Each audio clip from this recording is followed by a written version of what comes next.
let's just go to my channel maybe, and let's take a little peek.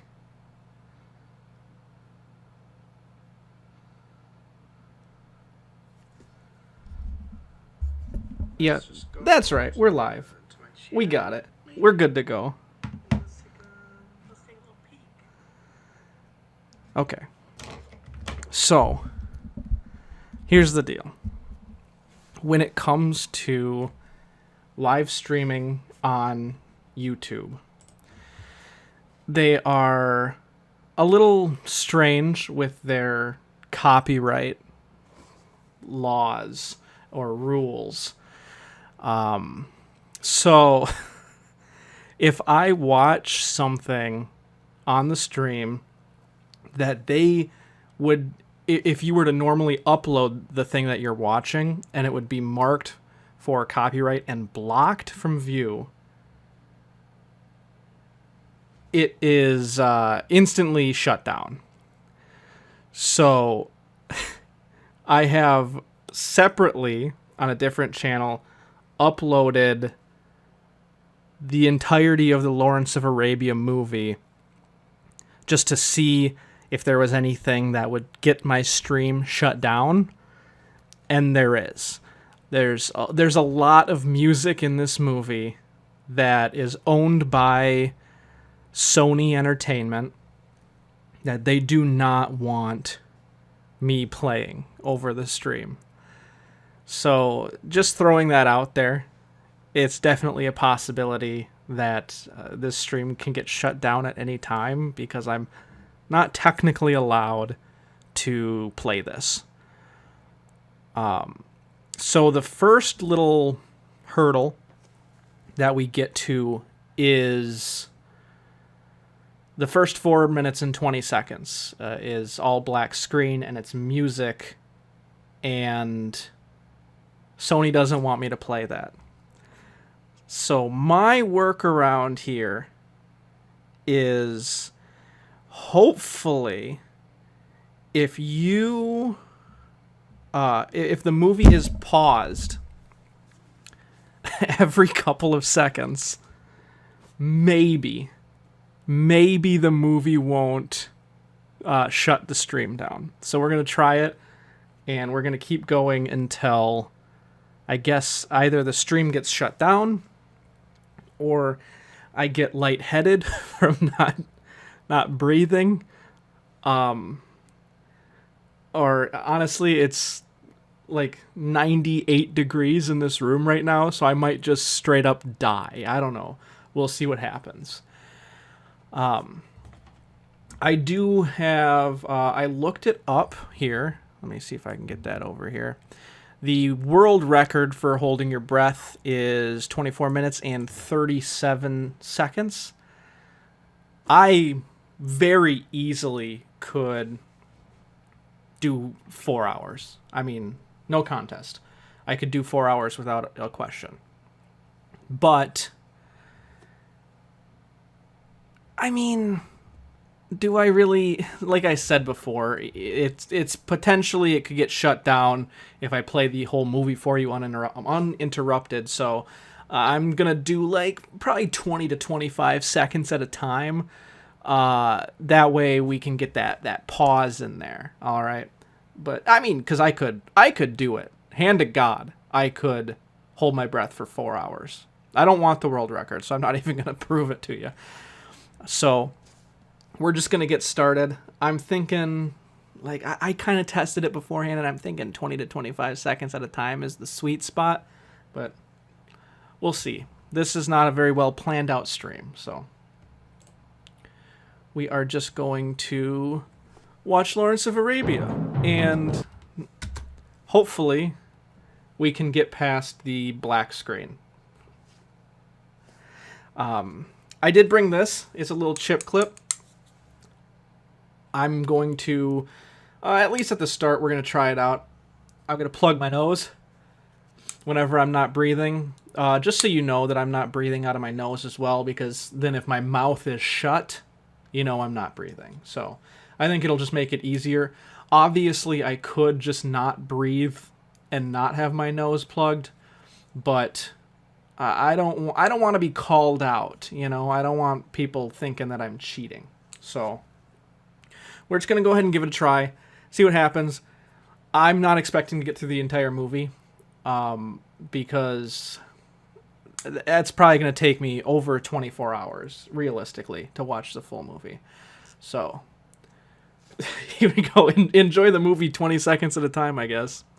And I can talk in between holding my breath. So, I'm not afraid to do that.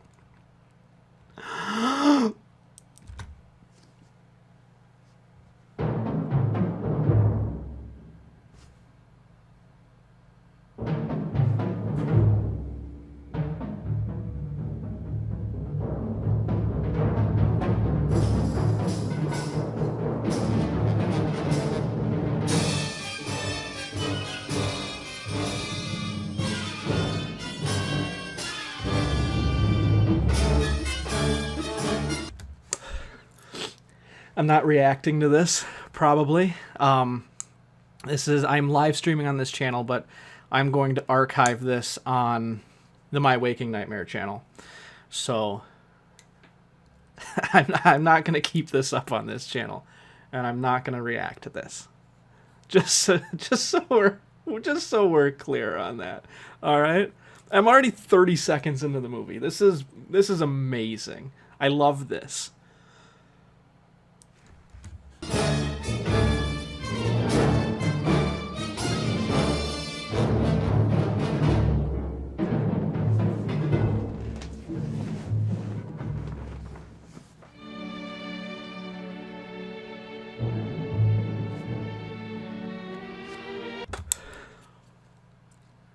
I popped my ear when I stood up.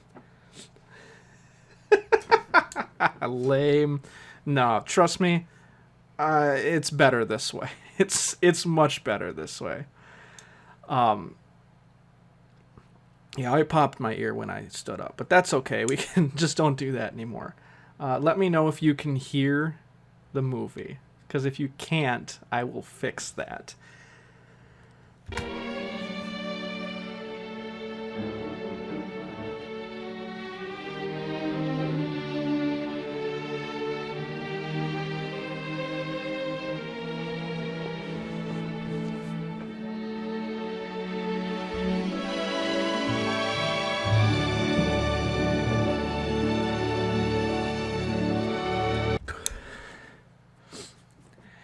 All right, here's the deal.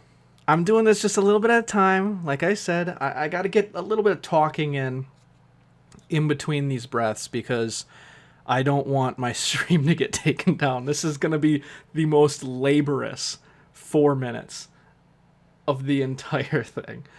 Just because there's like 5 or 6 points in the movie where I just want to make sure that, you know, I don't get taken down. And unfortunately, the first 4 minutes is part of that. So here we go. We're going in for another dive.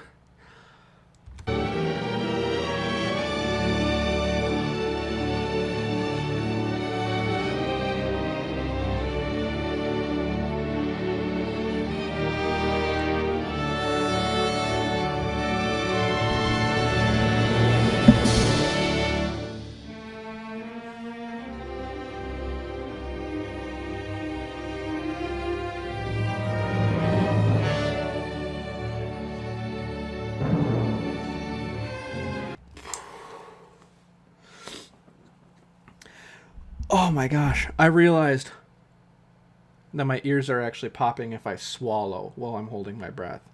So that's what I gotta try to avoid. And you know, honestly, I'm kind of doing this just because I've got to be the first person on the planet to do this. You know, now that I've thrown this out in the ether, try to set it to a lower or higher playback rate to get past copyright. Honestly, it hasn't been an issue so far. So I'll think about doing that if it is an issue coming up. I'll change things. But as of right now, we're doing fine. I just want to be the first person to get this done. Because, like I said, now that this is in the ether, I am pretty sure, a lot of people are going to do it. This is something that I feel like a lot of people are like, wow, Lawrence of Arabia, we gotta watch that while holding our breath. So I'm going to be the first person on the planet to not breathe during the movie. I think this is a good accolade to have in my back pocket.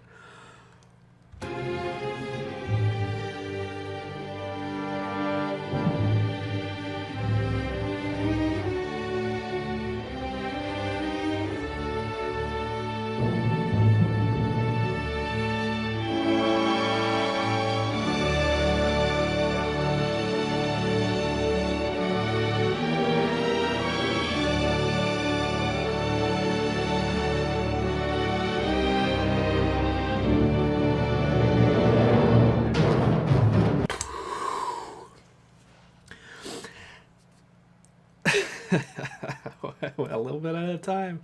We can do this. Oh man. No one will ever in a million years attempt to do this ever. I don't know about that. This seems like it's gonna be a really popular challenge. I know it's great streaming content, considering the entire concept. Maybe besides you doing it a second time. Yeah, I'll never do it again. Maybe I'll do it again, see if I can do it faster. I know this is great streaming content because literally the challenge is don't breathe. But, that's just the way it is. So.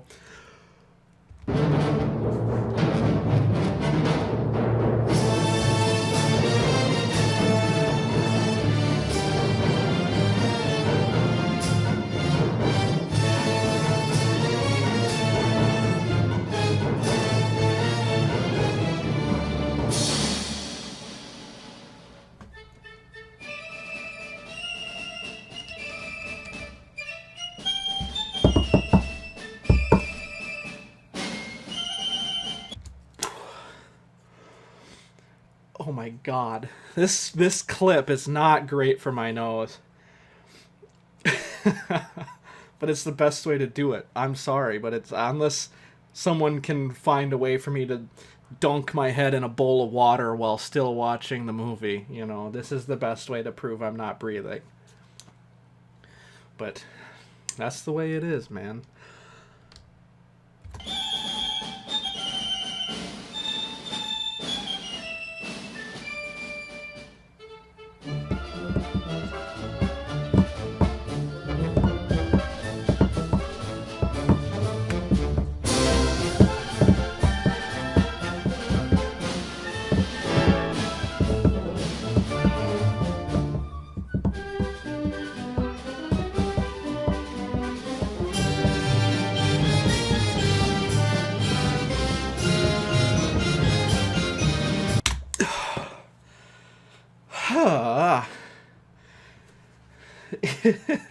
Oh, yeah, awesome sauce. I agree. This is some riveting content. You can't beat watching someone rock out to music on a blank screen without saying anything, right?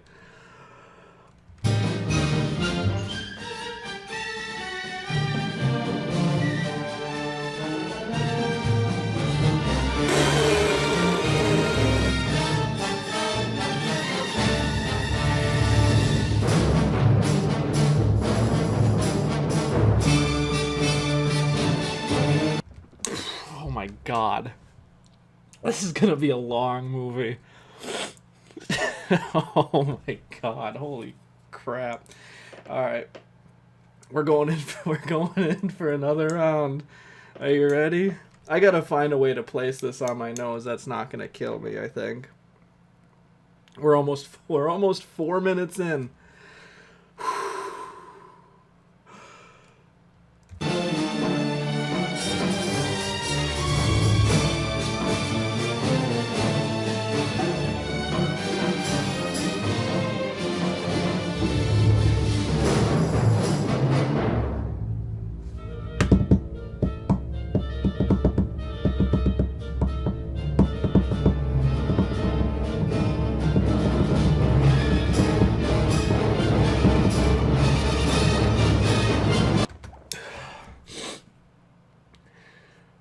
man. 20 more seconds. 20 more seconds, and then we get to the Columbia lady. All right, here we go. We can power through. Sorry, I said 20 seconds. It's 10 more seconds. And then we get to the Columbia lady. Here we go. Ready?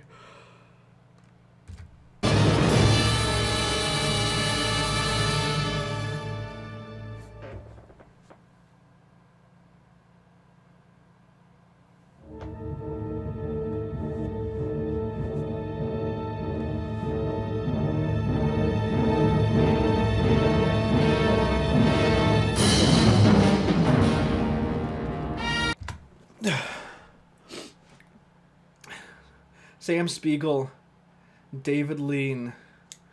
Guess what they're producing? Do you guys know what this is? You have a guess? No one? You know, Colton, maybe if it wasn't the best idea to start smoking a pack a day the week before this. You know what? I fall for peer pressure. I don't know what to tell you. I will do anything if I get pressured enough to do it by enough people. And my God, smoking is great. Also, just so you know, I can hold my breath longer, but I'm specifically not holding my breath as long as I can because I'm going for longevity here. So if I held my breath for 2 minutes, I could do that like 3, maybe 4 times. And then I would pass out or my head would hurt. So I'm going for longevity in that if I do like 20 to 30 second bursts, it doesn't hurt my head and my brain doesn't slowly die. So that's my strategy here. Maybe I'm not doing the right strategy, but that's what I have decided is the best for me. Unless I get a better strategy. The Master of Disguise. Oh, that's a close. That's a good guess, but this is not actually The Master of Disguise.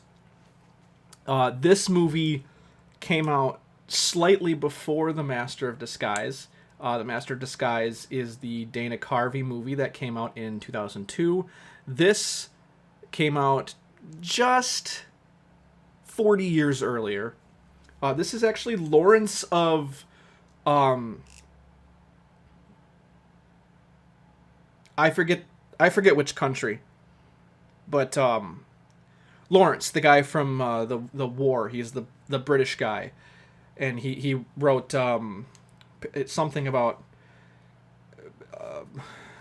pillars or something, like something interior design. I don't know. Pro strat, yeah, that's what I thought. It's kind of the smartest strategy, you know. Here we go again. Are you ready? Very close. That's right. You were almost on the door. Dana Carvey and David Lean.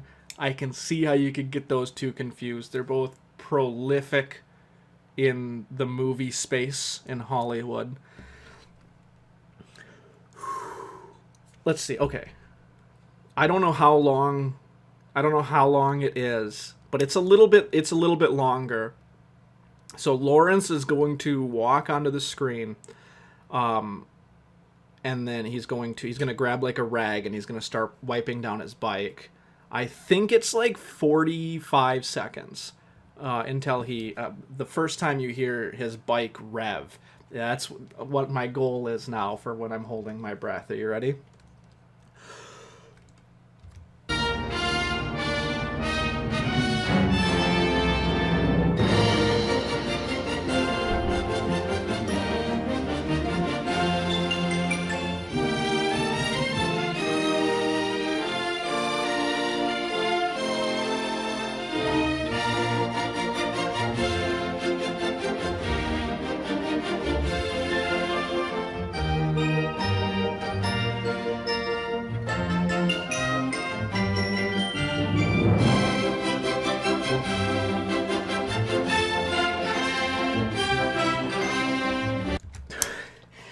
I didn't think about the fact that he puts gas in the motorcycle first.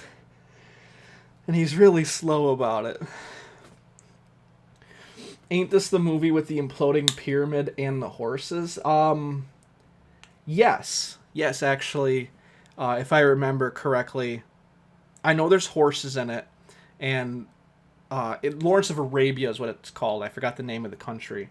And most of the movie takes place in Egypt, actually.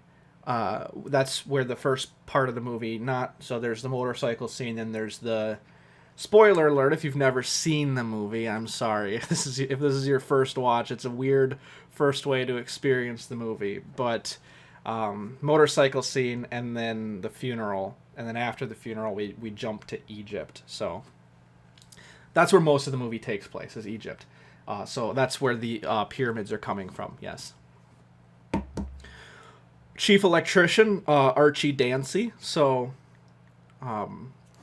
thank you, Archie, for your electrician work in a movie that takes place in the desert. I don't know what you did, but thanks anyway. Oh, actually, no, I know what you did.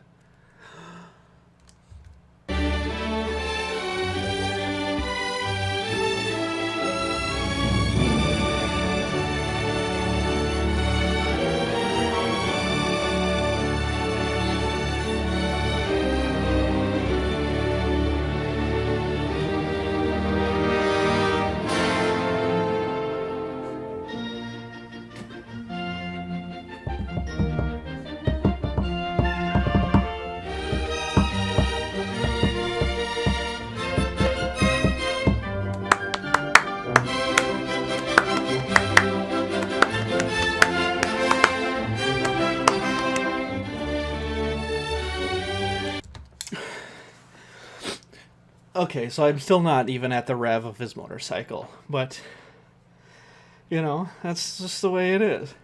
We're already 6 minutes into the movie. This is going really well, and I'm not lightheaded at all. You hold your breath for 6 minutes. You'll understand. It's actually. Are you guys playing along at home? Are you going to do the whole movie? I gotta go. Yeah, no. Feel free to leave. That's fine. I am gonna do the whole movie. Probably not this stream. I might have to do multiple streams in order to get the whole movie done, because it's a 4-hour movie, so I would be here all night. Thanks for stopping by, Mr. Evan. I appreciate it anyway, even if you gotta go. Have a nice night, I guess. And I'm gonna keep killing myself slowly, I guess.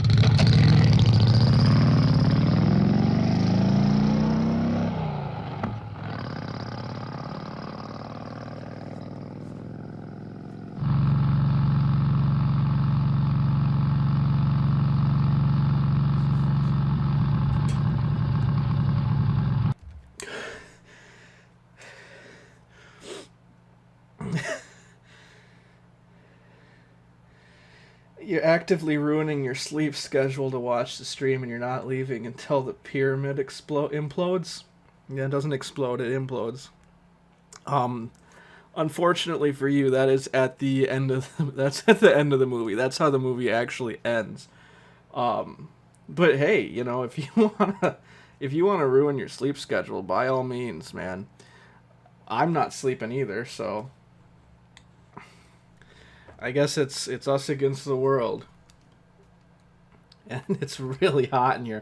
The reason I started this so late is because I was hoping when the sun went down, the heat would go down, and that is not the case. I almost caught that. All right, here we go.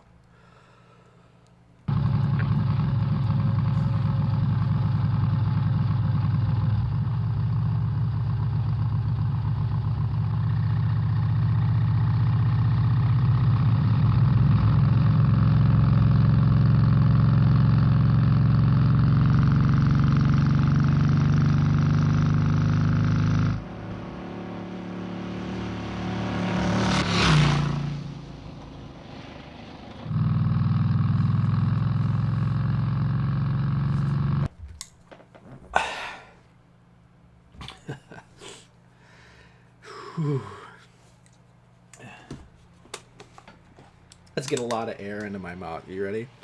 We're going for a big one.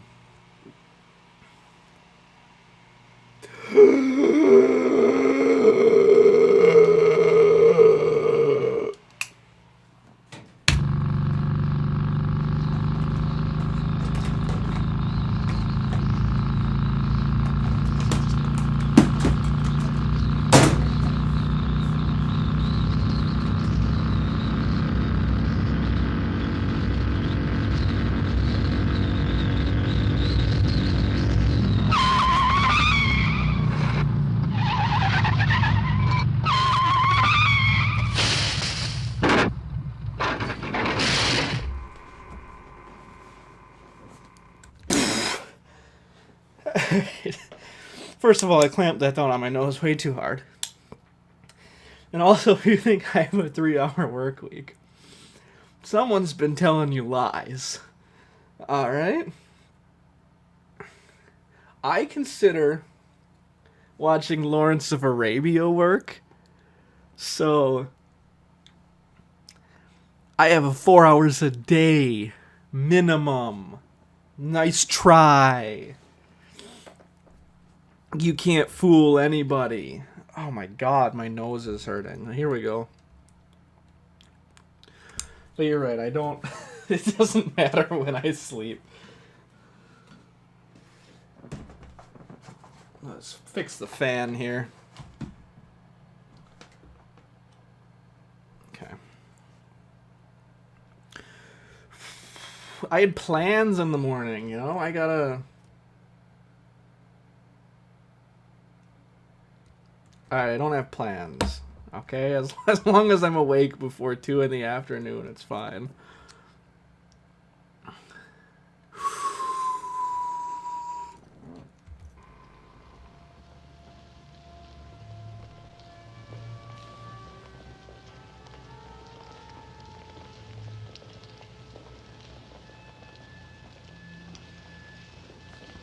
He was the most extraordinary man I ever knew. Did you know him well? I knew him. Well, nil nisi bonum. But did he really deserve a place in here?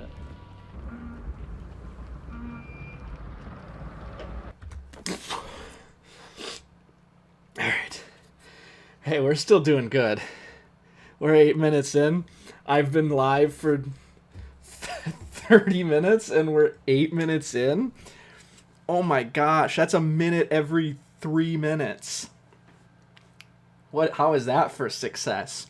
I was going off of the assumption that I was going to get 20 seconds every 2 minutes.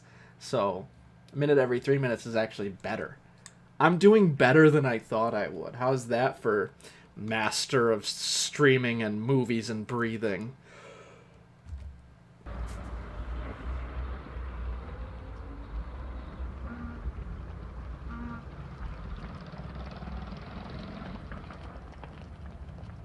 Lord Allenby, could you give me a few words about Colonel Lawrence? What, more words? The revolt in the desert played a decisive part in the Middle Eastern campaign. Yes, sir, but about Colonel Lawrence himself. No, I didn't know him well, you know.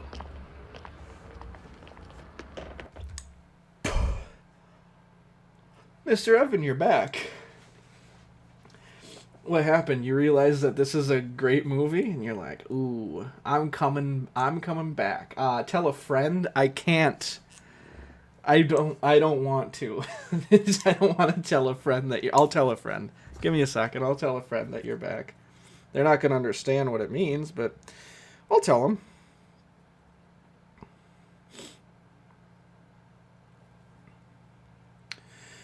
Mr. Evan is back. I don't know if you can... Let me show you there. You see that? You read that? I don't know if you can even read that. I said it. I told a friend. You gotta believe me if you can't read that. I don't think you could read that. That's okay. I tried. I didn't even have to go that far, but I told a friend. All right. So we're currently almost 9 minutes into it. We're doing good. We're pulling pretty good. I'm gonna go for, you know what? Screw it. I'm gonna go until it's 9.5 minutes. Yeah, we're going crazy. We're doing 42 seconds. Are you ready for this? You want to watch me watch this movie for 42 seconds without breathing? I believe you. I see the rough, blurry Mr. Evans back. Yeah, I told a friend. You asked me to, and I did. And he's not gonna understand that, but that's okay. 42 seconds. Here we go. I screwed up. I had my thing in the wrong window, so my spacebar didn't do anything. Now we're gonna try it again. Are you ready? Mr. Bentley, you must know as much about Colonel Lawrence as anybody does. Yes, it was my privilege to know him, and to make him known to the world. He was a poet, a scholar, and a mighty warrior. Thank you. He was also the most shameless exhibitionist since Barnum and Bailey. You, sir, who are you? My name is Jackson Bentley. Ah. Well, whoever you are, I overheard your last remark, and I take the gravest possible exception. He was a very great man. Did you know him? Now, sir, I can't claim to have known him. I once had the honor to shake his hand in Damascus. Knew him? No, I never knew him. He had some minor function on my staff. Alright, so 45 seconds is... I don't have a very good lung capacity, alright? Leave me alone. I don't ever have a reason to hold my breath, okay? So 45 seconds is probably longer than I should have. But I did it. 42 seconds, whatever. See, with the short, the 20-second bursts of me holding my breath, this is what I was trying to avoid. Where I'm now completely winded and out of breath. But, that's okay. Oh, watch this. Are you ready? This is good. Colton, are you still going to rank every frame? I never agreed to that. I absolutely never agreed to that. But we'll see. Maybe I will. Actually, you know what? Yeah. You know what? Yeah. Yeah, I will rank every frame. Alright? You can quote me on that. I will rank every frame. You think this is the stupidest way that I'm ever going to watch this movie? How about I watch it frame by frame and rank them all? Yeah. Now I bet you feel really stupid, don't you? This is a good one. Are you ready? I'm gonna... this is gonna be a really difficult one. I thought the 42 seconds was hard. I'm going to try and hold my breath for this one until the scene changes to Cairo. Ready? In Cairo. Oh my god. Oh, I shouldn't have done that. Oh man, I need to take a second. Alright. Here we go. That one was rough. Here we go. I'm going to try and hold my breath now until he says, Michael George Hartley, this is a nasty, dark little room. That's right. We do not like it in here. It's better than a nasty, dark little trench. You ready?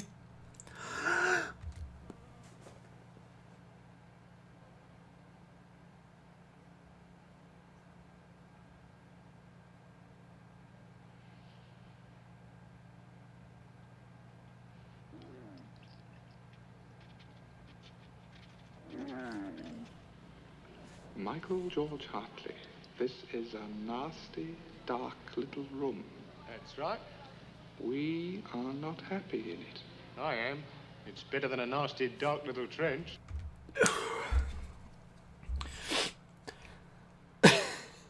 I did it. I was able to do it. Oh my goodness. This is where it gets crazy. All right. Because now we're going to have to hold my breath until William Potter enters the room, and that's going to take a little bit of time here. Are you ready? And you're a big noble fellow. That's right. Ah, here is William. Jeez. Okay. That I've been goofing, all right? I've been messing about here the last couple of times, but legitimately I know exactly how this scene plays out. I don't actually know how long it is. But we are going to try to hold... I'm going to try to... I say we, like we're doing it together. You can do it too if you want. So we collectively are going to try and hold our breaths until he says, the trick, William Potter, is not minding that it hurts. Are you ready? I don't know how far away that is, but that's what we're shooting for. Potter with my newspaper. Hey, Artosh. Thanks. Would you care for one of Corporal Hartley's cigarettes? Tom. Is it there? Of course. Headlines. But I'll bet it isn't mentioned in the Times. Bedouin tribes attack Turkish stronghold. And I'll bet that no one in this whole headquarters even knows it happened. Or would care if he did. Allow me to ignite your cigarette. Sir? Mr. Lawrence? Yes? Flimsy, sir. Thank you. All right, we still got another, 25 to 30 seconds until he says that line. Do you wish the Axis powers would have won World War I if it meant this movie would never exist? Correct me if I'm wrong, but I do not think the Axis powers were in World War I. Am I just dumb? Am I stupid? Or am I a genius? I don't know. I don't know a lot about World War I. But if your question is essentially if I wish Germany won, so this movie wouldn't exist, no. No, I'm okay with what happened. I think I'm okay with the outcome of World War I. If I'm being totally honest, I'm not upset that the movie exists. I think it's a good movie.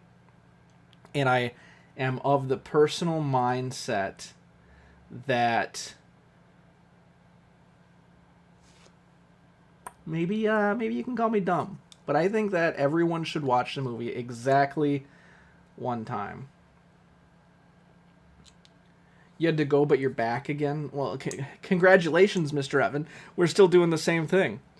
You want to play along with me? You can. I will never know, and you could just tell me that you are, and I'll never know that you're not. You are juicy, just dumb and stupid. Oh, no. Am I?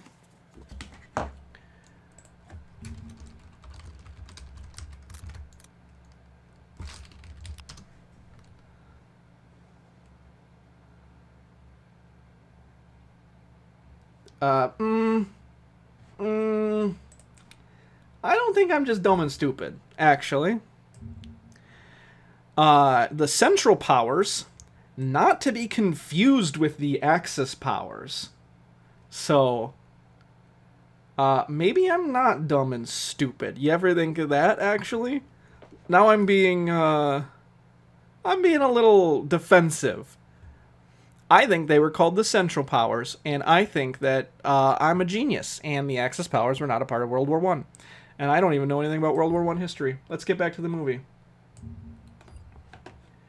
You will play along? Great. Great. Thank you, Mr. Evan, for playing along. So, if you are playing along, we're going to do the exact same one that I was trying to before. Shoot. Yeah, that's right. You don't try to out-history me. You know, the last time I took a history class? About 8 years ago. So, you are dumb and stupid. How about get educated? You ever think of that one? You can tell your friends. You can tell your friends that you don't know anything about World War One, and I'm a World War One genius because I've seen this movie 38 times.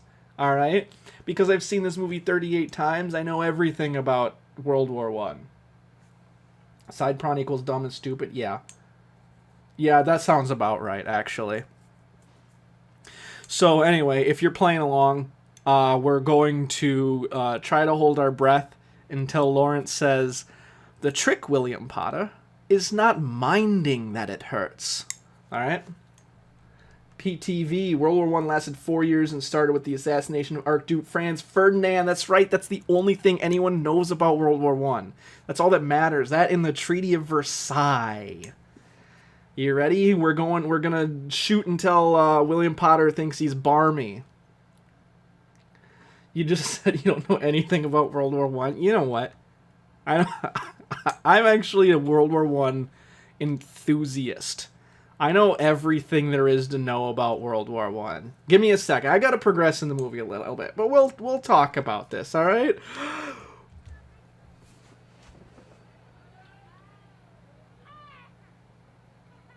You do that once too often. It's only flesh and blood. Michael George Hartley, you're a philosopher. And you're balmy.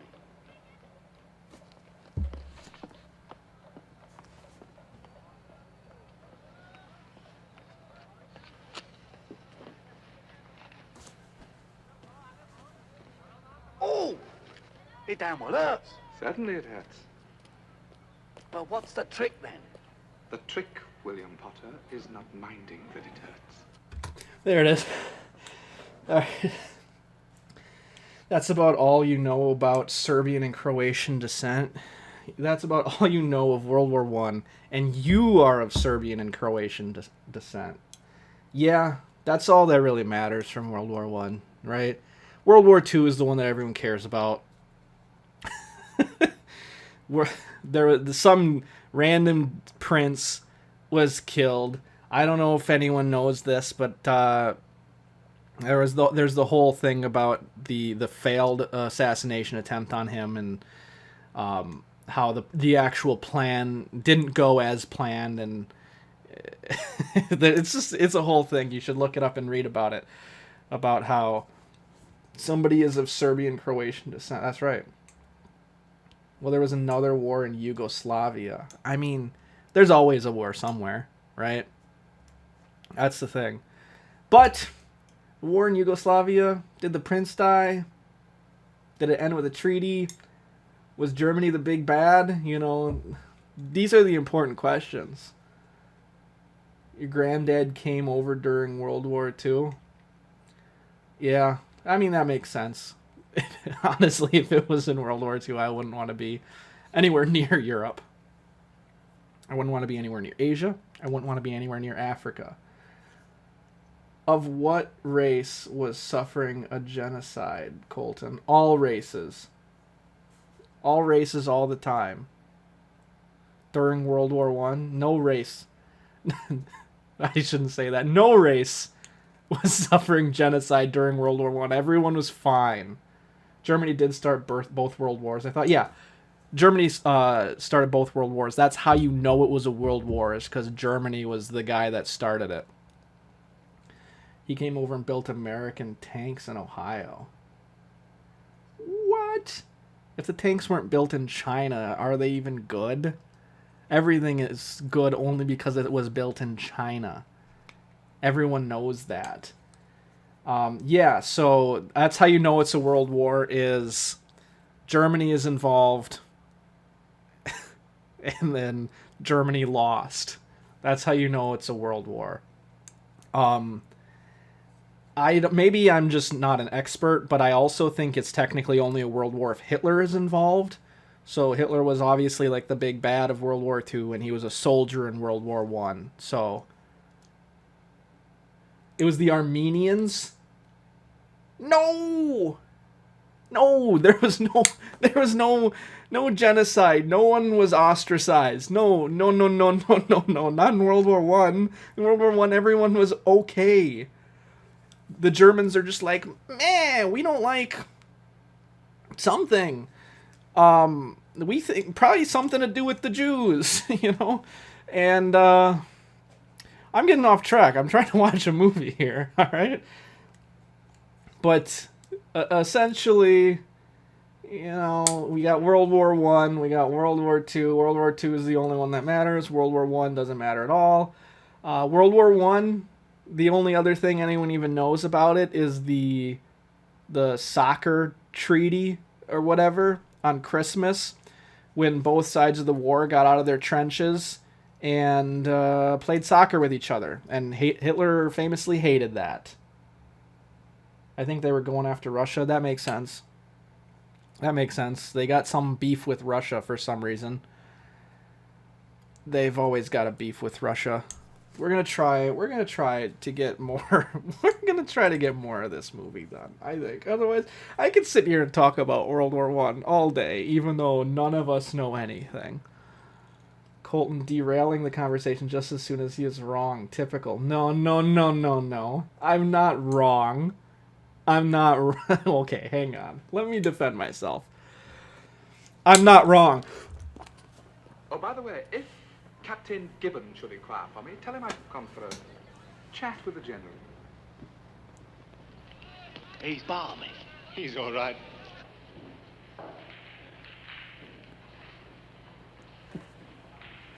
Lawrence, Yes? you're supposed to be... Do you usually wear your cap in the mess? Always. You're supposed to be on duty, aren't you? Where are you going? Mustn't talk shop, Freddy, not in the mess. Matter of fact, I'm going for a powwow with the General. I'm not asking as your superior, Lawrence. I'm asking as the secretary of this mess. We don't want chaps in here who should be... Oh, it gets worse every time I do it. But that's how you know I wasn't wrong.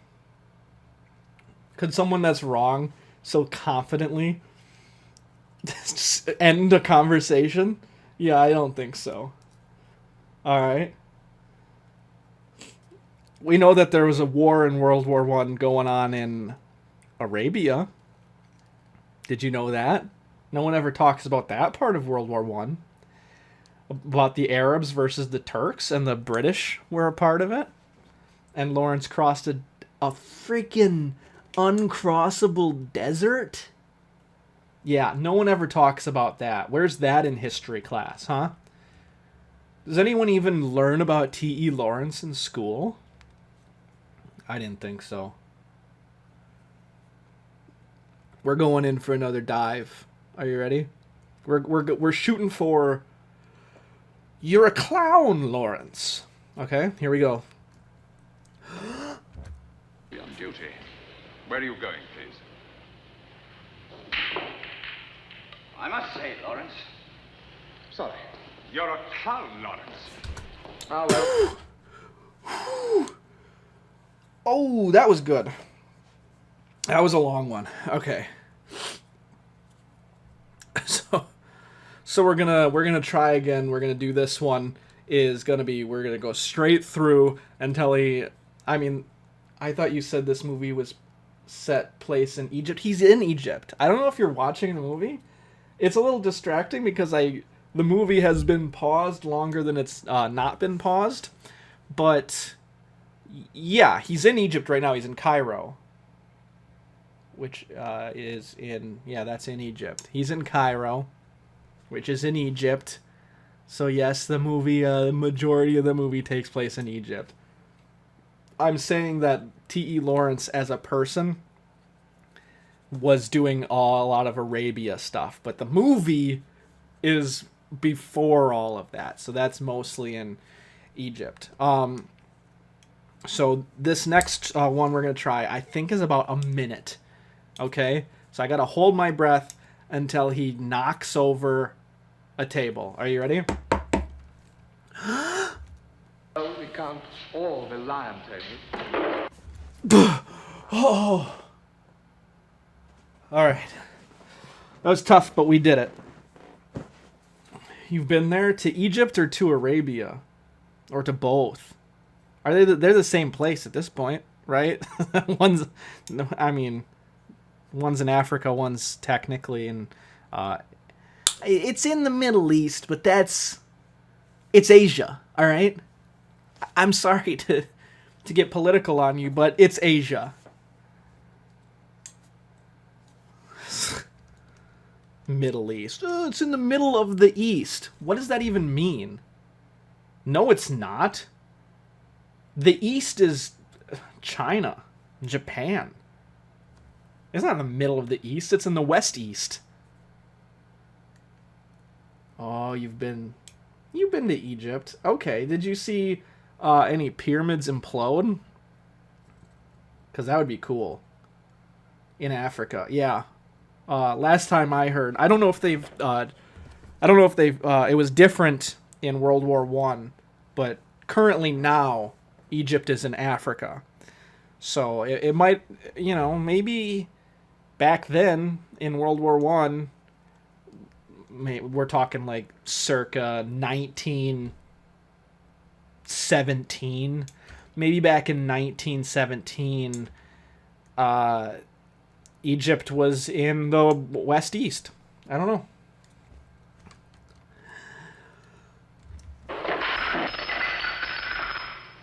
Sorry. It's an intrigue, right? And I do not propose to let an overweening, finicking, crass lieutenant thumb his nose at his general officer commanding and get away with it. It doesn't sound as though he'd be any great loss, sir. Now, don't try that, Triton. There's a principle involved. There is indeed. He's of no use here in Cairo. It might be in Arabia. He knows his stuff, sir. Knows the books, you mean? I've already sent out Colonel Brighton, who's a soldier. And if Brighton thinks we should send them some small... You did see a pyramid implode? That's cool, actually. They probably don't do that too often. It's full of amazing stuff. You can touch it. That's been around since great, etc. grandpas and grandmas. Yeah, like how they just freely let you walk into the tomb of King Tut and get the King Tut's curse or whatever and die. That's my favorite part of going to Egypt. You're going bonkers Billy right now, Colton. I think the oxygen deprivation is going to your head. I think the actual problem is that it's not going to my head. Right? I think that's the issue that we're having. And yes, I can definitely feel it. And this is not good for my brain. But that's okay. I gotta make these sacrifices in order to say that I'm the first person to watch this movie without breathing. Like I said before, there's a lot of people out there that I think are clamoring for this spot, and I gotta be the first one to do it. So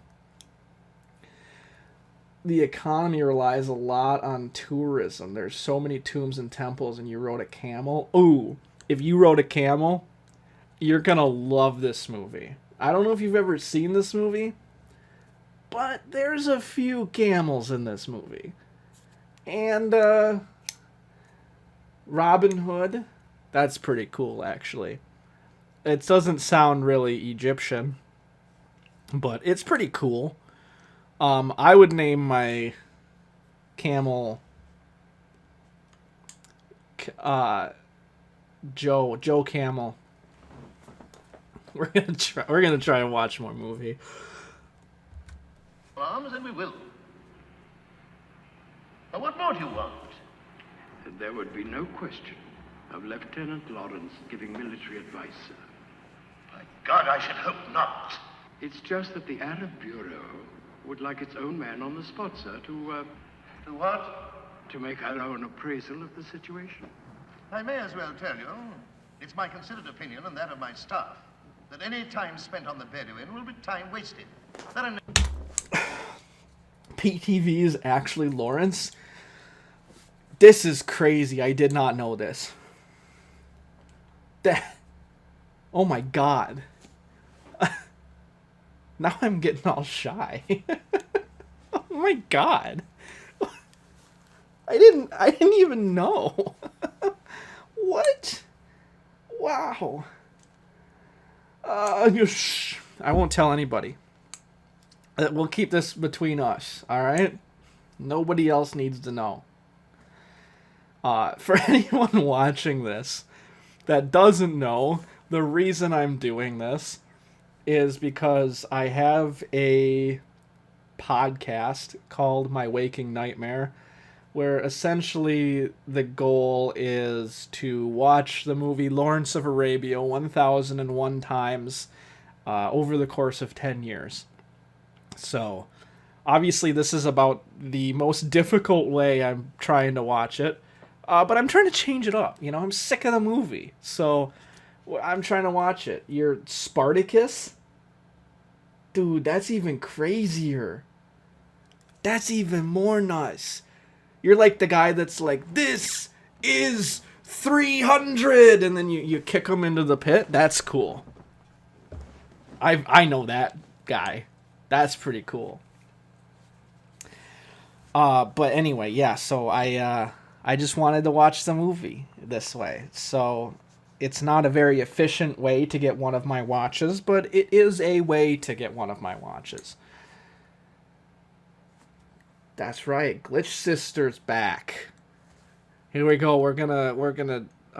Also, according to Mr. Dryden, I don't know if you can see the screen, but in Arabia, they're a nation of sheep stealers. So that's a pretty big roast, and I think that wouldn't play today if he were to say that. But I'll let him slide. All right. Joe Cool Camel, yeah. Yeah, Joe Cool Camel. That's a good name. We're gonna go with...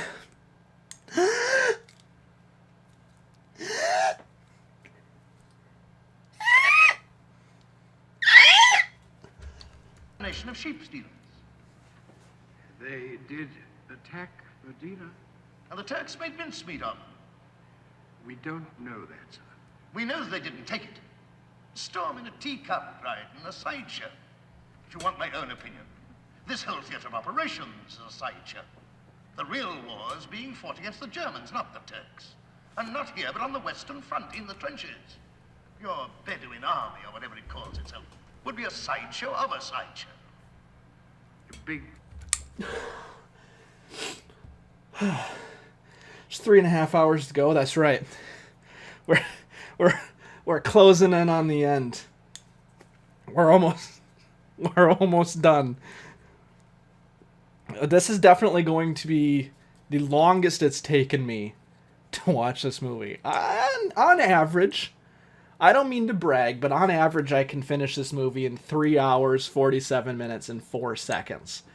So, this is going to really ruin that average, I think. Considering we're close to an hour into the stream and I have watched 14 minutes. My ratio is getting worse. Now we're at about a minute every 4 minutes, or every, minute out of every 4 minutes is watching the movie, which is still not bad. How many times have you watched it so far? I have currently seen the movie 38 times. Must be the world record. Yeah. That's pretty good. I've seen the movie 38 times, which I feel like is more times than a lot of people have seen their favorite movie. This is not my favorite movie. I'm in the process of catching up. I'm a little bit behind, all right? I will admit it. I'm a little bit behind, but I'm doing a good job of catching back up right now. This isn't helping. But, hey, at least I'm being kind of productive. Yeah, I started doing this January 1st, 2021. So my last day, I have to have seen the movie 1,001 times by December 31st, 2030. So I've still got time. I'm not worried about it. I've still got a lot of time left. Somebody should do the math to see how much days that is. It's about... Here, let me show you something here.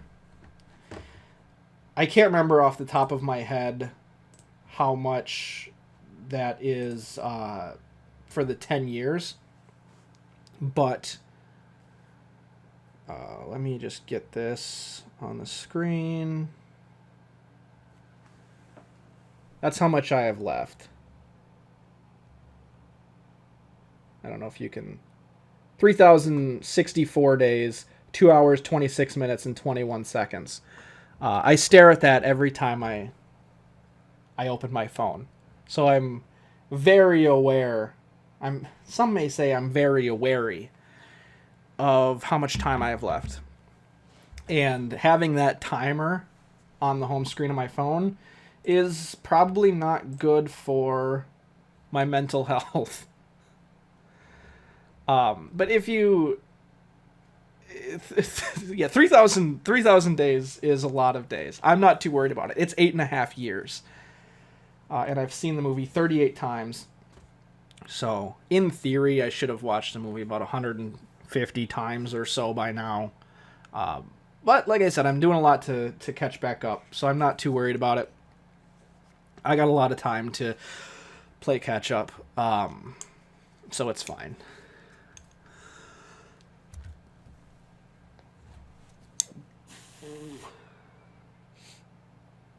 You had to go and you weren't playing along, but you're back now. You leave every 10 seconds. I don't know if I can trust you anymore.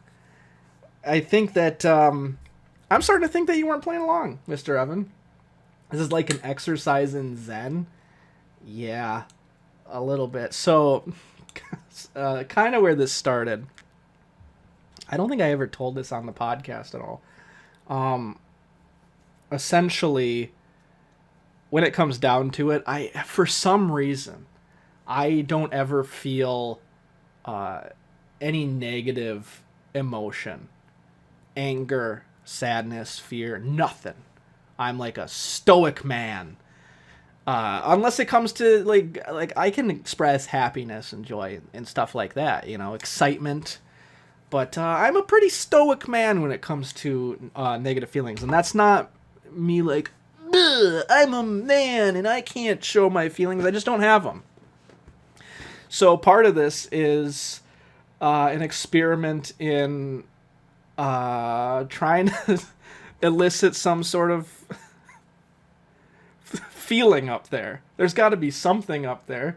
Like a monk holding a pose in an uncomfortable position. I've seen Super High 419 times. I think that's an exception there. Yeah, of course, there's some people that really like movies and they've seen movies a lot. But I feel like most people haven't seen a movie 400 times. I have seen 3,600 watches. Exposure therapy, that's right. I'm trying to expose myself to pain. That way I fall into it. Did the Curb Spearmint die for season 4? Don't think I didn't forget. Yeah, I think that's gone. That whole thing is done. I've got too much on my plate with Lawrence of Arabia, so I'm gonna try to do that. I think I'm gonna stick with Lawrence for now. But yeah, I'm essentially trying to elicit something. Plus, the way I am, everything is a joke always. That's just how I've always been. So, one of my friends started a podcast December of 2020 or something like that. So I thought to, as a joke, I said, well, I'm going to start a podcast too. He goes, oh yeah, you should, whatever. I came back 20 minutes later with the trailer for it, so I didn't really give myself much time to think about it. At the moment that I started thinking about it, it was a joke. I wasn't intending to do it. And I was in that moment attempting to read 1001 Arabian Nights. So I looked, I was like, okay, let's just watch a movie a bunch of times. There's a podcast. What movie should I watch? Lawrence of Arabia, obviously. Arabian Nights. It's the closest thing I could think of off the top of my head. How many times should I watch it? How about 1001? Didn't even think about how long the movie was. I had never seen the movie at that point. And the joke became that, oh, haha, that's pretty funny. And then I made a first episode, and they're like, oh, that's pretty funny. You are actually doing it. And then the joke was, well, I am actually doing it. So now I'm kind of stuck. Oh, yeah, that thing. I don't remember what I was saying in reference to that. Yeah, 9 years to catch up. Yeah, 8.5 years I got. So I'm not terribly worried about it. I have taken a few breaks, but I am confident that I will finish this before the 10 years is over. I will be so ashamed. I couldn't show my face to my family ever again if I didn't do this. Have you seen Ishtar? Never seen it. There's a lot of these kinds of movies I've never seen. I don't know anything about Ishtar. I've heard it, but I don't know anything about it. I admire your resolve. You can do it. That's right. I'm definitely going to do it. There's no question about it. I will do it. It's just a matter of how I get there. When it comes down to it, I've always procrastinated, but I've always got it done. So, it's going to really come down to. It's really going to come down to the last minute. After 9.5 years, I have 6 months left, and I've seen the movie 50 times. This is where I'm really going to push through and get it done. My waking nightmare was also a product of peer pressure. I tried to tell you, man. I fall for that peer pressure every day of the week. I can't help it. No, I'm actually really good at not falling for peer pressure. Unless it's for a joke, man. My entire life is one joke after another, and if you present me with a joke, I am going to take that opportunity. Let me tell you, there's a lot of times it's been to my detriment, but if it's funny, it's worth it.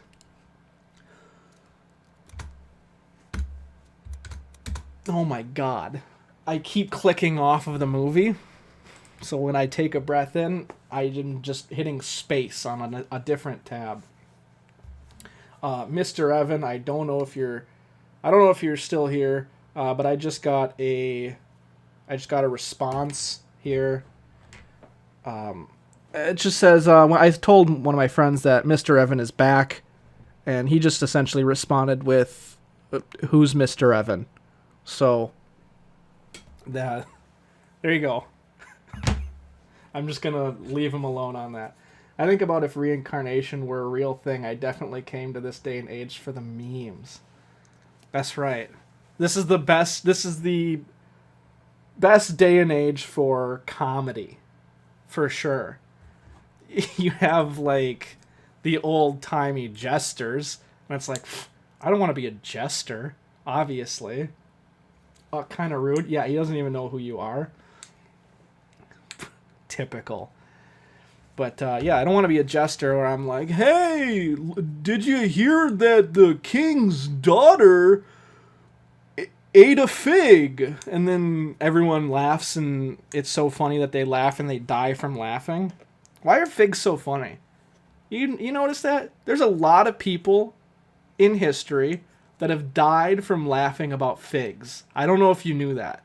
Look that up. There's at least like 3 or 4 people that have died because they heard a joke about figs and they thought it was funny. We're culturally and philosophically jesters. But we've improved. It's like we got a raise and a promotion. We're not jesters anymore. we're just living in a world where comedy is king. All right, let me just put it that way. Let's click on this so that when I hit spacebar, it actually unpauses the movie. Things have small beginnings, sir. Does the Arab Bureau want a big thing in Arabia? If they rise against the Turks, does the Bureau think they're going to sit down quietly under us when this war is over? The Bureau thinks the job of the moment, sir, is to win the war. Don't tell me my duty, Mr. Pike.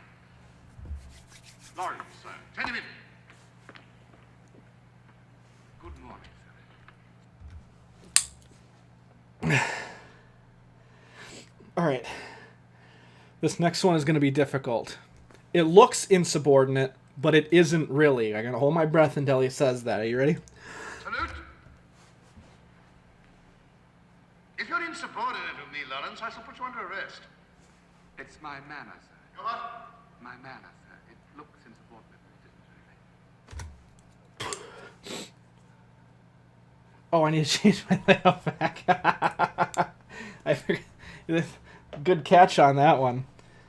Yeah, I forgot about that because we went like 15 minutes without watching the movie. That's all right. We'll get there. We'll move on. I appreciate you pointing that out. Okay. God dang it. All right, because I changed it back when I pressed spacebar, it didn't unpause the movie. All right. I hate this. I need... Hang on.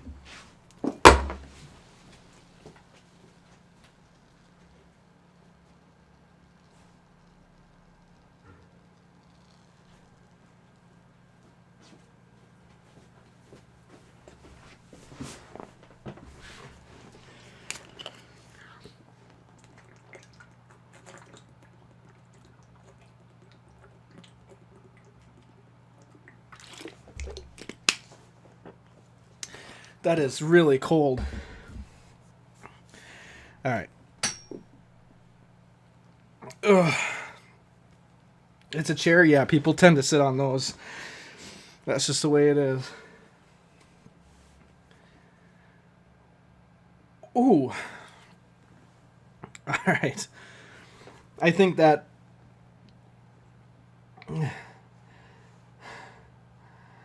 Hyperventilate and take a huge breath right as you feel lightheaded. Okay. Yeah, okay. I will do that.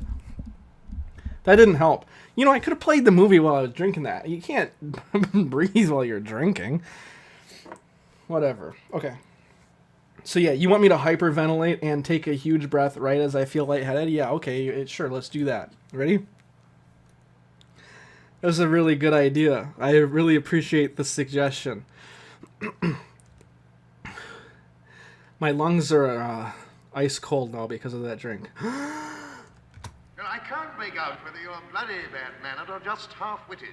I have the same problem, sir. Shut up. Now, the Arab Bureau seem to think you would be of some use to them in Arabia. Why, I can't imagine. You don't seem able to perform your present duties properly. I cannot fiddle, but I can make a great state from a little city. What?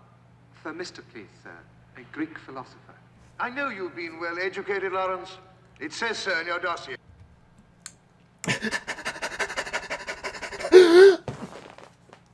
Oh, that did help. Thank you. Thank you for the suggestion. That helped a lot. Is your desktop background also my waking nightmare? You need to download it. Yeah. Did you see my desktop? How did you see my desktop? Yeah, that's my desktop.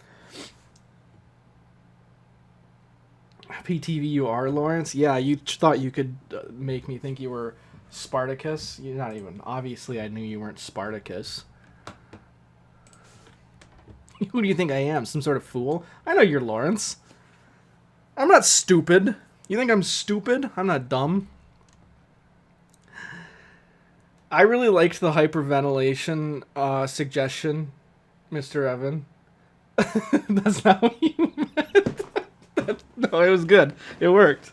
It was very helpful. I did what you said. As I feel lightheaded, hyperventilate and take a huge breath. Is that not what you meant? Is that not what you meant? That's what you said. Poop Avatar is still there. All right, you know what? If you're gonna talk about the Poop Avatar, we'll take a look at the Poop Avatar. All right. I'm sick of being talked to about the Poop Avatar. So we're just gonna sit here and wait. We're not gonna watch the movie. We're just gonna sit here and wait for this to open, and I'll show you the Poop Avatar. Okay? Then you'll get off my back. Fool for comedy. That's right. Everything I do is a joke always. I will peer pressure myself to my own detriment if it's funny. There, are you happy? Poop Avatar. Was that worth it? Was that worth derailing everything and taking the movie off so that you could see this? Was this worth it? Here, let me shrink it for you. Wow, is this worth it? This is so good. Look at that. Oh, wow. I bet you feel a stupid fool now, don't you?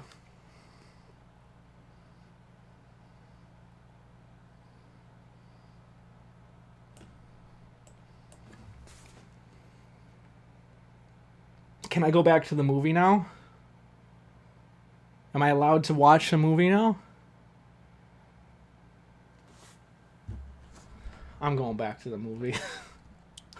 I mean, what are we doing? This has nothing to do with watching Lawrence of Arabia. You're more confused? It's Rick Astley. What are you confused about? You've been rickrolled. You absolute dunce.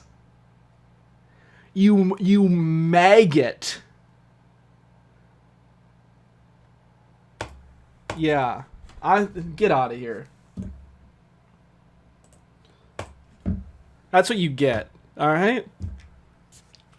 Did you not literally a couple of seconds ago I just got pranked hard? That's right. And it is true art. Couple seconds ago, I literally said everything I do ever is a joke. Were you not listening?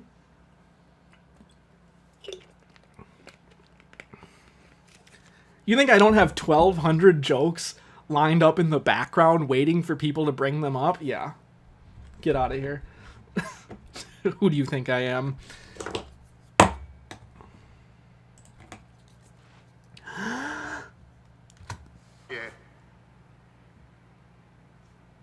You're the kind of creature I can't stand, Lawrence.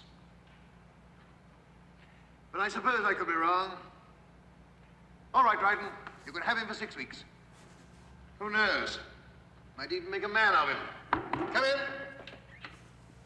Yes, what is it for? Navy signal, sir. The convoy will be in port side tomorrow night. Is that certain? Yes, sir. There doesn't seem to be any artillery, sir. But there must be artillery. So, this is something of an expedition. He's his own bad cop with a good cop facade. That's right. That's right. You'll never see it coming. I'm friendly and I'm nice and I'm cool, and my God, you will never see my deception right in front of your face. It's always happening. Is Uncharted Part 1 also a Rickroll? You think I'm gonna do the same joke twice? Who do you think I am that I'm gonna do the same joke twice? No, it's not a Rickroll. That's a project that I will always want to finish and will never finish because I'm lazy, is what it's called. I believe that's the terminology that has been coined to say what my medical condition is. You never played it or watched it. Yeah, it's a really good game. It's It's an all-right movie. It's fine. It's a really good game, though. It really is. It's one of my favorite games, for sure. He's the assassinator. Yeah. You think you can best me? Dream on. You have done the same joke like 5 times with the React series. All right. No. First of all, no. Just because they're the same thing every year doesn't mean it's the same joke. I mean, obviously you don't understand the finesses of my comedy. He has to get to Yenbo, find a guide, find the Arabs, and then get back. He can't do that in 6 weeks. 2 months, then. 3. All right, 3. Now, will you let me do some work, Mr. Dryden? Thank you, sir. I'd like to say, sir, that I am grateful for this. Shut up and get out.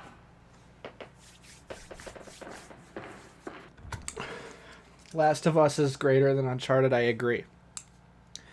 Nah. They're both really good. They've both got their ups and their downs. I would say they're equal. Okay? I would say Last of Us is greater than or equal to Uncharted. How about that? I think that's fair. I'm looking forward to Last of Us. The new one is coming out, I believe, in September. I'm getting that. I'm going to play that. You know I'm getting back into my my gaming stuff. And I'm going to... it didn't work out with Last of Us 2, and I'd like to go back and do it on Last of Us 2 after I'm done with the Last of Us remake. I'm going to play the Last of Us remake probably on the hardest difficulty upside down, and I will post my journey with that. Because watching Lawrence of Arabia 1001 times, why would I only have one challenge in my life? I'm going to beat The Last of Us on the hardest difficulty upside down, so expect that at some point. Sir?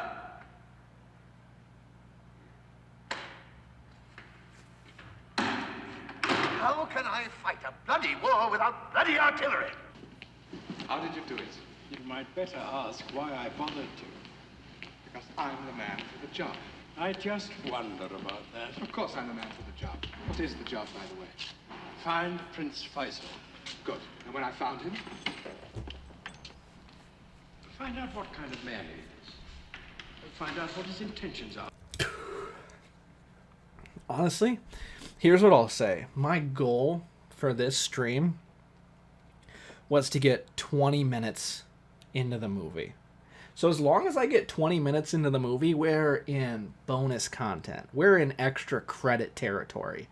So honestly, I might just try to power through to 20 minutes because then I can technically stop at any time without giving up. I'll keep going probably. I'm doing perfectly fine. You forgot to play along? No, Mr. Evan.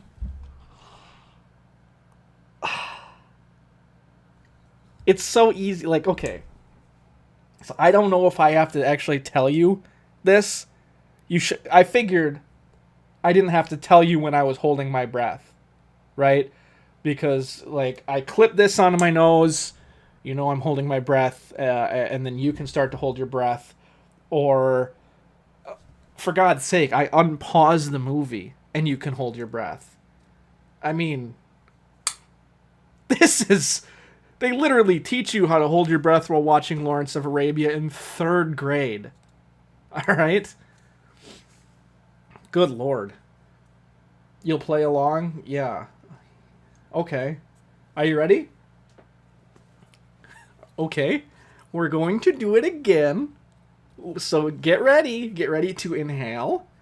And if you have a chip clip, you can put it on. Otherwise, just... Or you can plug your nose, or you can just don't breathe through your nose. You can just not touch your nose and just don't breathe through it, okay? Ready? We're going to go. And I'm going to count to 5, and then we're going to inhale and hold. Okay, ready? 1, 2, 3, 4, 5. I don't mean his immediate intentions. That's of Colonel Brighton's business, not yours. I mean his intentions in Arabia altogether. Oh, that's new. What are they now? Anywhere within 300 miles of Medina. They are Hashemite Bedouins. They can cross 60 miles of desert in a day. Oh, thanks, Dryden. This is going to be fun. Lawrence, only 2 kinds of creature get fun in the desert. Bedouins and gods, and you're neither. Take it from me. For ordinary men, it's a burning, fiery furnace. No, Dryden. It's going to... All right, Mr. Evan, you can breathe now.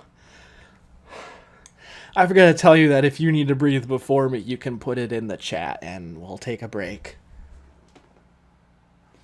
I don't know what your lung capacity is. Maybe you have vastly superior lungs to me, and it's not even an issue. I don't know. But, yeah. Oh, hang on. I'm a little weak. Yeah, I'm sorry. I'm trying for longevity here. You know, I don't want to go too long. So,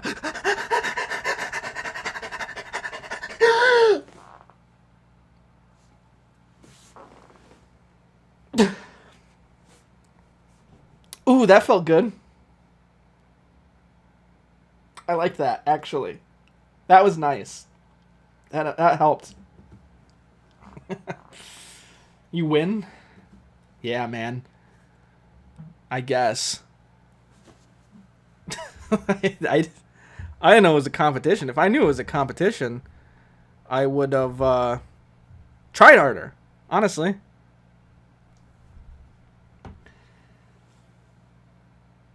Okay. I'm gonna beat you this time, Mr. Evan. I gotta let my ears adjust to this altitude. Because I'm so high above you on the hierarchy. Alright. Ready? I will destroy you. And you're not, because I have no proof, alright, on what you're doing. So you just gotta not lie. Okay? Here we go. 1, 2, 3, 4, 5. To be fun. It is recognized that you have a funny sense of fun. Did I win?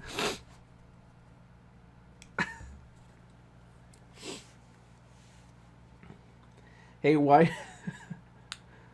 why do some videos you have the most ragged homeless man hair and beard and others the most well-kept 5 o'clock shadow? That's just the way it is. So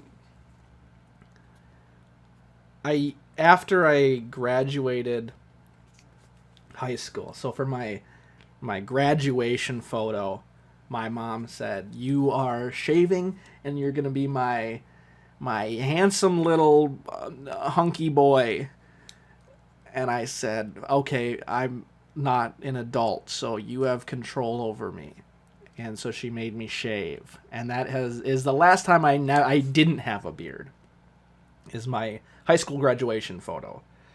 And then after I graduated high school, my beard looked a lot more like this.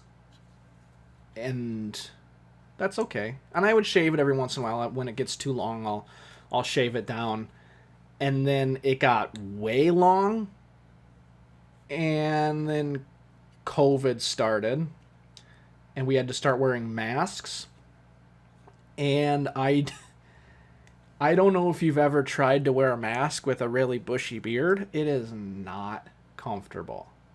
So I got rid of it.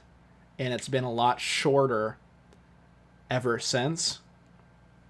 And just like a couple weeks ago, a month ago, I said, you know what? It's been too long since my beard has been too long. So I'm just going to let it grow out, you know? And it has. I've got no real reasoning behind why sometimes my beard is longer and sometimes it's so peachy keen, well kempt. But it's just kind of whatever I'm feeling. Sometimes I got my nice 5 o'clock shadow. Sometimes I'm rocking like the handlebar mustache, you know? It's just whatever I'm feeling. You won, you think that? No, I think I held my breath longer on that one. You took your graduation photo like a month ago? Yeah. And I bet you didn't have a beard, right? You probably shaved it, if I had to guess. He is pretty young, yeah. What a young kid. Shut up, you can be cool too, and adult. Yeah, come back to me in 30 years when you're the same age as me. All right, Mr. Evan? Never change. Evan Hansen, my man. I will never change, and I will watch this movie 1,001 times, and you can bet your bottom dollar on that. All right? You don't have a beard to begin with? Yeah, probably because you shaved it for the graduation photo.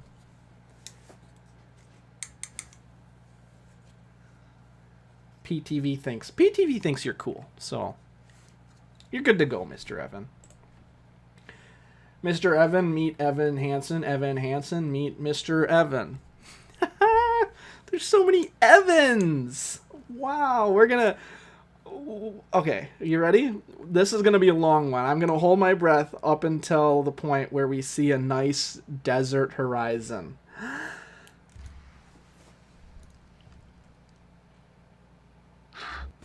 Oh my god, I shouldn't have gone that long. What about your top dollar? Hey, you know what? You can do whatever you want with your top dollar. I don't even care. I will win your bottom dollar because you have bet me. You have officially placed a bet with me where you are wagering your bottom dollar.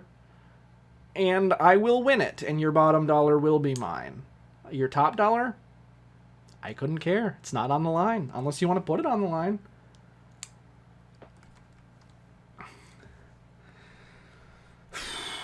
All right, we're gonna go for another one. I don't know if we can get as long as that last one, that last burst that we just did, but we're gonna try. Are you ready?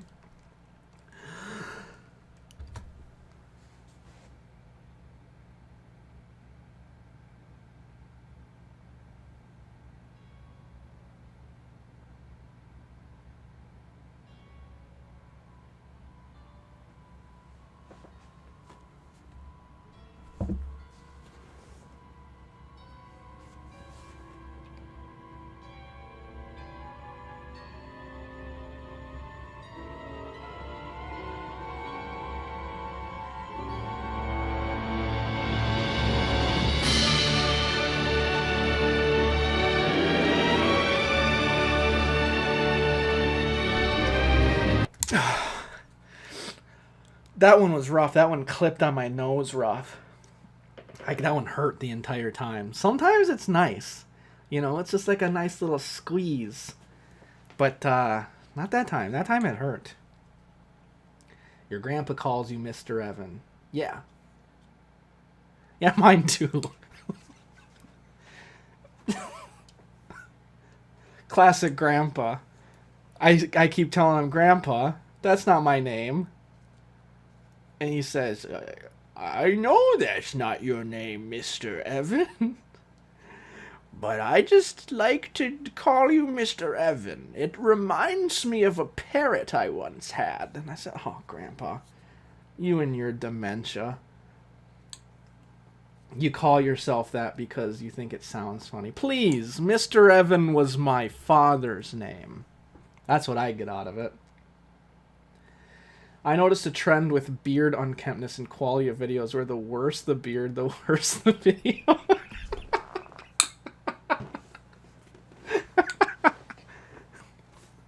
I guess I've never put two and two together. But I will say a lot of the times when my beard is longer, it's because I'm being lazy and I'm not willing to shave. So if I'm not willing to shave, I'm probably being lazier other ways. No lie, I took care of a dude with Alzheimer's and he called me Ursula. Me too. My grandfather, actually. I said, hey, Grandpa, Mr. Evans here. And he's like, okay, Ursula. Colton, can you give a shout out to my homeboy, Sean? Yo! Sean! What is up, Sean? I am still watching this movie. Yeah. You think it's something that I'm memeing on? Nah. I'm watching this movie forever, Sean. And Evan is not. Or maybe he is. Maybe he never will. I don't know about Evan. But he's a good kid. He's older than me, and he is my son. He can be your son, Sean. If you'd only fill out the paperwork. He's waiting for you. It's your move. You think it was his ex-wife? Oh, that's so cute. You remind him of his ex-wife? Oh, that hit me right in the heart. Oh, that's adorable. That's so cute. You know, there's like a minute. A minute for what? Thanks, Guy, man. You're welcome. Left, but it feels like 30 minutes is left. Oh.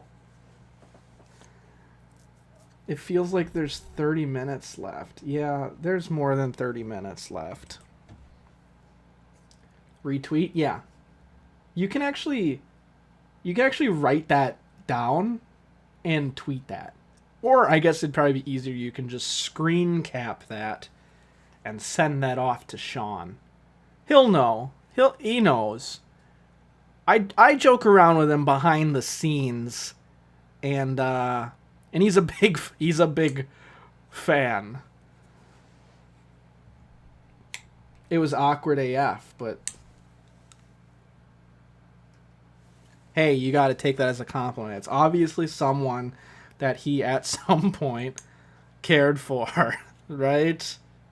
That's got to mean something. Even though Ursula is the name of an evil villain with gross tentacles, that's probably not what he meant by it. Oh, you're going to retweet it too, Side Prong? Thank you. I appreciate that. I got two in chat retweets. That's pretty solid. But we gotta dive back into some desert movie because I'm not making any progress. Are you ready? I'm gonna be the first one to do this, everyone. Oh, I'm gonna be so mad if I get like 30 minutes into this movie and then I end the stream and I'm like, oh, I'll come back another day and we'll chip away at it 30 minutes at a time, and then someone swoops in and gets it all done in one stream. They knock it out in 10 hours. Oh.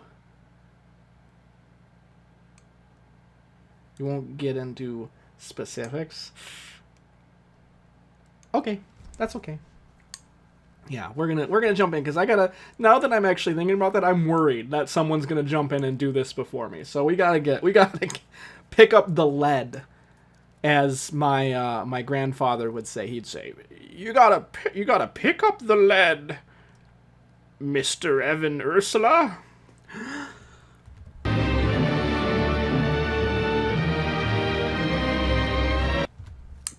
Sorry, Mr. Evan, I didn't know you were still playing along. Yes, Okay, ready? That was a fluke. I didn't realize that you still were in this with me. But here we go. Ready? 1, 2, 3, 4, 5.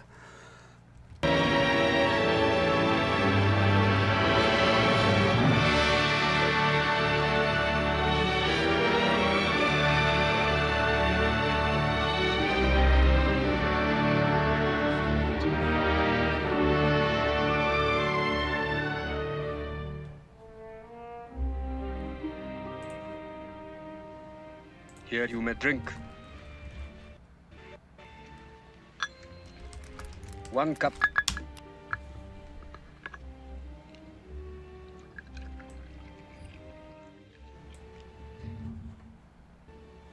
You do not drink? No. I'll drink when you do. I am Bedu. Oh, you didn't pause. That's okay. I'll go back a little bit. That way it still works. I was doing too many different things at once. Mr. Evan, you said you're training for when you do it in one sweep. The world record for breath holding is 24 minutes and 37 seconds. So good luck doing over 3.5 hour movie in one sweep. Because as far as I know, and I know everything, I'm the only person on the planet that can hold my breath for 4 hours. And I'm obviously choosing not to for copyright purposes of the movie. But, no, hang on. You say failed. To make up for it, I'm pretty sure it was 3 seconds of the movie. I will go back 10. Okay? You know what, just to be safe, I'll go back 15. No, you know what, just to be safe, I don't even remember where in this scene. We're restarting. We're not starting the movie over, but we're restarting that entire scene. I'm not restarting. From the top. No. Not gonna happen. It was bound to happen that I was gonna screw something up. Mr. Evans' fault. Alright? You think Tesla was Croatian? I do not know one way or another if that is true. Tesla is Croatian. He was born in Smiljan, Croatia. Yeah, I already went. I'm glad that you will accept that, Cypron, because I definitely went way further back in the movie than I needed to. But you know what? I take the blame for what I've done, so I need to be punished. Guess what I'll never forget is that Tesla was born in Smiljan, Croatia. I don't know why anyone would know that, but now I will never forget. Your last name is Dalmatian? Whoa. Is there 100 of you? You have 100 siblings?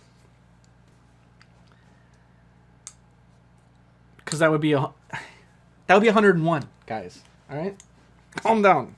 I can do math. Cruella the Devil. All right, we got to get back to what you only know because you're Croatian. So you cheated, is what you're telling me. You absolutely cheated.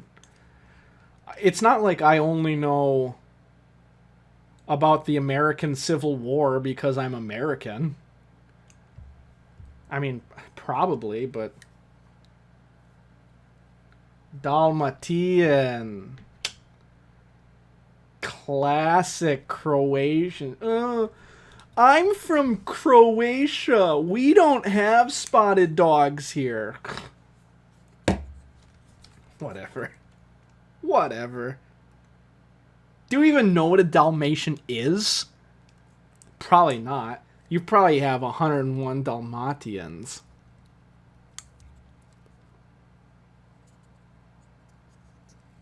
You're American but of Croatian descent. So you're double cheating is what I'm getting out of it.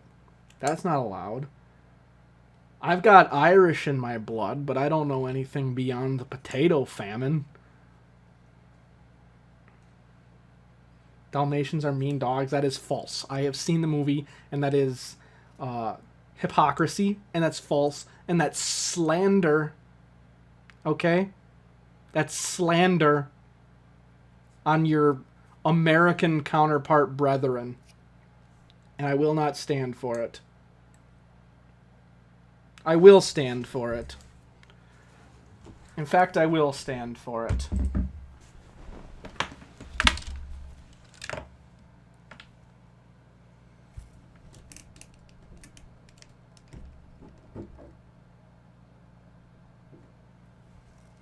This is what you've done. I hope you feel real stupid.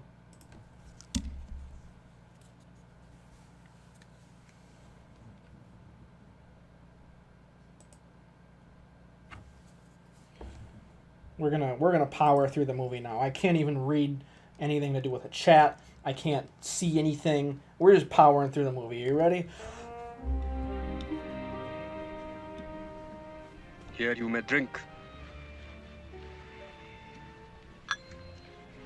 1 cup.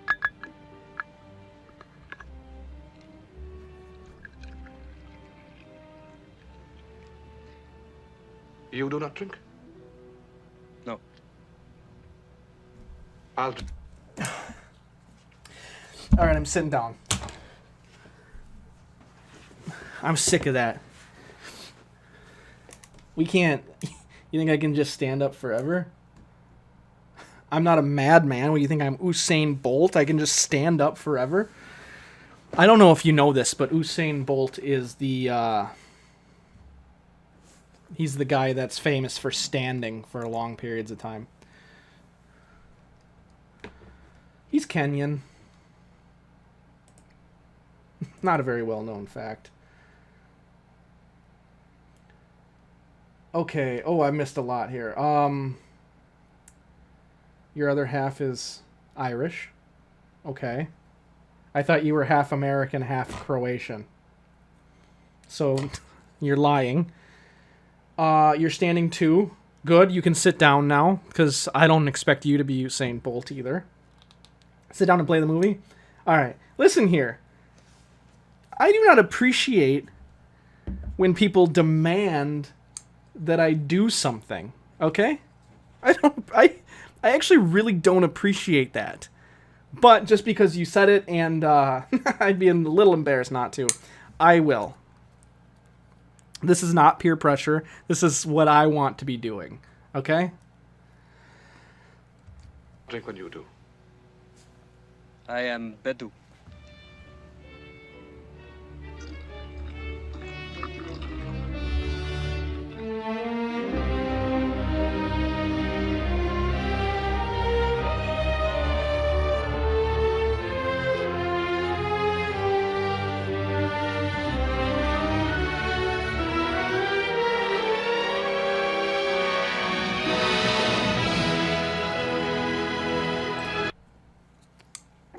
Paternal Croat, maternal Irish. So you're triple cheating. Because you're Croatian, you're Irish, and you're American? That's hardly fair. Who said that was okay? That's not allowed. You can't do that. You gotta... I mean, at the very most, you gotta pick two. What is happening? You can't do that.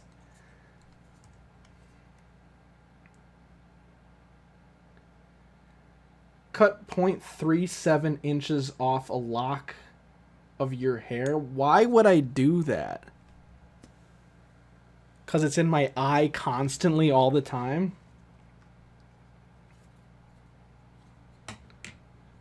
World War II, baby. Yeah, World War II will do that. You can't be French Yeah, not allowed to be French. It's actually, if you're American, you're actually not allowed to be French.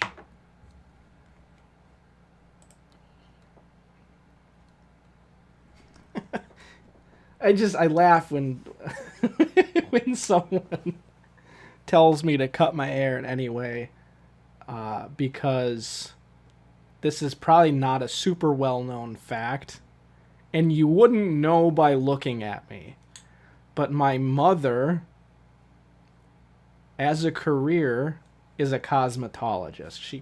She cuts hair, and it bothers her when she looks at me. Every time I see her, she says, "Can I just cut your hair?" I said, "I guess if you want, but just so you know, you're not working, and I'm not going to pay you." So, and then she doesn't.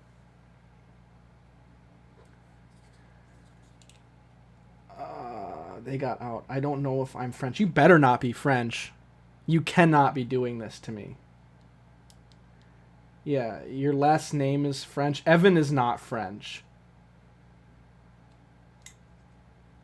Trolling my mom. Yeah. So, one thing that I think is really funny is my mom is so into cutting hair that she would watch like American Idol or America's Got Talent and stuff like that. And when someone walks onto the stage to like perform, instead of watching their performance, she will sit there and say, "Oh, that guy needs a haircut. Oh, if that guy was sitting in my chair, this is what I'd do. I'd like cut him in that way and do that." And it's hilarious. She doesn't even she watches the show to see how she would cut people's hair. And it's pretty funny. You'll settle for 0.28. I don't think I own a scissor. Otherwise I would. I'd just snip it off right here. What if... Give me a second.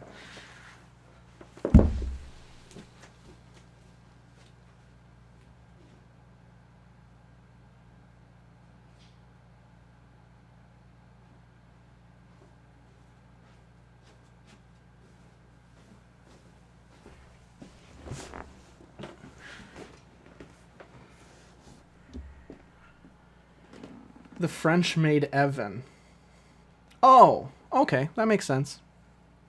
Evan backwards is actually knave. That's a cool fact, huh? I like to critique people's behavior on Survivor when I catch an episode or two. I hate it, but my friends are into it. Survivor's pretty good. I like it. I like The Amazing Race better, but it's not like I sit there and watch it all the time. Evan, I don't own a scissor. I do own... Is this... I don't know anything about knives. Is this a paring knife? I don't know. Something.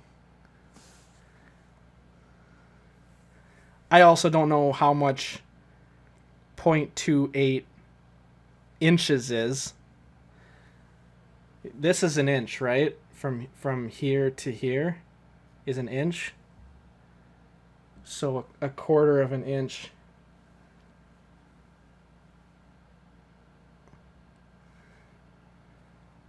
It's like...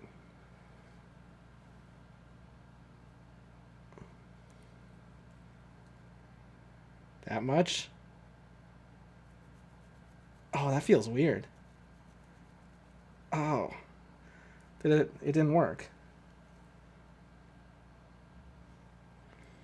This is the same thing as watching Lawrence of Arabia without breathing. You're just watching me cut my... It doesn't work. This is the least sharp knife I've ever seen. Well, I tried. Sorry. I tried.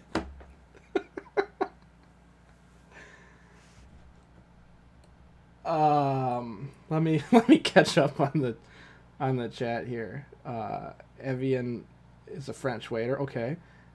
Knave, pretty sure is something. Yeah, a knave is something. Marco! Marco, you're here. That's one of those diaper knives. That's right.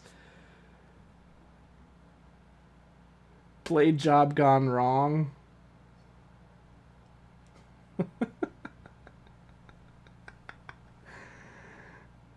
Yeah, I need a scissors. I don't own a scissors. This is the closest thing I own to a scissors, and apparently it's not sharp. It's not even a little bit. Okay, a little bit, but it's not sharp enough to cut my hair, apparently. I'll lose my powers if I do it. You're just making split ends? Yeah, but I don't know what that means, and I don't care. I've heard that before, and a lot of females I know really care about that, but I do not care, and I do not know what that entails. That's a terrible idea. Yeah, it's pretty bad. I'll give you props for the effort. Thank you. That's all I need. If you have a second knife, you're almost there. Alright, give me a second.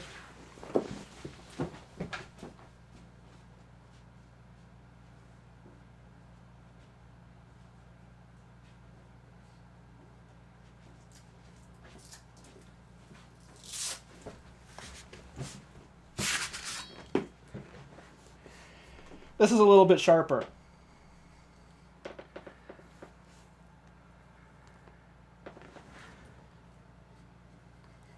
So we can try this again. And then we'll get back to the movie.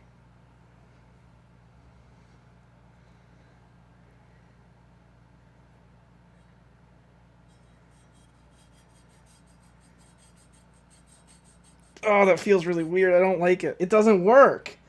I don't have a good enough grasp on my hair. I need a scissor.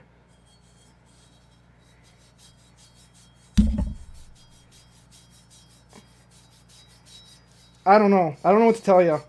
I'm trying. I'm trying, you guys.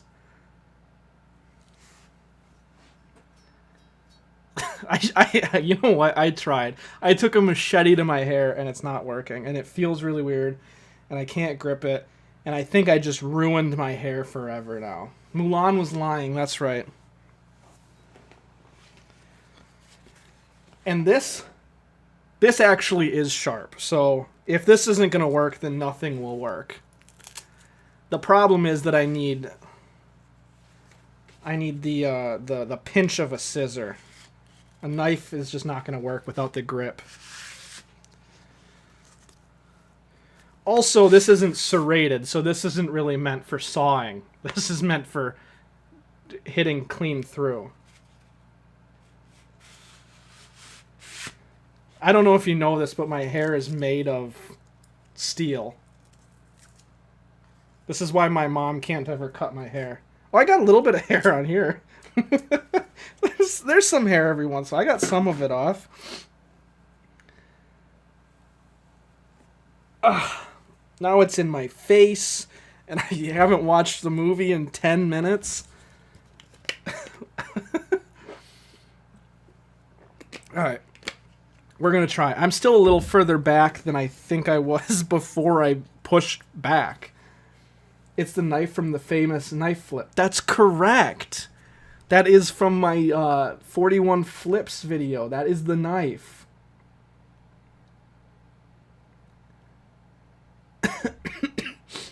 No bad ideas in the chat. That is correct. There is no such thing as a bad idea because I am the easiest person in the world to peer pressure. So, have at it. You want me to break something? You want me to punch myself in the face? I don't even care, man. I'll do anything. I won't. I will draw the line somewhere, but apparently it's not cutting my hair with a knife.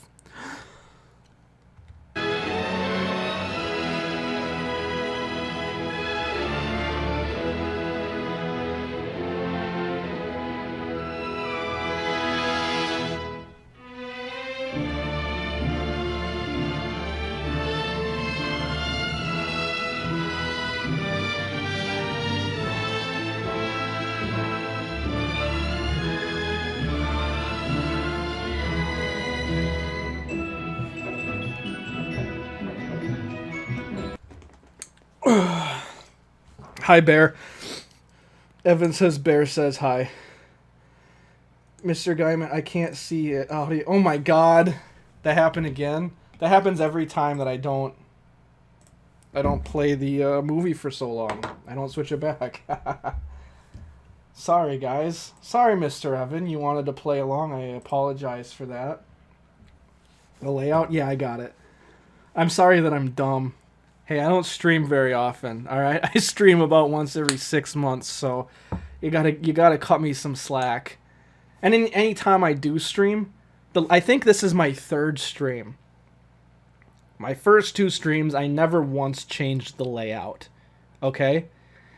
For anyone who hasn't seen them, they are on my second channel. And I'm still in the process of doing it. I do one stream about every 6 months with it. I am ranking every word that ends in ography. So that's a fun thing as well. That is separate from this. That I'm also doing. Because why would you not rank every word that ends in ography? You got to know which ones are the best and which ones are the worst. So, but I got the layout fixed, so we're good to go. Yeah, but Bear says hi, and I say hi to Bear. I say howdy do, Bear. You are really cool, actually, and I like you.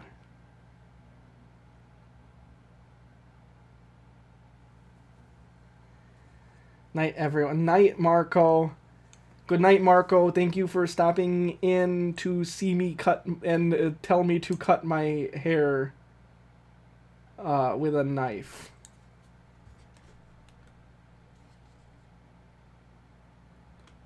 You did not suggest I cut my hair, but you suggested I do it again. Here we go. Are you ready? Mr. Evan, if you want to play along. 1, 2, 3, 4, 5.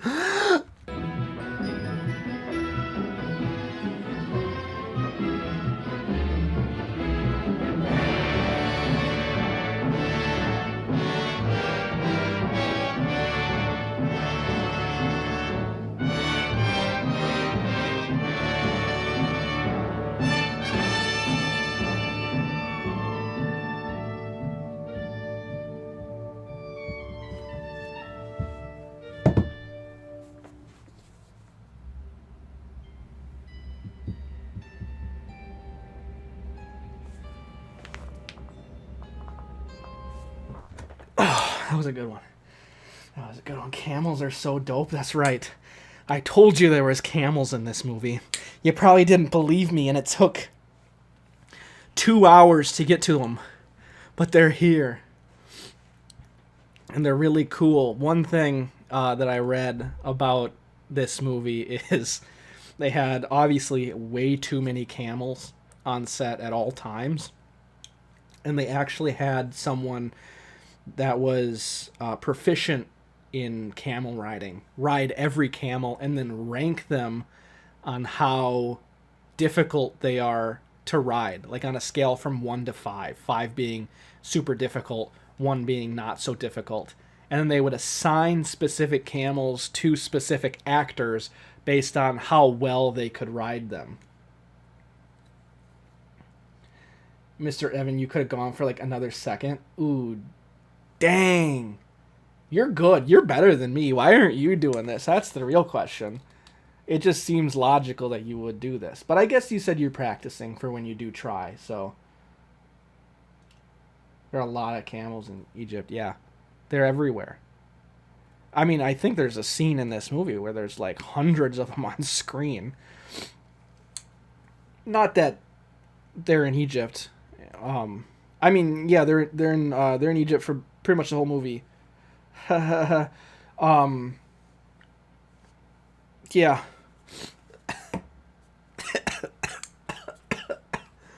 I think my body's forgotten how to breathe.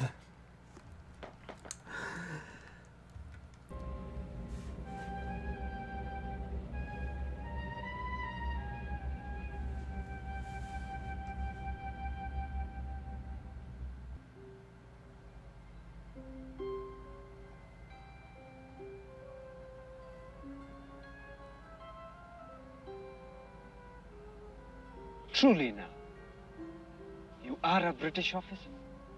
Yes. From Cairo?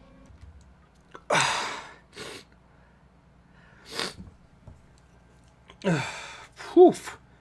We're just gonna keep going, actually. They do be spitting a lot? Yeah. I would too if I was a camel. You imagine if you had... I mean, you can get a lot of water in your gut, but imagine if you had just humps on your back that you stored water in. Yeah, you'd spit a lot too if you're too hydrated. Oh, my nose is getting to me. From Cairo, Oxfordshire. Is that a desert country? No. Fat country. Fat people. Alright, here we go. Yes. You did not ride from Cairo? No. Thank heaven. It's 900 miles. I came by boat. And before?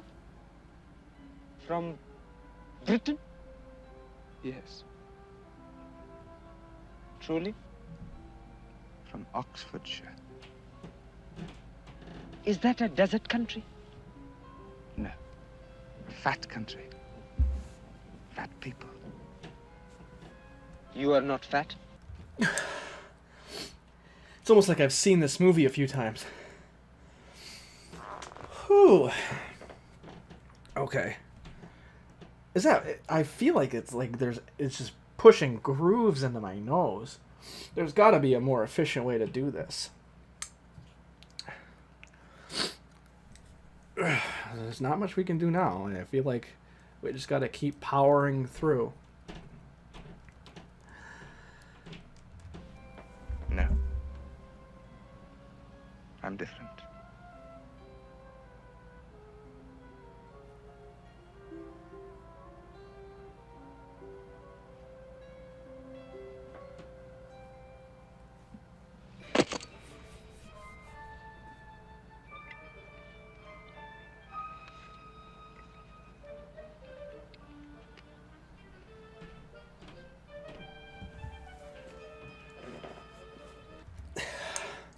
Those long one, yeah. Sometimes you got to get those long ones in there.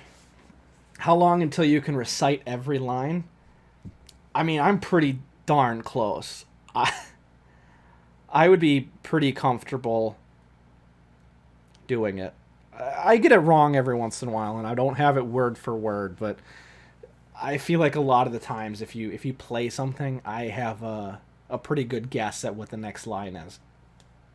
I can say it's a 4-hour movie, nearly, and I can very accurately, if you were to play me a 10-second clip of anything in the movie, I don't even need to see it, just audio. If I just hear 10 seconds of the movie, I can tell you within 10 minutes of the movie where that is.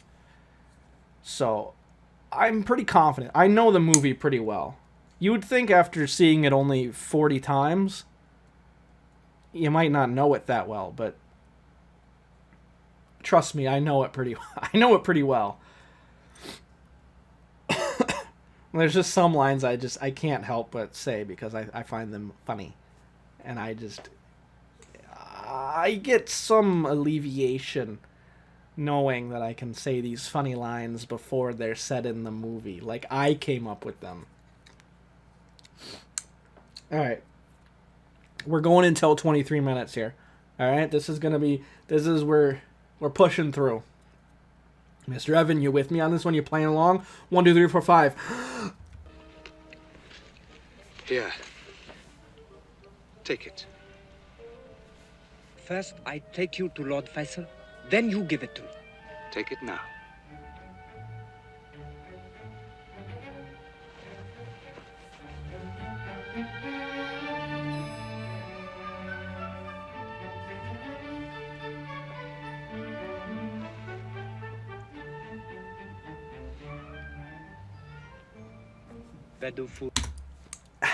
Easy. This is too easy.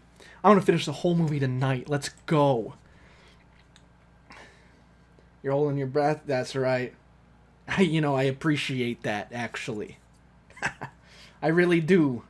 I really do appreciate that.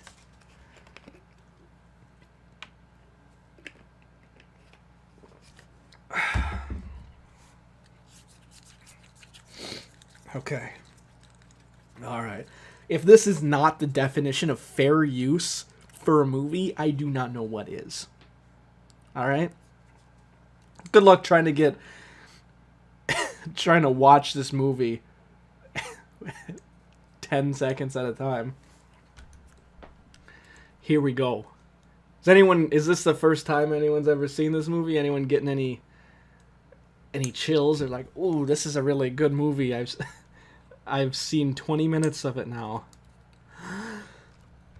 Good.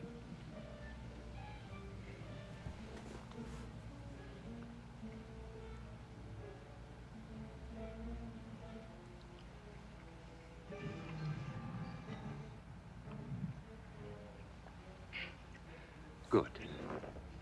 More?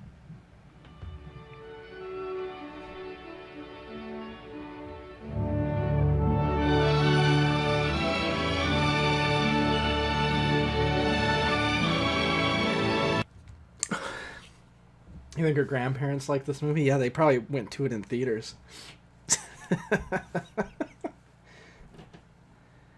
Unique cinematic experience. Yeah, you're not gonna get this cinematic experience watching Netflix. If you were getting this experience watching Netflix, you would hate whoever you're watching Netflix with. Let me tell you that right now. You'd be like, why do you keep pausing it? Well, I just got a lot to say about the movie. I got a factoid about every 15 seconds. Every 200 frames, I got something I want to tell you about the film. Did you know it came out in 1962? That's closer to World War I than to now. Did you know when Lawrence of Arabia was released, the Twin Towers in New York they weren't even built yet. Can you believe that? I mean, what? That's a fact. That's true.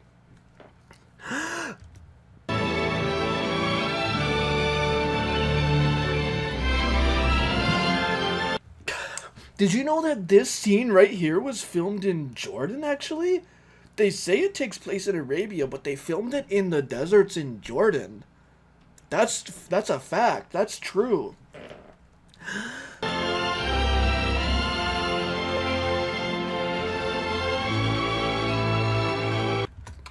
Did you know there's no CGI in this film? Everything you see in this film actually happened. There's no green screen, there's no CGI. That's a fact. That's actually true.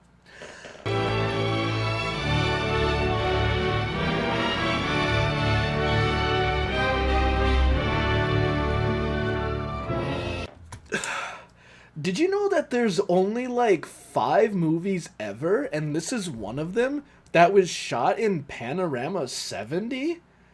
That's a fact. That's actually true.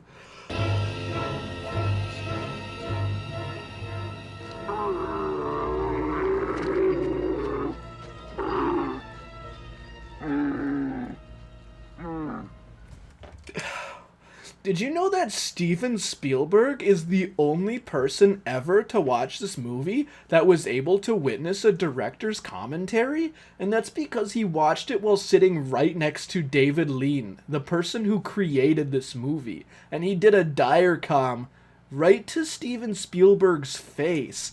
That's a fact. That's actually true. Betu. Where?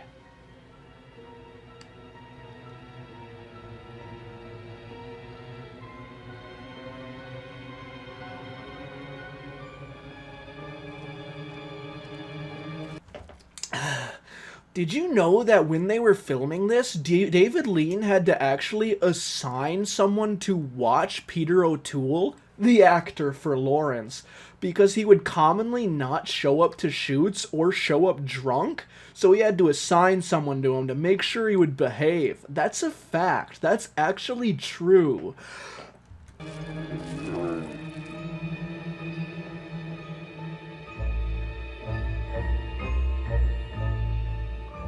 From here to Lord Faisal's camp is... Did you know that Auda Abu Tai? He's not in the movie yet, but he shows up later. He's a character that you'll see a lot of later, actually. His real-life counterpart family sued Lawrence of Arabia multiple times because they didn't like the way that he was portrayed in the film, and they lost. That's a fact. That's actually true. Harith country. Yes, I know. I am not Harith. No. Hazimi of the Beni Salim.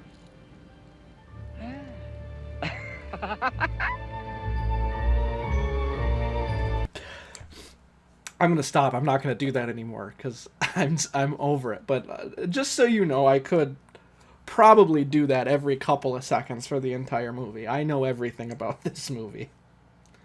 That's right. I'm killing you? Oh no. Mr. Evan, no. There's some way? What? Some way? There's what way? You have to elaborate on that. Water on your phone speakers. Can I shout really loudly and get the water out?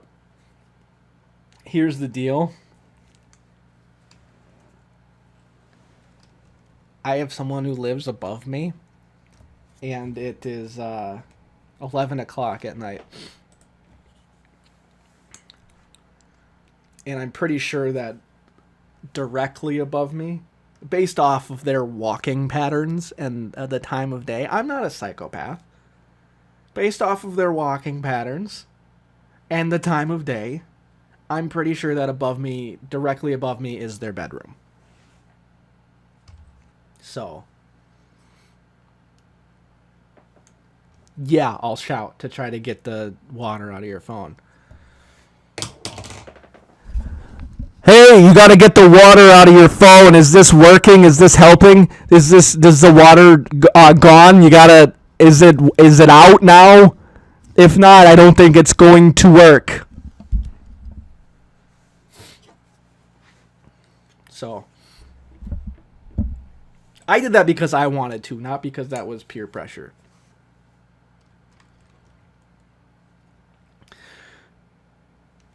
I think I gotta blow my nose. This has like clogged my nose. I need to clear my sinuses.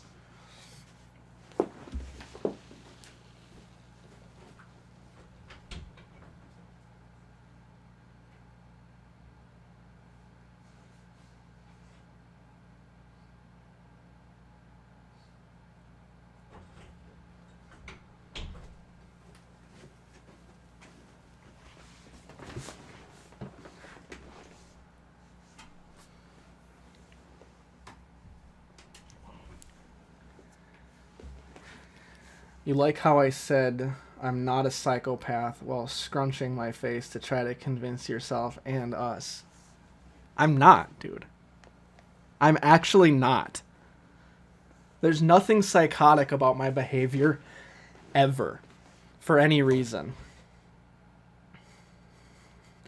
Name one thing about my behavior that's psychotic. I'll wait. I will absolutely love to hear what you have to say about my behavior. So, maybe just let me know. You think that helped? Good, I'm glad. Because only a non-psychopath would care about the water in someone else's phone. I don't know why you had water in your phone, but that is none of my concern. Yeah, you're rethinking? You're rethinking what you want to say? You gotta be careful with your next words, alright? I know you're your genetics of origin. All right? So maybe be careful with what you say next.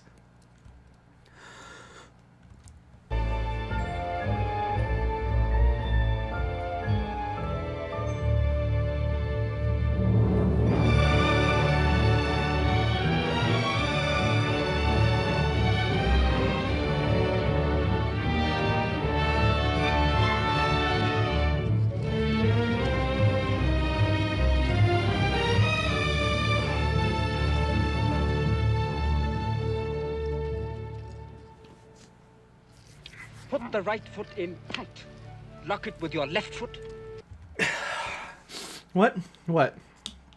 What? What? Did I say something? I don't remember. I don't, because when I, you know, and then I don't, and then I don't have any,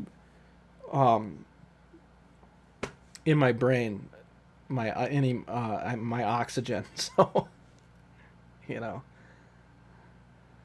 maybe I'll say some things that I don't mean, alright? And maybe I'll say some things that don't make any sense, okay? But I have an air machine for when you have trouble breathing. It's an air machine. It helps you. It actually is supposed to help you breathe.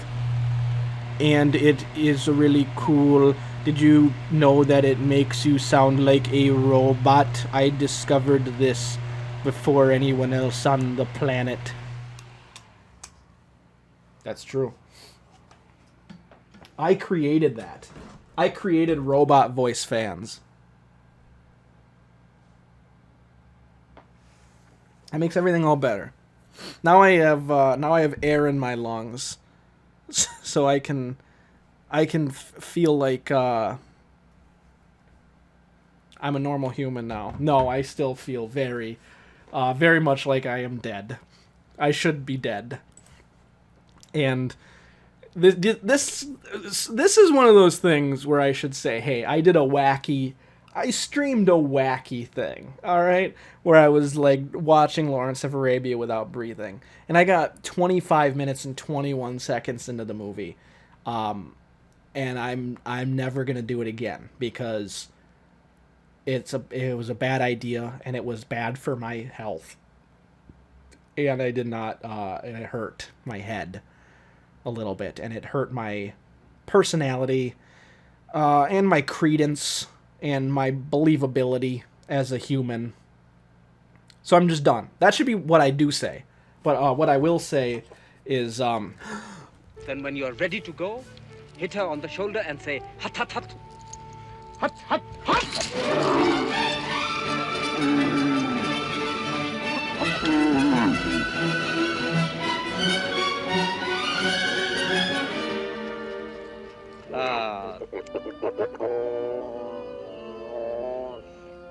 Today will be difficult, but tomorrow, good riding.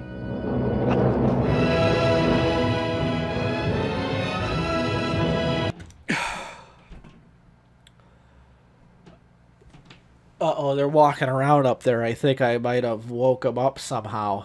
I don't know how that happened. We live and we learn.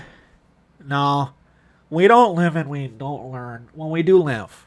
We live and we laugh and we love. But we do not learn. That would be ridiculous. I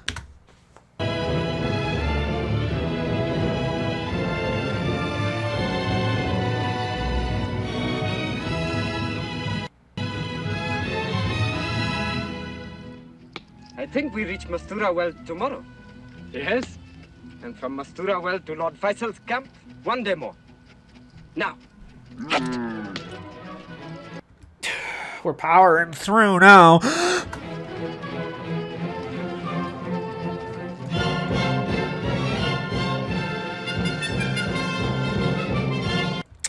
Nice short breaths.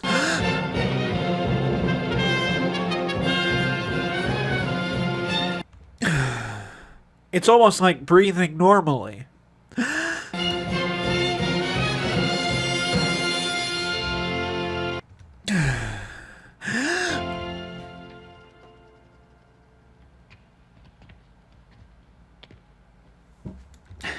don't know why I didn't do this the whole time. It's so easy.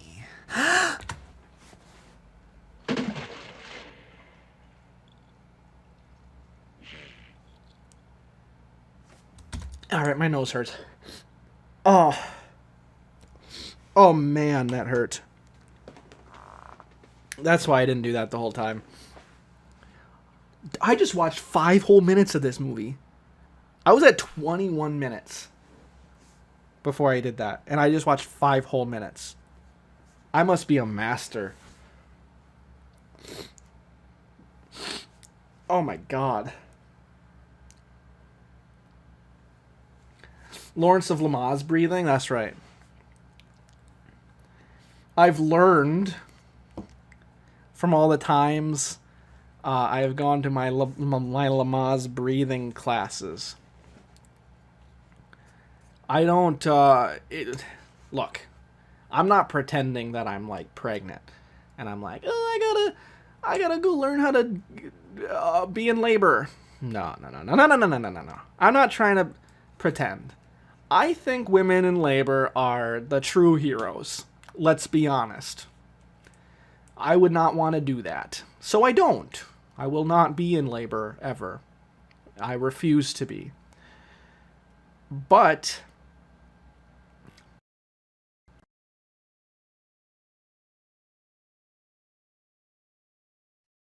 and I will help some of the single mothers. Single mothers to be. And, you know, just so they have a partner. So I am experienced because I will help some of the lonelier people, you know?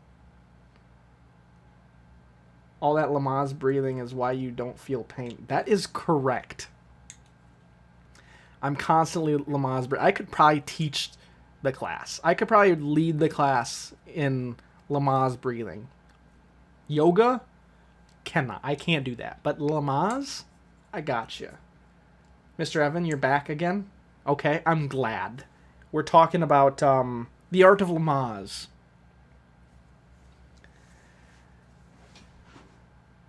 That's all I have to say. It's a big part of my life, and I just really don't have anything to say about it, you know? That's just the way it is. My point is, I'm a really nice guy.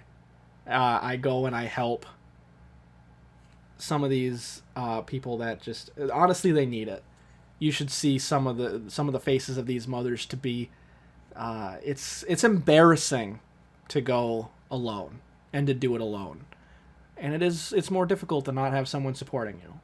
So that's my good deed that I like to do. And the reason I don't really like to talk about it is because I you know,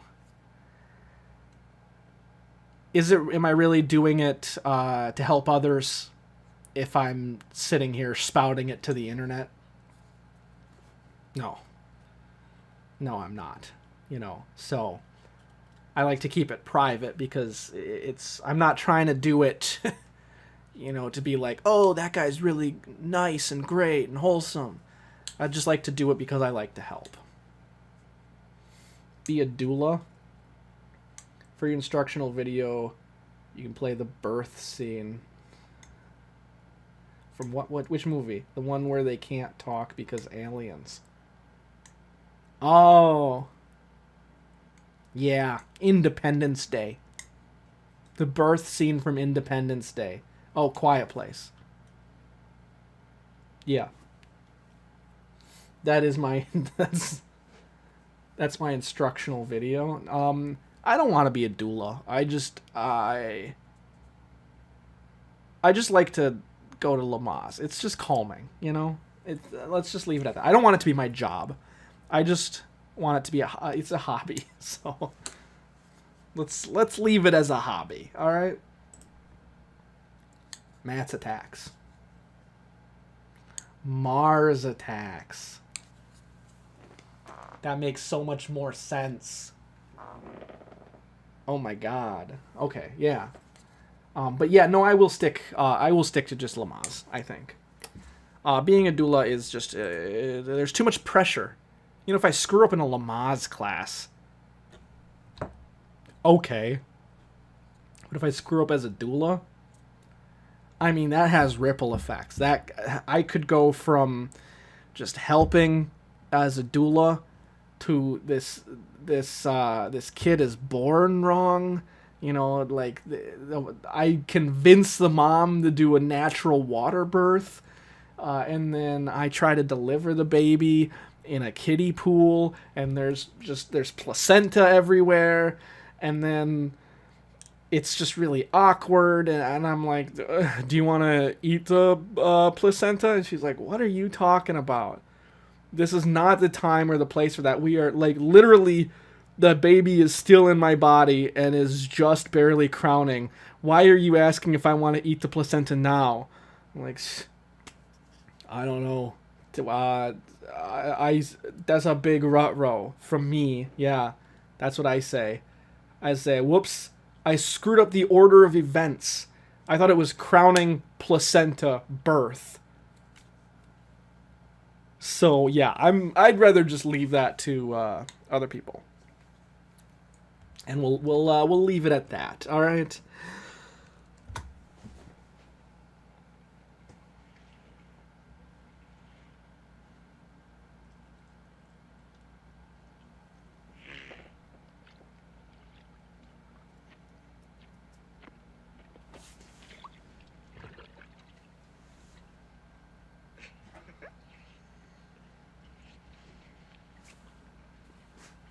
Good?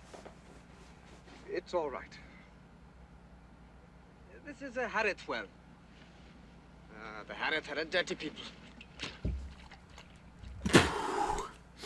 I should probably get this out of here before I do something stupid. There's a reason I'm not allowed near knives. Knives are supposed to stay in the kitchen. And I'm not allowed to make food with them. I'm only allowed blunt objects. Forks are also off the table. Because I'm too dangerous with them. To myself, not to others. I would never.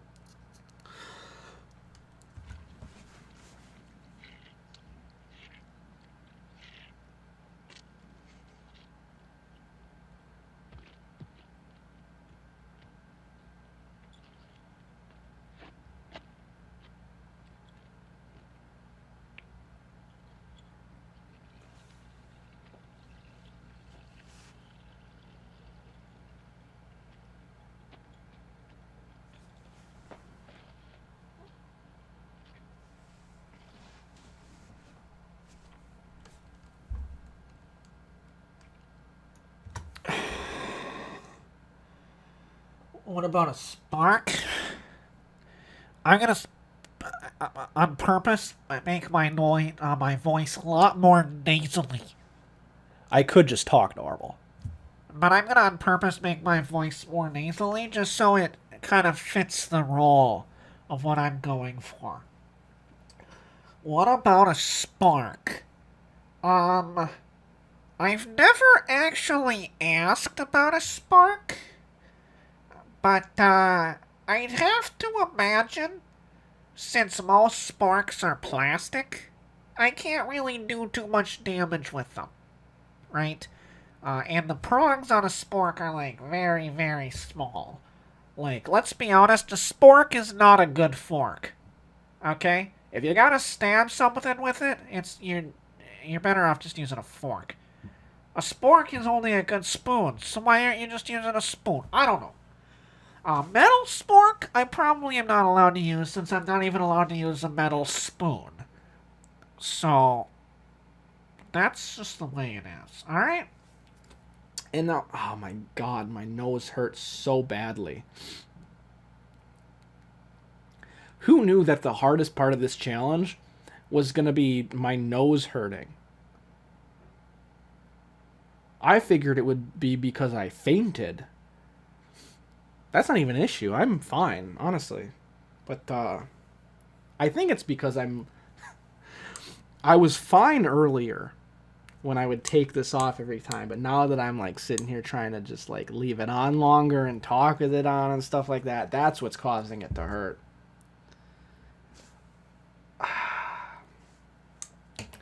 I gotta do, this is something I learned in Lamaze classes. I'm translating it, so this isn't exactly what I learned, but I'm translating it into nose. It's called nose massage.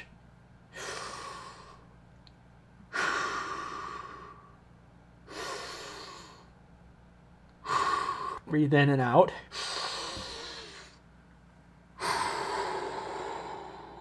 Yeah, that helped. Yeah, I knew translating it into nose massage would work. They don't teach you nose massage in Lamaze, but they do teach you a massaging technique. So I've also got to switch ears. My ear is in pain. I guess I'm just all in pain. I'm learning pain. So this is good. I'm not even complaining. I'm paining. A little bit of a stretch, but I went for it. This is the pain I was looking for. That's right. That's right. This is the pain I was looking for. You think I'm complaining about it? You think I'm complaining about it? But in reality, I've never been happier. And I know that sounds masochistic, but I love it. I've never felt this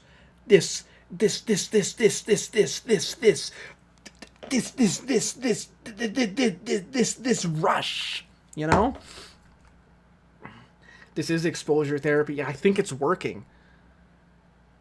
The first 38 times I watched this movie, it's like, okay. I'm maybe starting to feel that depression a little bit, you know? Maybe just a little bit. But not anything worth getting my goat over. But this is true pain. Finally. Kicks a dude into the pit? Yeah, that's right. Yeah, that's right. And that's what we're hoping for. Oh. Sorry. It's just this ecstasy that I'm feeling, you know? Whew. It's better than cocaine. Not that I would I would like to redact the last thing I said.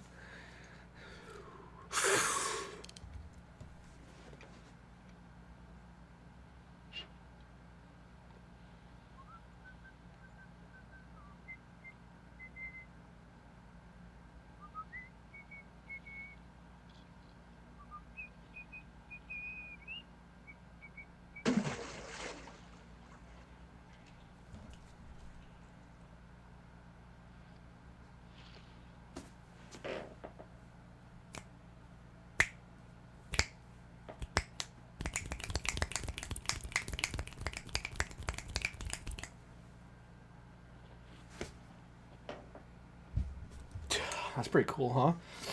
But you didn't know I could do that. That's right.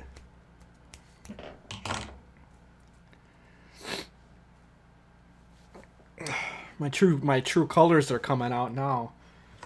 I never intended to show the world how cool of a snapper I am.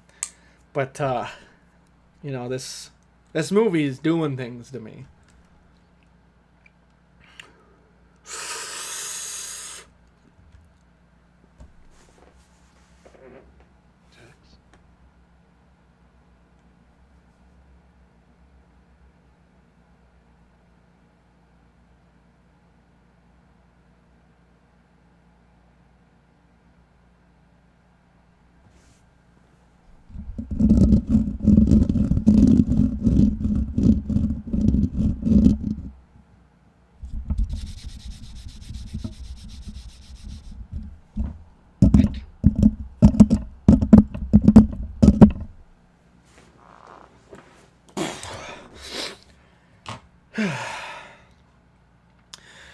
Got some ASMR scratches on there. Did I get if anyone tingles? You got those Lawrence tingles or what? That's what I should be doing, Lawrence of ASMR. That was dope, yeah. Like Cuphead speed.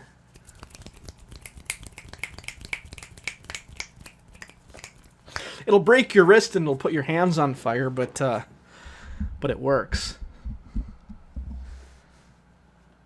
Cuphead's got nothing on me.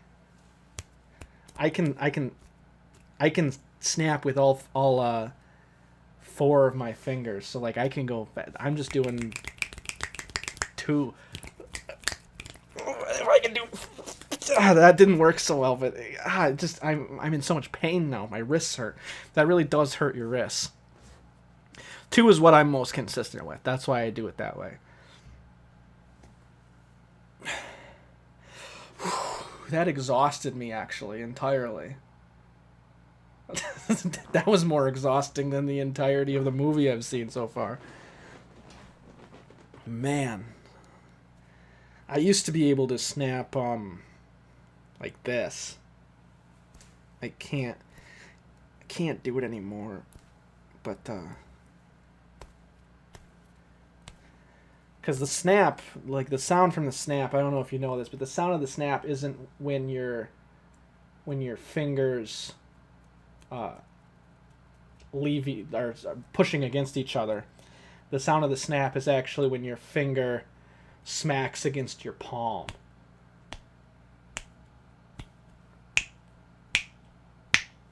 And because your thumb is pushing force up onto your finger, when it finally slides past, your finger pushes down with more force, and that's where the sound comes from.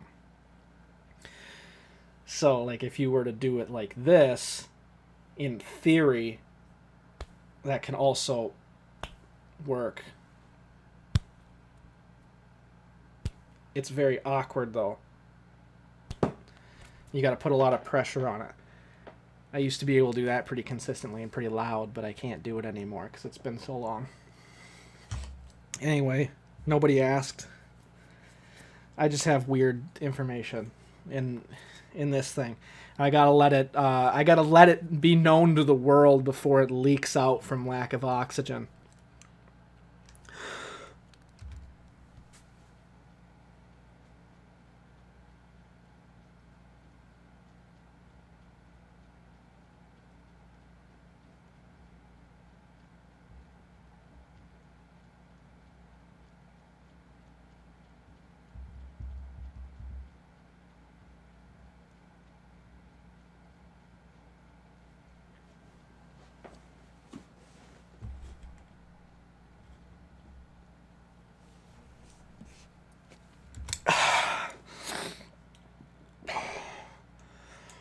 Whew.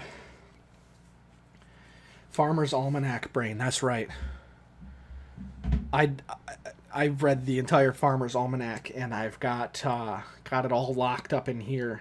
This is some important stuff. Ask me about what the temperature was like in Minnesota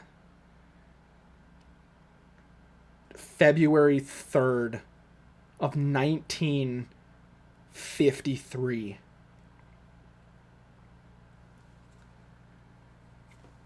I can tell you.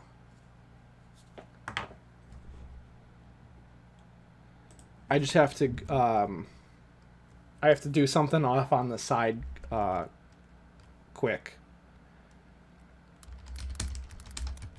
which is completely unconnected.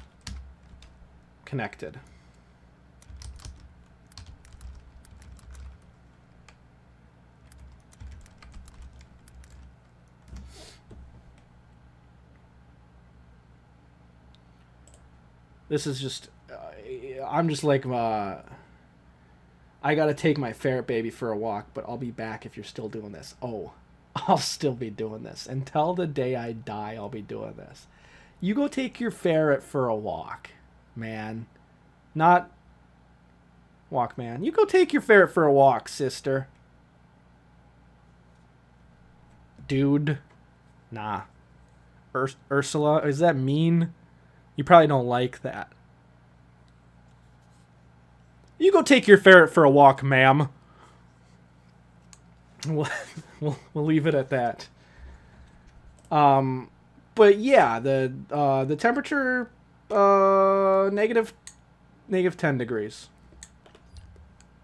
I knew that off the top of my head. Fahrenheit. Obviously. Some people.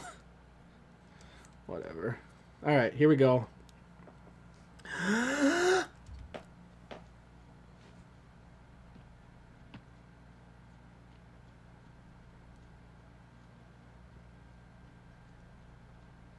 Who is he?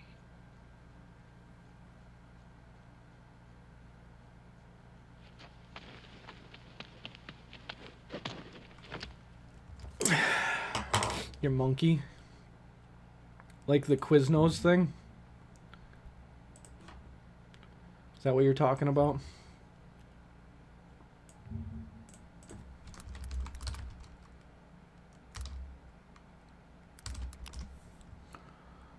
The thing from Quiznos? This thing? You're this thing? You're the thing singing about how Quiznos has a pepper bar? That's pretty cool, actually. I wish that was me.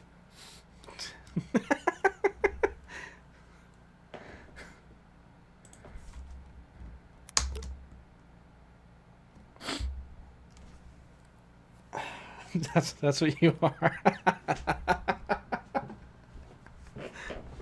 Those things are so cool. Quizno's got to bring that back. He's wearing like a little pirate hat. Look at him. Look at that guy. He's playing the guitar. He's wearing a little pirate hat. Yeah, you go take your ferret for a walk. And I'll stop. No, what did I do? Oh. That's okay. I accidentally did something stupid. There we go. Okay. Now let's get back to the movie. We gotta power through this. We love the moon. That's right. That's right. You know. They love the moon. That's not even... Yeah.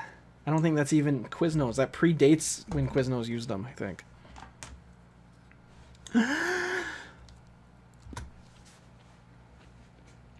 Tapas!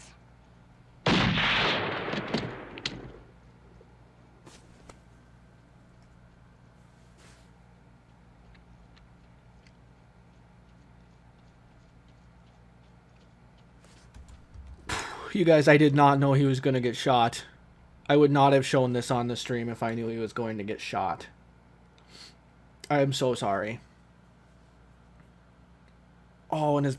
I paused it. This is embarrassing. I paused it and his body is still sitting there. Well, it's too late now. I guess the stream's rated R.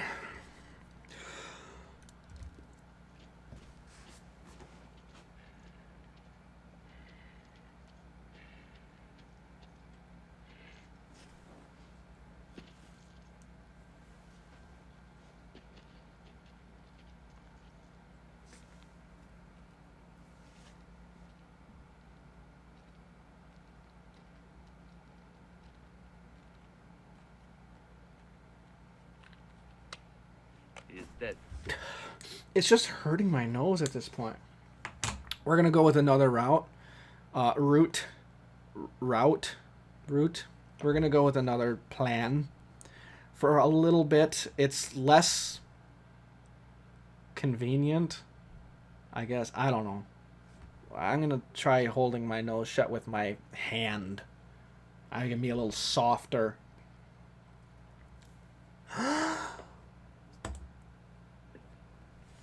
Yes.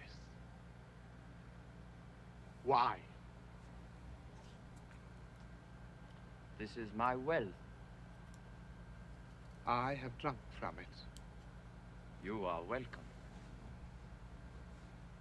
He was my friend. That? Yes, that. I can barely see the movie while I do this.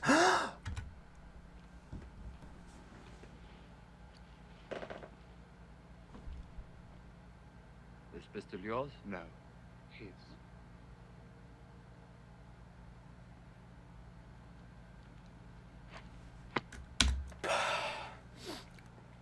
It just seems so archaic, you know?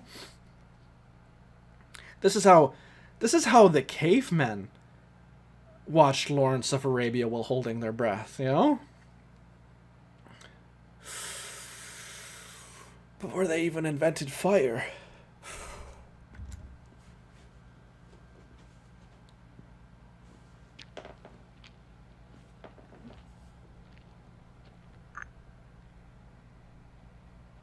His?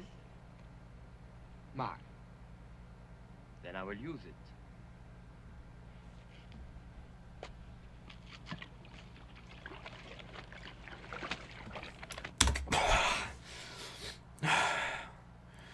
We're almost done with the movie. Why is this the most replayed scene of the movie? I get, it's like the beginning of the second half of the movie. That doesn't make sense to me. The first half of the movie is way better. Why is everyone... Okay, I guess this is this should be the most replayed scene of the movie right here. This is the beginning of the movie. I probably have single-handedly done that. Replaying the movie from the start. Alright. I guess if you're watching the movie and then you get to the intermission and then you stop, when you turn the movie back on like the next day or something, you might start it from right there. That makes sense. Here we go. We're going to go back to the clip.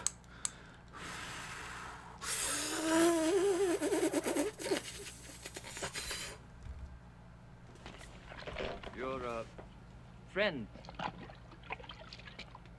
was a Hazmi of the Beni Salim. I know.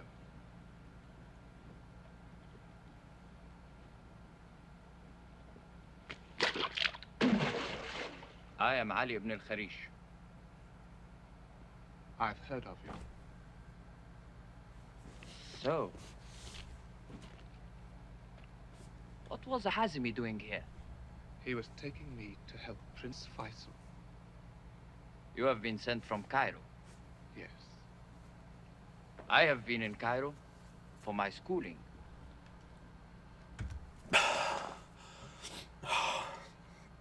Okay.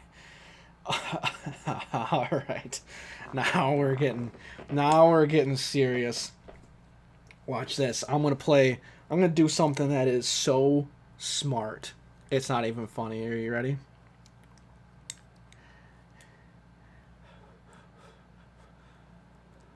Are you ready for this? I can't breathe if I'm drinking drink.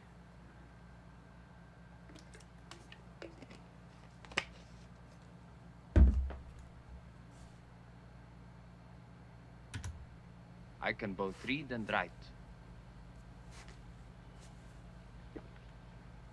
My Lord Faisal. Bad idea.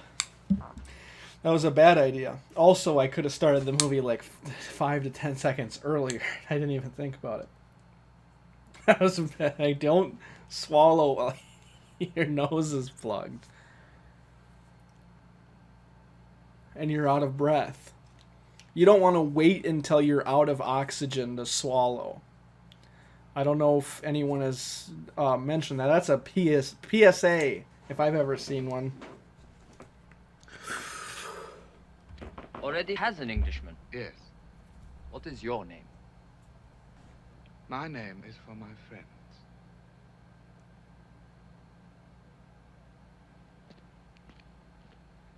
None of my friends is a murderer. You are angry, English.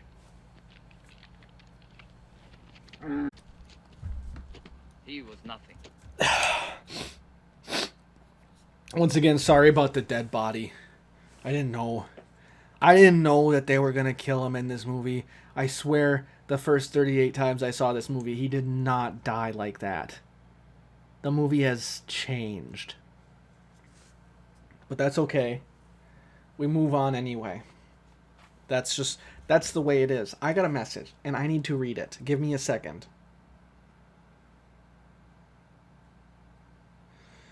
Give me a second. I need to read. And I need to reply. Calm down, alright? I just need a second.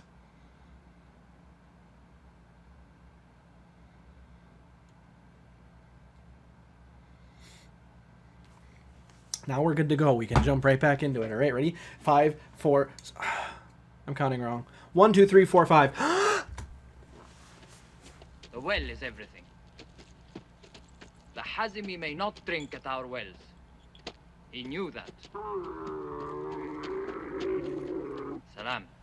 Hut, hut, hut. Sheriff Ali, so long as the Arabs fight tribe against tribe, so long will they be a little people, a silly people, greedy, barbarous, and cruel, as you are.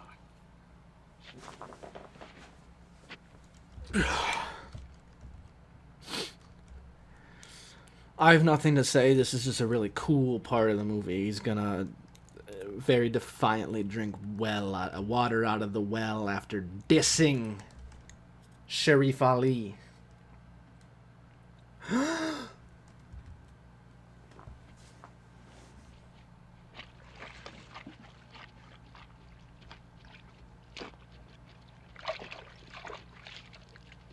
Come.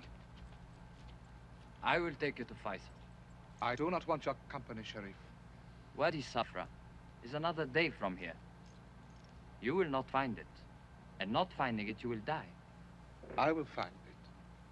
With this.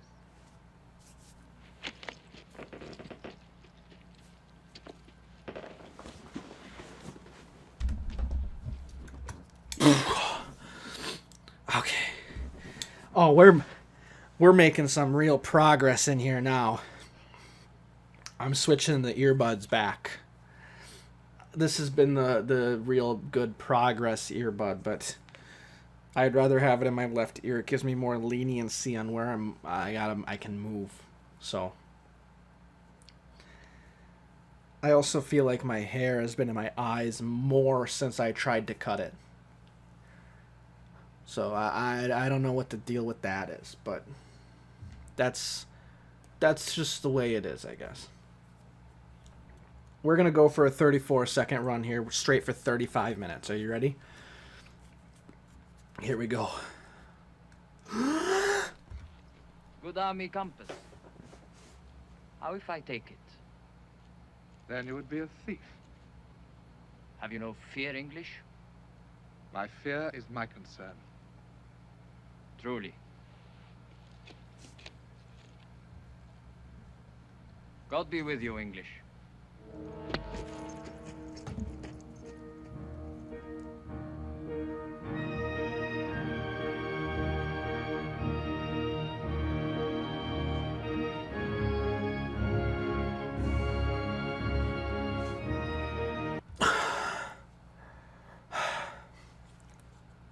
Okay. Okay. All right. Okay.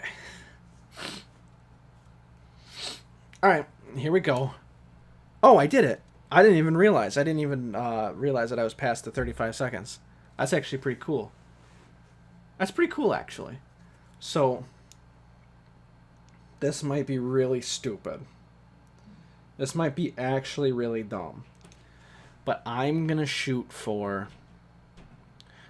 Oh, maybe not. This might be one of those copyrighted scenes. We're just going to run it normally. Alright? We're just going to keep going.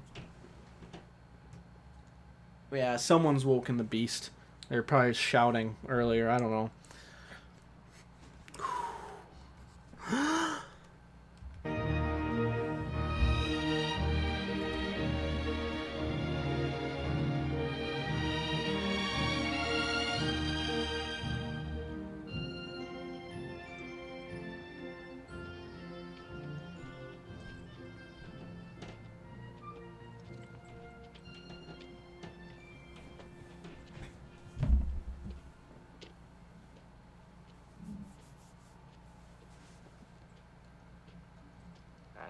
walk along the Waterline with an independent air, you can hear the girls declare he must be a millionaire. Alright. Now this is getting serious. He's got the echoing going. I'm wondering, now I want to do it because I don't know if this is one of the copyrighted sections. So we gotta tread carefully. So we're gonna run this in 20-second increments, okay? So we're gonna go, let's do a short one. Let's do this next one until 36 seconds. And then we can go a little bit longer and do 36:20, then 36:40. And by that time, we should be outside of the safety zone of copyright. So we'll just do 3 quick runs. Ready?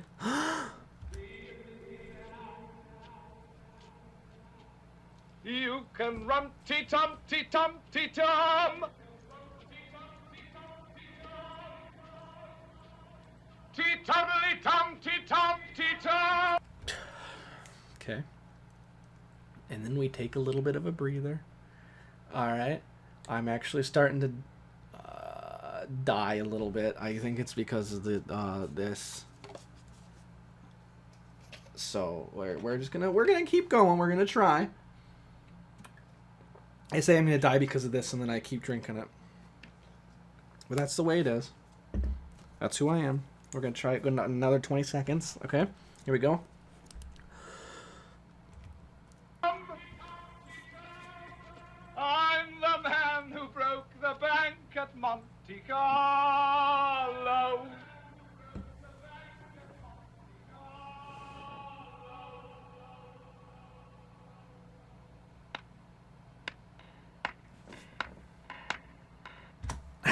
And we actually don't need to go to 36:40. That should put us safely outside of the music. So we can actually continue on now.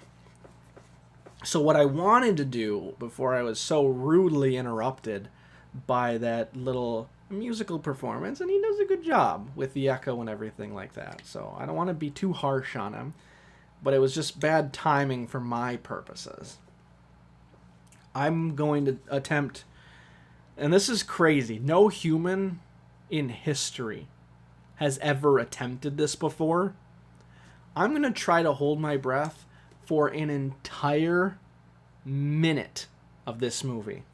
Okay, are you ready? Let me center myself. Let me zen. I am a Buddhist monk.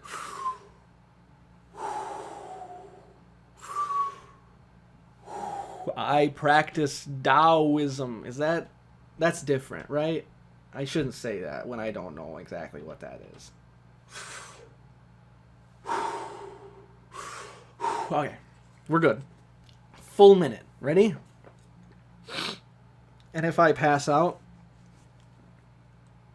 I apologize.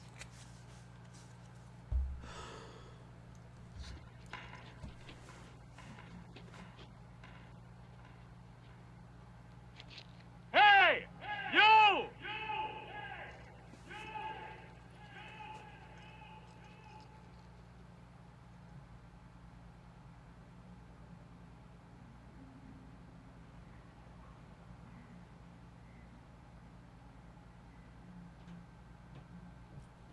I've been waiting for you. Did you know I was coming? I knew someone was coming. Faisal told me. How did he know? Not much happens within 50 miles of Faisal that Faisal doesn't know. I'll give him that. No escort? My guide was killed at the Matsura well. Turks? No, an Arab. Bloody savages.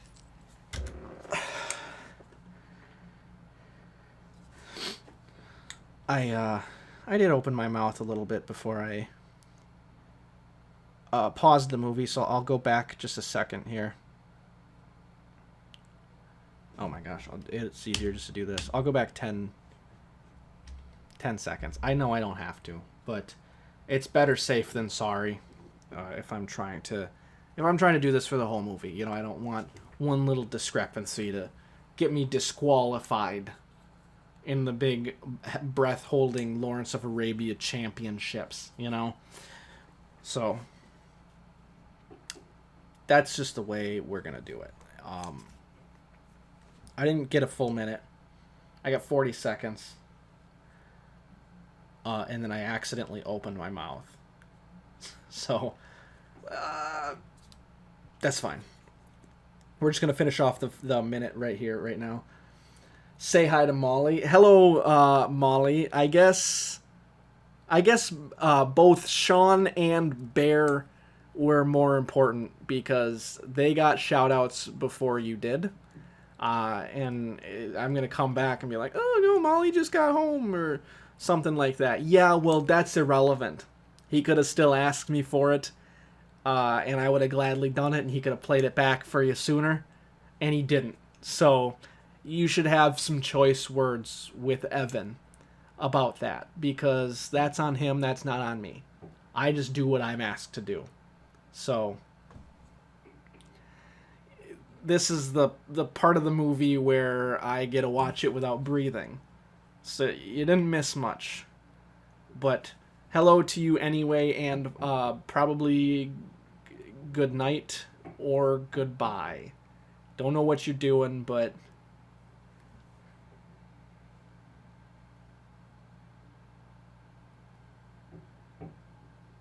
Evan, did it work?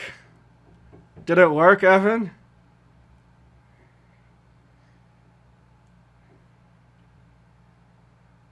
Was that Evan? Did she hear that, Evan?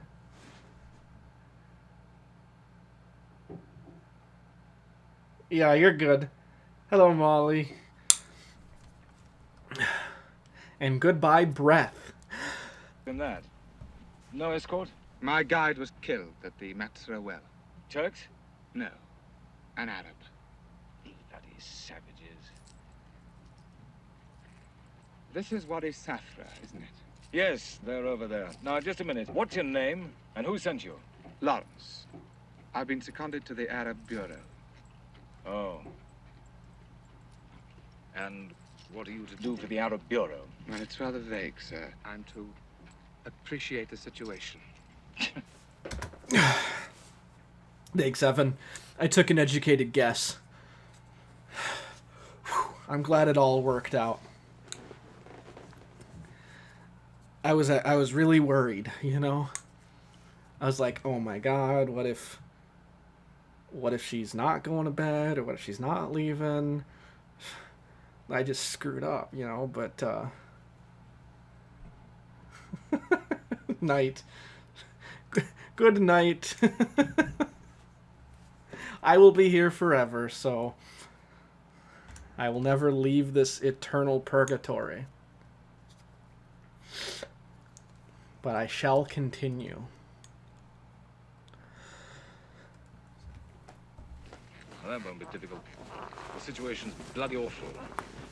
Their morale, if ever they had any, which I doubt, the Turks knocked out of them in front of Medina. With howitzers. They're fading away by dozens every night. What I want to say to you is this. That wherever you are, and whoever you're with, you're a British serving officer. And here's an order. When we get into that camp, you're to keep your mouth shut. You understand what I'm saying? Yes, sir. I understand what you're saying. You'll make your appreciation and get back to...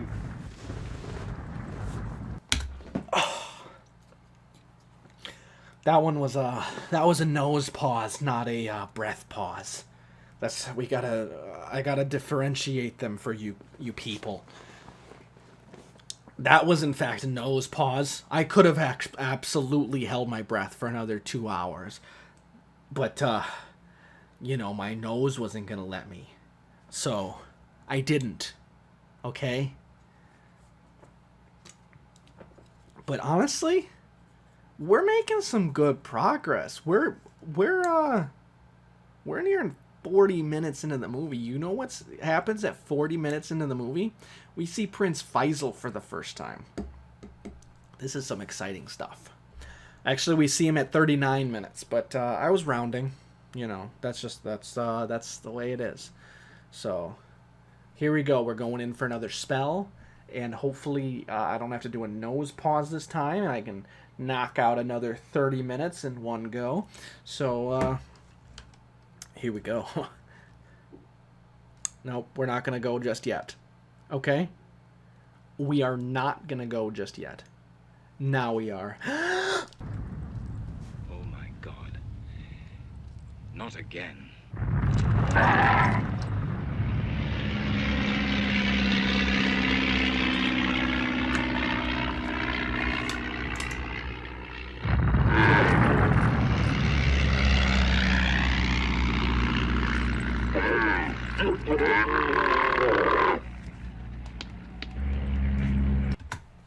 Yeah, that was a nose pause.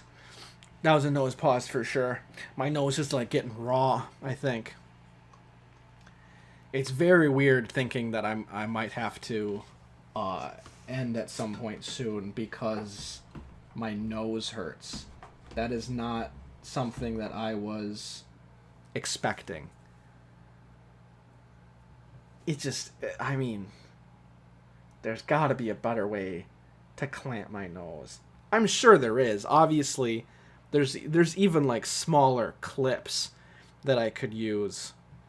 But these are the problem, the issue, not the problem, the issue, let's be clear, is that there's ridges on, for grip. There's grip ridges on this chip clip to hold the bag, which is not very helpful for my nose. That actually is what is hurting my nose. The amount of pressure that it applies onto my nose is perfect. Some clips are like really tight, but this is good. That doesn't hurt. The problem is absolutely the grip. If I put it onto my nose wrong, the grip hurts it. See, oh yeah, see that's fine. The problem is when I put it on hastily, and part, if not all of it, is grabbed onto like the cartilage of the nose, like the tip of it or something like that. That's when it starts to hurt. If it's just on the skin part, just to kind of hold it closed, then it's fine. That's actually not, it doesn't hurt really that much. That's when it gets really snotty, gross. I might have to throw this away when I'm done with it, because I don't want to use this on chips after this. But we're going to keep going. I digress.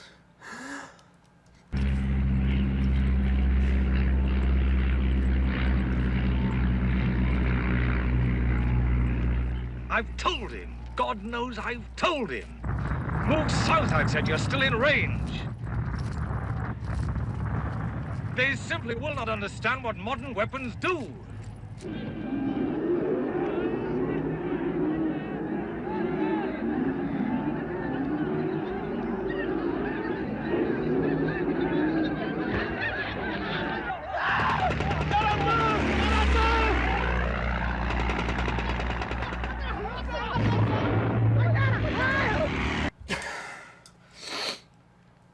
Whew. This is really starting to wear on me. I know I keep complaining about it, but you try it. You try wearing a chip clip for 3 hours. Yeah, I bet you wouldn't like it. But it's something that has to be done. Alright? Let's power through. I think I can power through to an hour. A power hour. Alright? Not in one breath, but before I end the stream. I think I can power through to an hour. And I am weak if I do not. Ready? Stand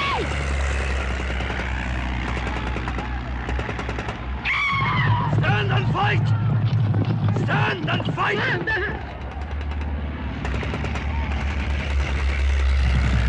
Fire back at them!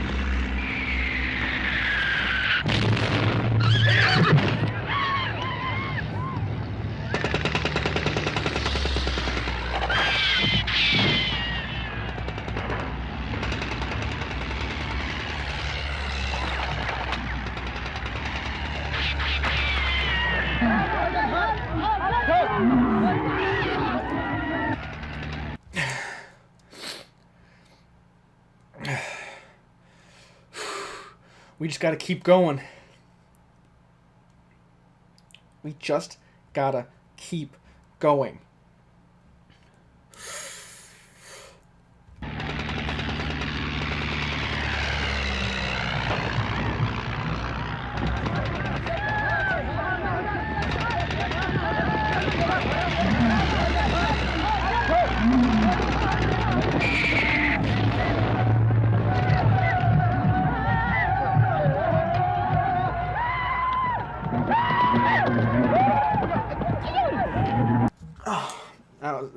That's a pause. I gotta.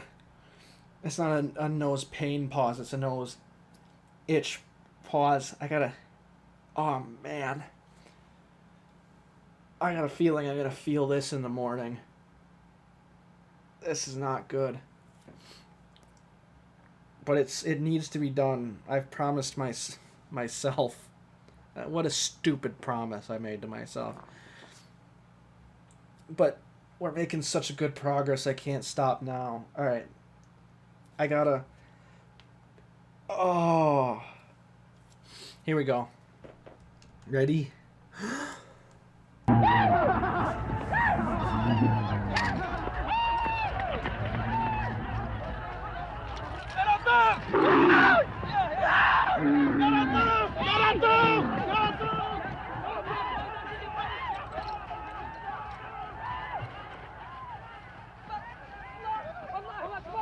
Who are you? Lieutenant Lawrence, sir. Seconded to the Arab Bureau. This is a bloody mess, sir. We'll have to move south. Yes, yes, Colonel. 50 miles south. You were right and I was wrong. We must take some thought for the wounded. Well, we can take care of them at Yenbo, sir. If they can get to Yenbo. Well, they can hardly come with us, sir. Oh, I'm getting some good runs in. But at what cost? Alright, here's the deal. I'm gonna take a breath. Okay. I have to, there's no delicate, there's really no delicate way to say this. I have to, I have to urine. I have to urine. So, give me... I can urine like a power washer, okay? So, give me 35 minutes and I'll be back. Easy. I can power out a pee in less than 35 minutes. Watch me.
Did you see how quickly I did that?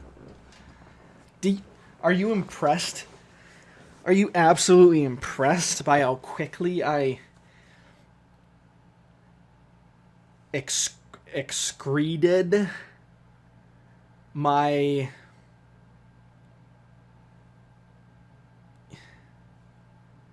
urinary tract?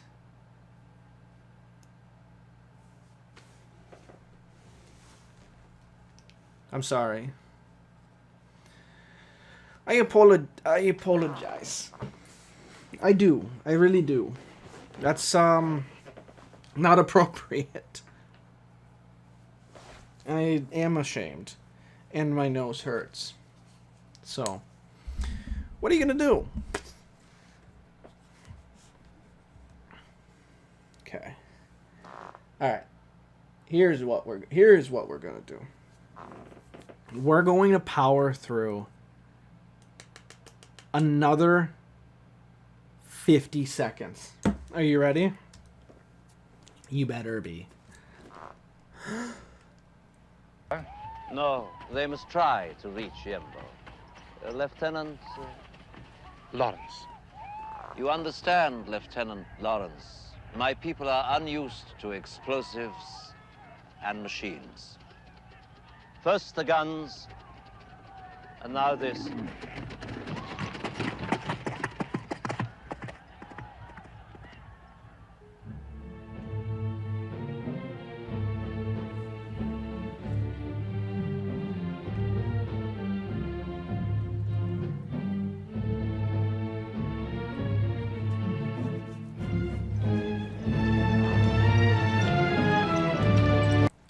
Close enough.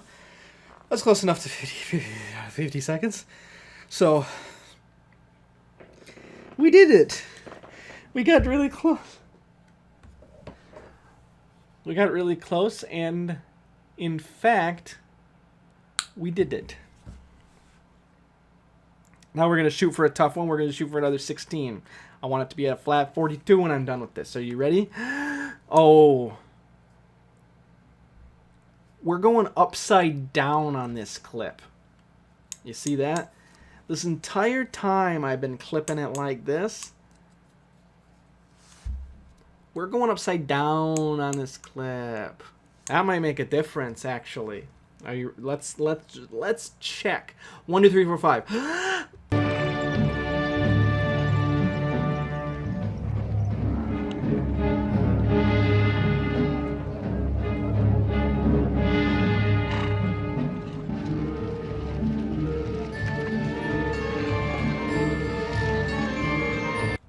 Oh yeah, that made a difference in that it's much worse. And I dropped the clip. It's gone forever. Nope, I found it. Watch this. I can pick it up without even leaning down because I'm a master. Clip master, they call me. Clip master of Arabia. Here we go. Here we go. Here we go. We're going back up right with the clip because upside down would hurt way more.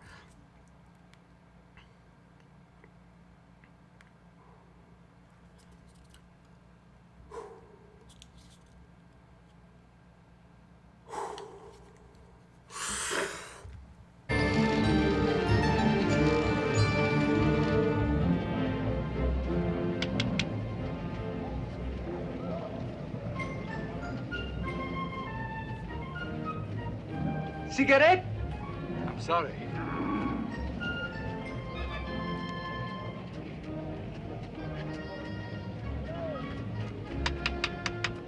Right. Cigarette, Your Excellency? I'm far. Please, Your Excellency. Just one for two.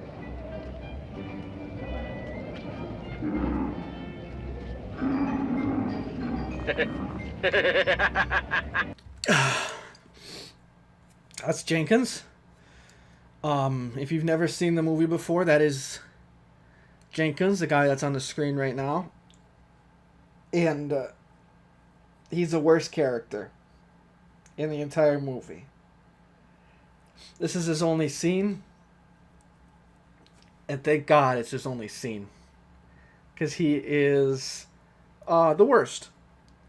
And if he were on my side in the war,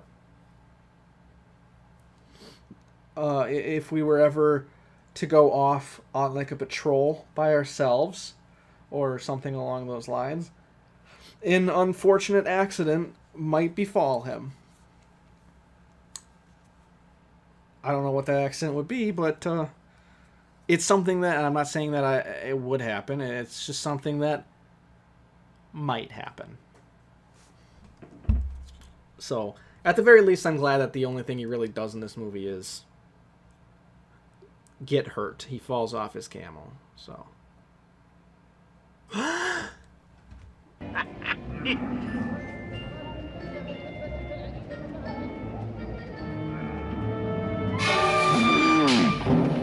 it, Jenkins!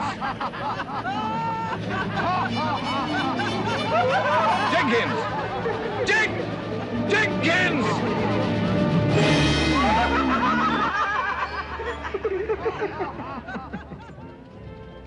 Orange? Orange. Orange. You have no servant. I don't need a servant. No? We can do everything. Light fires, cook food, wash clothes. Yes, everything. I don't doubt it. It will be very nice.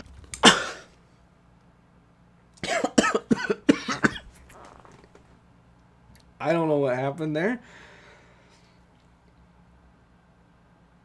But I almost threw up. I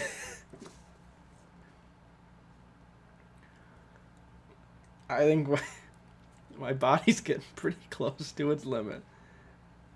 I'm gonna try to keep going, but I can still feel that. I don't know what the heck happened there. I think I just hit some upper limit of what a of what a body can hold in a 24-hour period. I think 3.5 hours of constantly holding your breath is the upper limit. Because I don't know what just happened there. We're gonna go and we're gonna see if it happens again. Hopefully that was a fluke. That was a one-time thing. But we're gonna try, and we're gonna keep going.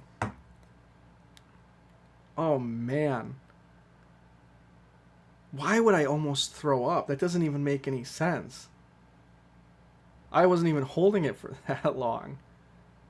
Oh, I got tears coming out of my eyes now. That's a first. What the heck was that? Alright. I've recovered the best that I can recover, I think. So we're gonna try it again. We're gonna keep going.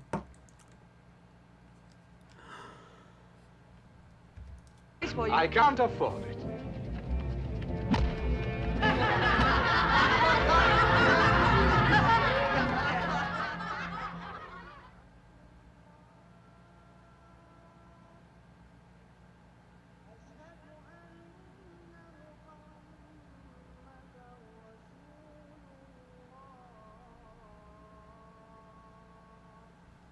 Recite then as much of the Koran as may be easy to you. God knoweth that there be some among you sick, while others travel through the earth in quest for the bounties of God. Others do battle in his cause. Recite, therefore, as much as may be easy, and observe the prayers. Oh, I feel like that was a good one. Oh, I feel like I got a lot out of that one. I did not feel like I needed to puke on that one. So, I think that was a one-time deal, and I do not know what the problem was with that one. I still don't understand why I needed to throw up, but I think that was a one-time deal, and I think I'm going to be okay. My head is a little lightheaded, but that's fine. I'm not going to... Obviously, I know when to stop. I know when to quit for, like, safety reasons. I'm not going to push myself too far. If my head actually is feeling lightheaded or I get a headache or something like that, obviously I'll stop.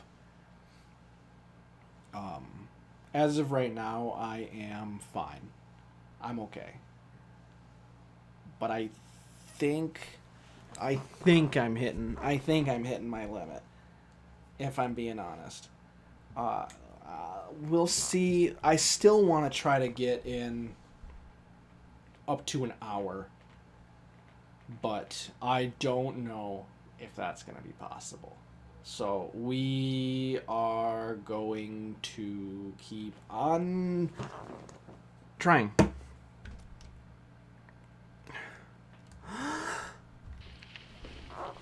This will be best and richest in the recompense. Seek ye the forgiveness of God. Verily, God is forgiving, merciful. Greetings, Ali. My lord. Sheriff Ali? Lieutenant Lawrence, you have met Sheriff Ali, I think. Yes, my lord. And now, Selim, the brightness. By the noonday brightness, by the night when it darkeneth, thy Lord hath not forsaken thee.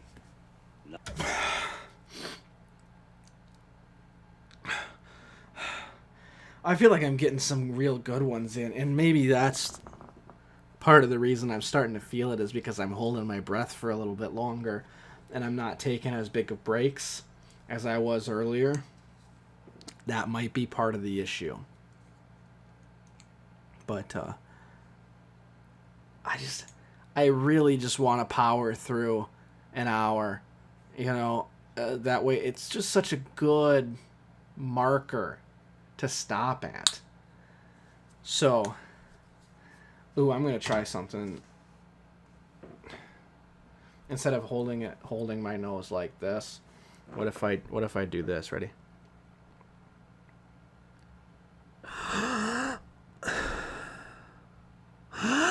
Neither hath he been displeased. And surely the future shall be better for thee than the past. And in the end shall your Lord be bounteous to thee, and thou be satisfied. So, yes, Colonel. I want a decision, sir. You want me to fall back on Yenbo? Well, you're not doing much good here, sir. I'm sorry to rub it in, sir, but we can't supply you here. You could supply us through Aqaba. Aqaba? Well, if you can get hold of Aqaba, sir, of course we can supply you. But you can't. You could. You mean the Navy? The Turks have... That, honestly, that felt a lot better on my nose. But the positioning is really weird because I can't do anything.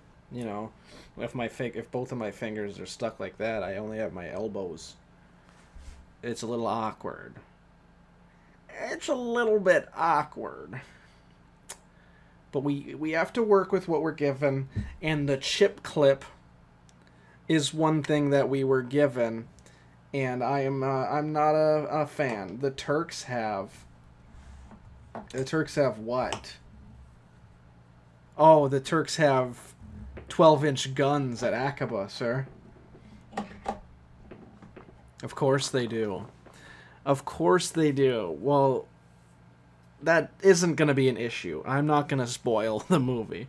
When we get to the movie in the part of the movie in 7 hours from now, when they say something, I don't want to spoil it. But we're gonna keep trying with the little fingers on the nose instead of the chip clip for a few more tries. I think the chip clip is more effective, but man, this is way more comfortable on my nose. My nose is so raw right now. I've been essentially wearing a chip clip for 3.5 hours, and it's starting to wear me down a little bit. 12 inchers, that's right. Those guns are 12 inchers. That's like this big. I don't know if you can tell. The proportions are a little weird because of the cameras, like wide angle, fisheye, optic zoom kind of stuff. So like it might be hard to tell, but this is 12 inches right here, and that's the size of them bad boy guns. But we gotta get another go in. This one doesn't have to be a long one. We can do a short one for this one. Ready? Awkward positioning, but we gotta do what we gotta do. 12-inch guns at Aqaba, sir.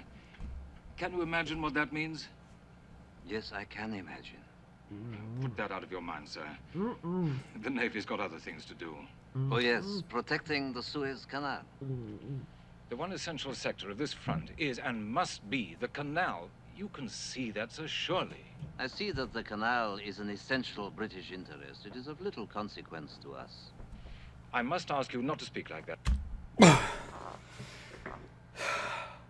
I think we'll do that one more time, and then we'll go back to the clip, because it's just such an awkward position, but it does feel so much better.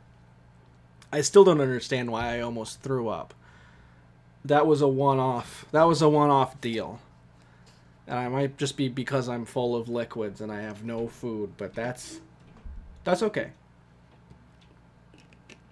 My body will do what my body wants to do, and honestly, I think my body is just screaming for air. And I will not oblige. You do not earn air. You do not need air. You are not required to have air. That's what I say that. That's my daily mantra to my body. Almost an hour into the movie. Yeah, I'm really gaining some time right now. At my current rate, what is that? 45 minutes, hour and a half, 3 hours, 45. See, I'm 3.5 hours into this stream, so I can finish this movie in 17.5 hours at this rate. So, hey, that's pretty good. That's pretty good, and I will not pass out before then. Even though I am 3.5 hours into this, and I'm really starting to feel it a little bit. I can go for another 14 hours. Of course. That's fine. 14 hours, that would bring me to 2 o'clock in the afternoon. Good thing I've got nothing going on. I can do it? Yeah, I think so. I can muster it up, and I can keep going. In fact, I can muster it up. Let's pull condiments into this. I can muster it up, and I can keep going. Okay, we're going to do one more with the fingers. Ready? That, sir. British and Arab interests are one and the same. Possibly. Ha! Ha! Upon my word, sir, you're ungrateful. Fall back on Yenbo, and we will give you equipment, give you arms, advice, training, everything. Guns? A modern rifle for every man. No, guns. Artillery. Guns like the Turkish guns at Medina. Yes. I should take a break from holding my breath. I might pass out, and then I'd have to restart the... Wait, hang on. Well, hang on. Why would I have to restart the movie if I pass out? Oh, because I'd be breathing, and the movie would keep going if I pass out. Okay, that's fair. I wouldn't have to start the movie over.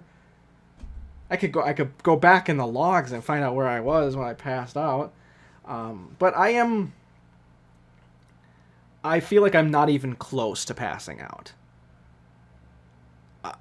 And like I said a little bit earlier, is I'm not being stupid about it. I'm not trying to push my limits, right? If I start to feel lightheaded, or I start to feel a headache come on, or really anything, even like a little bit too much, I'll just stop. I'm not trying to prove anything. I don't need to force myself. Yeah, you'd have to restart because you gave up. No. What? Who's making the rules here? I feel like I should be making the rules. That's an evil test. This is one of, and I will crass out, actually. This is one of Hercules' 13 trials. What are they called? this is it. This is what one of the things that he had to do. Back in ancient Greece, they're like, hey, you have to watch Lawrence of Arabia without breathing. You make the rules? Okay. Rude, but fair, I guess. So I guess if I add that to the official list of rules...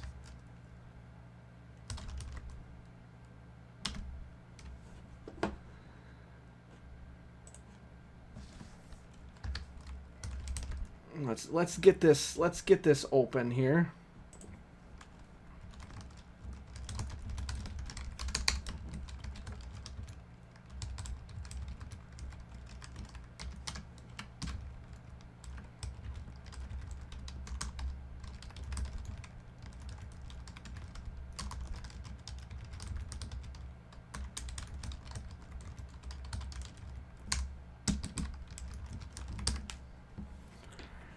So,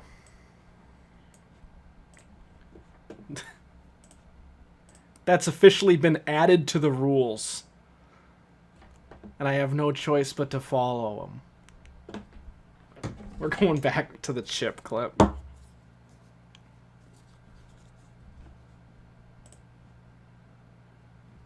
Harsh. Hey, I don't make the rules, man. All I have to say, and this is my original thought, is this is an evil test. I have to say. This test is one evil test of which I do not make the rules. I created this beast, but I cannot tame it.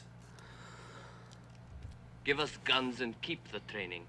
Your men need training far more than guns, sir. The English will teach the Bedou to fight? We will teach them, Sheriff Ali, to fight a modern, mechanized army. Yes, Lieutenant? What do you think about Yembo? I think it is far from Damascus. We'll in Damascus, and never fear.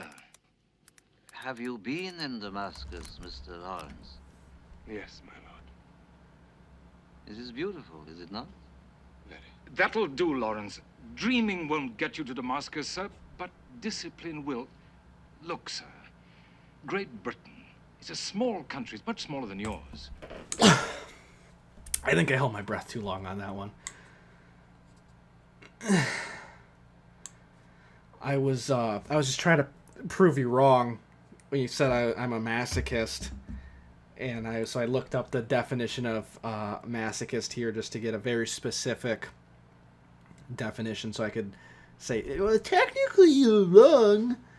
The definition is a person who derives sexual gratification from their own pain or humiliation. So, I guess you are correct, okay? Does that make you happy?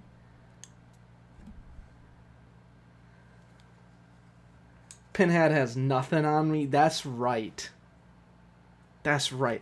Pinhead wishes he could be as crazy as me.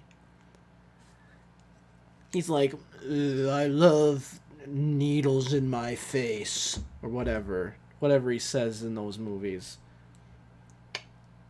Me? I just watch movies. Without breathing. It's such a weird... What a weird fetish to have, huh? This is how I get my rocks off. This is how I get my kicks. Is watching a 60-year-old movie without breathing. This ain't no animation stream. This is pirate hours. Whoa. Whoa, whoa, whoa, whoa, whoa.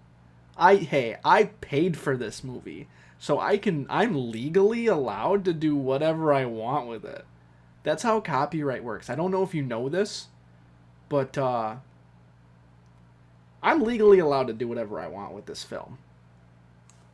So, sorry. How long until you think you can recite the movie? I'm pretty close. Better than Pizza Feet? No. Nothing's better than Pizza Feet. I'm pretty close. Okay, so I am pretty good at saying the lines. I would say 70 to 80% of the lines I have. I can say them like while they're being said, and obviously some parts of it it's like people talking over each other, and I can't really do that fully. But I can do about 70 to 80% of the movie, but like reciting it without watching it, the Bleach Blonde twins in the Tom Hanks Jesus movie were sadomasochists, but they got no Bishop Banner hammock. Yeah, I don't think I'm a sadomasochist. I think I'm just a masochist. I don't want to watch other people get hurt. Bishop Banana Hammock. I understood it. I got what you were trying to say. But yeah, I can... It's a lot more difficult for me to run the movie like in my head without it playing in front of me. I think I could do pretty well with that.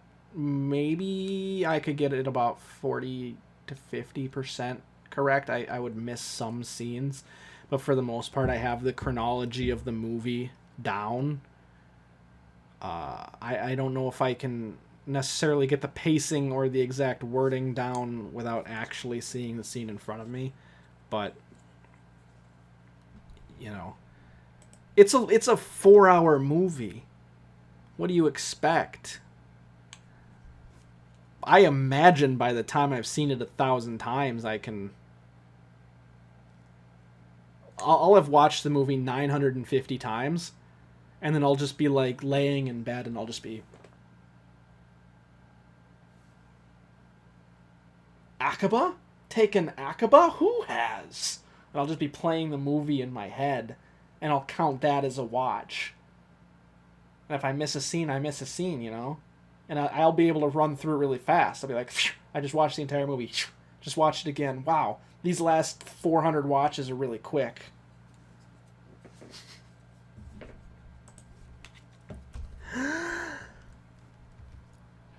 Small population compared with some.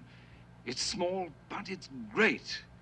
And why? Because it has guns. Because it has discipline. Because it has a navy. Because of this, the English go where they please and strike where they please, and this makes them great. Right. Mr. Lawrence, that'll do. Lieutenant Lawrence, sir, is not your military advisor. But I would like to hear his opinion. Damn it, Lawrence, who do you take your orders from? From Lord Faisal in Faisal's tent. Old fool! Why? If I'm going to watch it 1,000 times, I should be able to remake it scene by scene. Yeah, probably. If I know it as well as I know it after seeing it 38 times, I can't even imagine how well I'll know it after 1,000. I will not be able to have an original thought of my own. I think it will be all Lawrence quotes. Discount Lawrence of Arabia. I think that would be really fun, actually. I've thought about it when I'm closer to the end. I might, like, hire some historian or something like that to kind of path out the trail that Lawrence supposedly takes in the movie, and like hire a guide and stuff like that, and go to Arabia and trek through the desert and kind of follow his path. I think that would be really fun. And if at the time it's not like safe to go to that part of Arabia, I would talk to like the U.S. embassy there and see what's going on, if it's okay at the time to go there, because sometimes it is, sometimes it's not. And if it's not, then I could reroute. And the movie was shot, the desert scenes in the movie were shot a lot in Jordan, so I could I think it would also be cool to go to like the scenes or like the setting that the movie was shot, because you can actually see like the backgrounds and stuff of where it was shot. The last time could be a stage production like Rocky Horror, or your idea is much cooler. Probably not right now unless you have family there. Yeah, But I'm thinking in like 10 years it might be okay. Maybe not. Maybe I don't know. I would talk to people before I just went over there. When I went, the revolution was going on. Yeah, see, that would be my worry, which is why I have there's backups. You know, I can go to Jordan. I'm sure I could figure something out in Egypt or something like that. You know, there's a lot of places where desert exists. I mean, for crying out loud, it would be less cool, but I could go to like Arizona, you know, and do stuff there. I'd rather, you know, obviously like Arabia is the number one, and then Jordan is number two. But there's a whole list of things, and I could make something work. I don't know. There's a lot of things that I want to do with this really stupid series. I'm going to read the 7 Pillars of Wisdom. I haven't read that yet. But the 7 Pillars of Wisdom is Death Valley or Joshua Tree. Yeah, exactly. I think I could get something cool out of it. It'd still be a cool trip. It's just not got that historical significance. Discount. Yeah, that would be very discount. I think it'd be fun to reshoot the movie. I think it'd be a lot of work, but I might I could hire like an independent film crew or something like that. I could figure something out. I think that'd be fun. What was I saying? Part of the Texas Chainsaw remake were filmed in Jordan, mostly the outside parts. Yeah.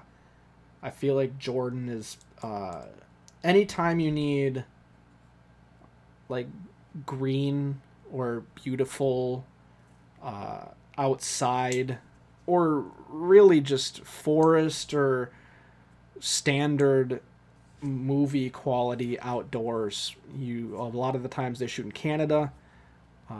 If you need like really beautiful background, they shoot in New Zealand. And then desert, I feel like is a lot of Jordan.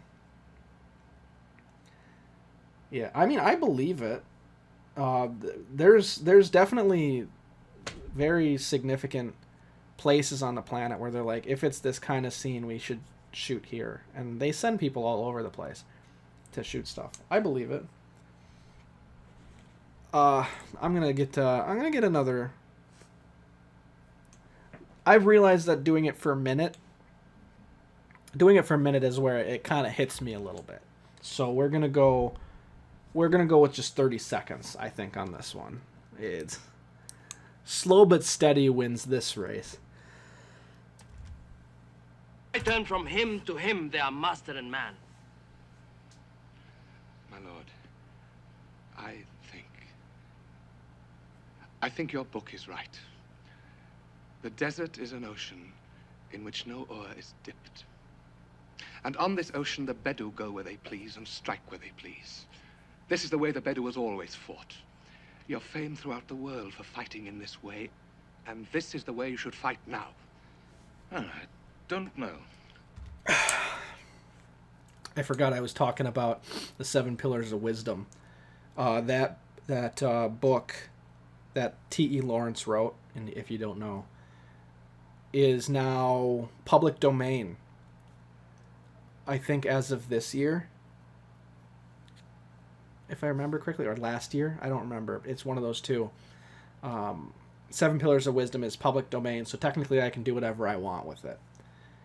And I think it'd be really fun to go through, read it, and kind of make comparisons, not necessarily footnotes, but comparisons in the book itself of the difference between the writings and the movie.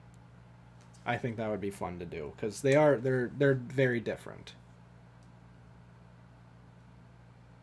Low humidity, but great floral breaks it down a little bit. I want to film in California again someday. Yeah, I mean, there's a lot of places that I think would be really great to shoot different things.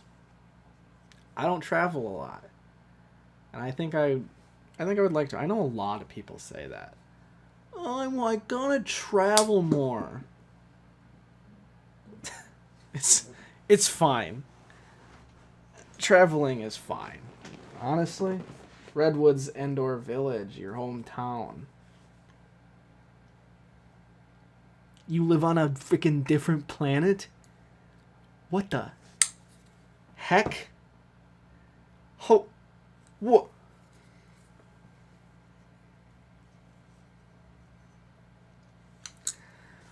What the heck? Oh, that hurts. How do people wear barrettes in their hair? Is that what they're called? I don't know. I've never worn one. But it hurts. I wish I was on a different planet. I wish I was in 1916. And I could be watching Lawrence of Arabia in real time. If I was in 1916, I would so be a part of the English army. Let me tell you. I'd be a big part of the English army that's sieging Arabia. That's me. The redwoods only grow in small amounts in specific places in the world. Yeah, but redwoods are so cool. Redwoods are the best. What are those giant trees you can drive through? Is that redwoods?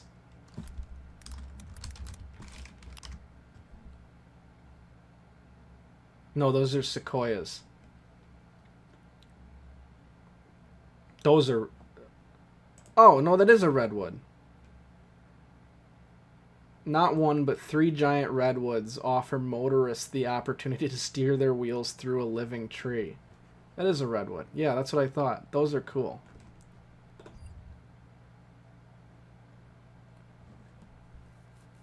Oh, sequoia redwoods. Gotcha. Thanks, Internet.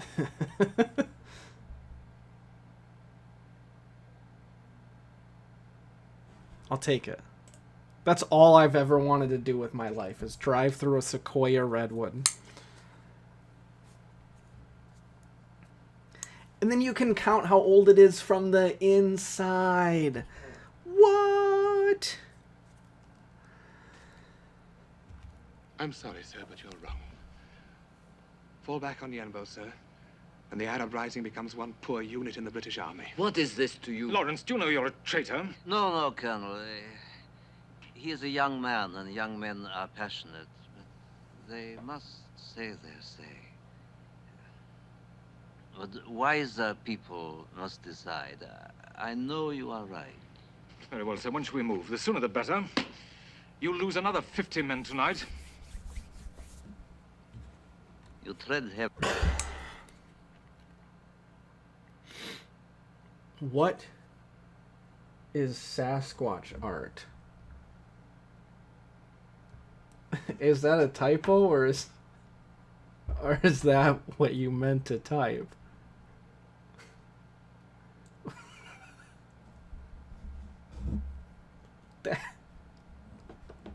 That can't be what you meant to type, right? I think that autocorrect has to be. If that is what you meant to type, that's cool. I want Sasquatch art. Sasquatch burl art. Okay. I will look that up.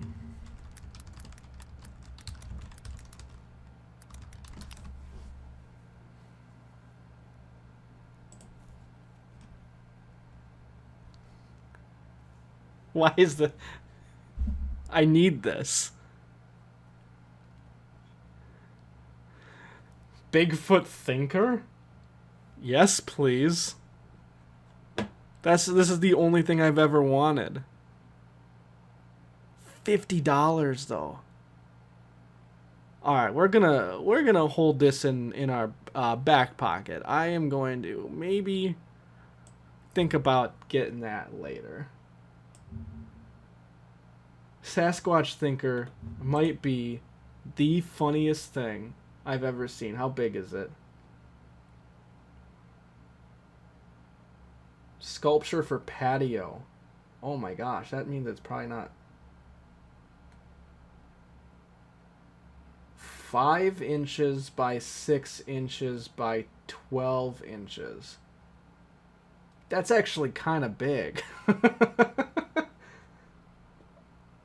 I would take honestly, I would take a full life-size Sasquatch. But 5 by 6 by 12 is still really big. Probably hand carved, whittled. Yeah. I mean, it's cool. That's 12 inches is like that, right? That's so big. I would put that on my computer desk in a heartbeat. That's only $50? I'd pay $100 for that. Yeah, I'm getting that. I'm Amazon Priming that as soon as I'm done with this. That's staying open in another tab. Thanks for that. You just made me spend $50. It's worth it. If I can say I've got a Bigfoot thinker, it's all worth it in the end. I want that nailed to my coffin. You posted a bigger one? No way. There's a bigger one? Ooh, we gotta look at this. Sorry, Lawrence, but we gotta take a little bit of a break. My nose needs it anyway. My nose is getting raw.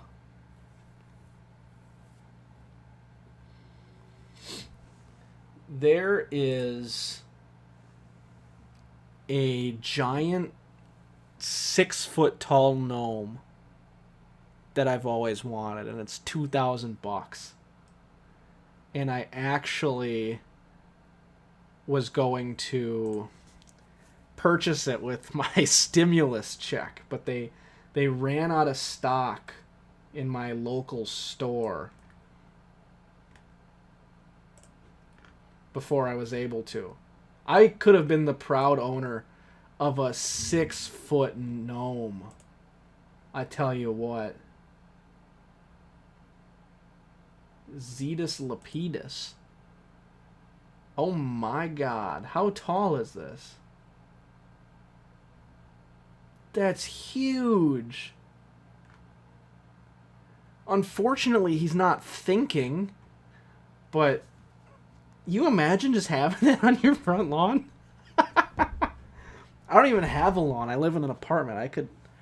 That guy could be behind me while I stream.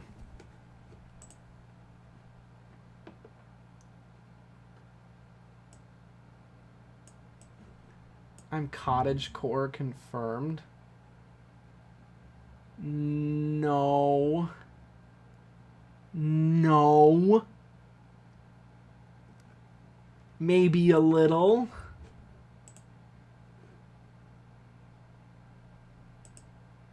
Okay, you're pulling me down this path of spending potentially thousands of dollars getting things I don't need. Okay? I'm a very impulsive person. If you did not know this. So luckily, I've got this stream going where I can throw this off into a different tab, and then by the time this is over, I will look at the tab and I'll say, why is this here? And I'll probably close it, even though I'm very tempted at the moment to buy it. Woodsman confirmed. I could so easily pass for a woodsman. Get that flannel shirt on. Oh boy. I mean,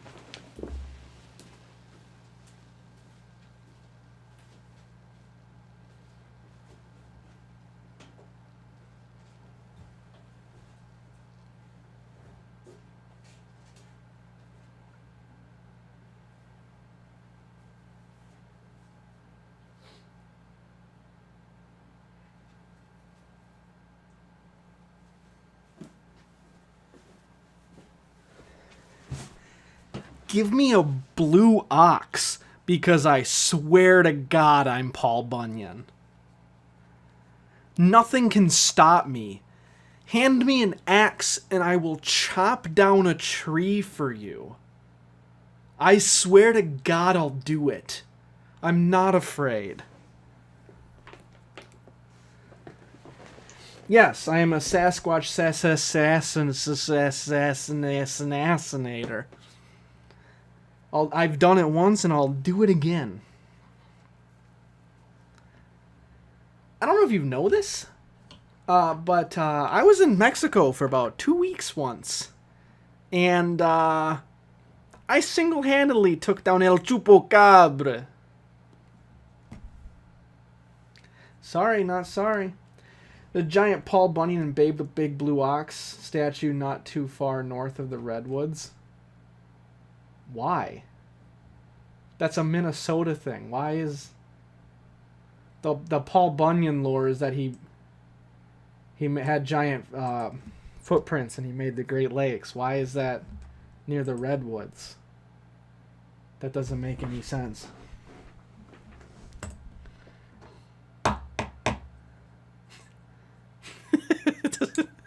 That's a Minnesota thing. You leave our lore alone, okay? We don't touch your lore. All right? We don't have a giant statue of boba and kale and avocados. So maybe leave our guy alone, all right? Babe has giant balls. That's hilarious. I don't even think we have a Babe in Minnesota that has giant balls. And we've got a couple of them. Heavily. But you speak the truth. I will give you my answer tomorrow, and now... it is late. What happened? My movie. It's buffering. Why? There's a loudspeaker in the Paul Bunyan for what reason? Are they playing Paul Bunyan tunes? I think there's a Paul Bunyan song.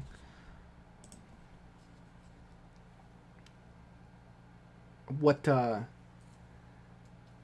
whatever that, is it a poem? Tornado Bill? Is Tornado Bill a thing that everyone knows about?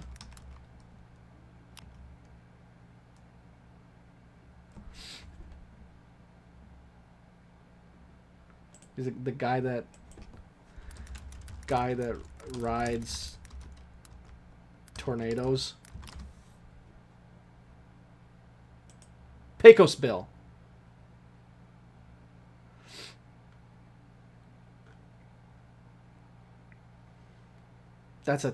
I guess it makes sense that that's a Texas thing. I thought it was a Tornado Alley thing. To yell at children mostly trying to climb the statues. Okay. So the speakers are silent, and then young children, Ethan Hawke played him in a movie, Pecos Bill. Young children are climbing up on Babe's balls. They're like, oh, you know what would be really funny? These are teenagers now. They're not kids anymore. They're teenagers. You know what would be really funny? I'm going to cup this ox's balls and I'm going to, like, put my mouth open next to it. Like I'm going to suck on them. And you can take a picture of that. We're edgy, man. This is actually the funniest thing. This is the equivalent art piece of when people, like, pretend like they're holding up the Leaning Tower of Pisa. This is what we're doing. Babe's balls, that's the picture spot. Yeah. Exactly. I know exactly how it'll work.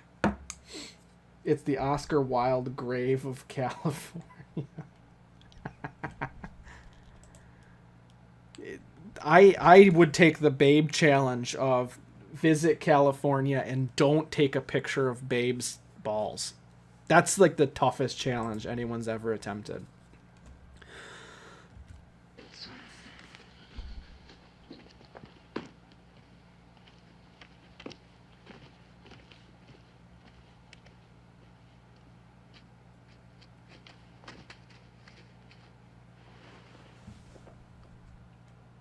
Colonel Brighton means to put my men under European officers, does he not? In effect, my lord, yes. And I must do it. Digitize Babe's balls. Pass. I'm not even gonna look up. A lot of the times I would look up like, oh, let me see. I don't want to see Babe's balls. Babe did not do anything to deserve this. Okay? Babe is an innocent giant blue ox that has done nothing wrong. Doesn't deserve this humiliation. My nose is so raw.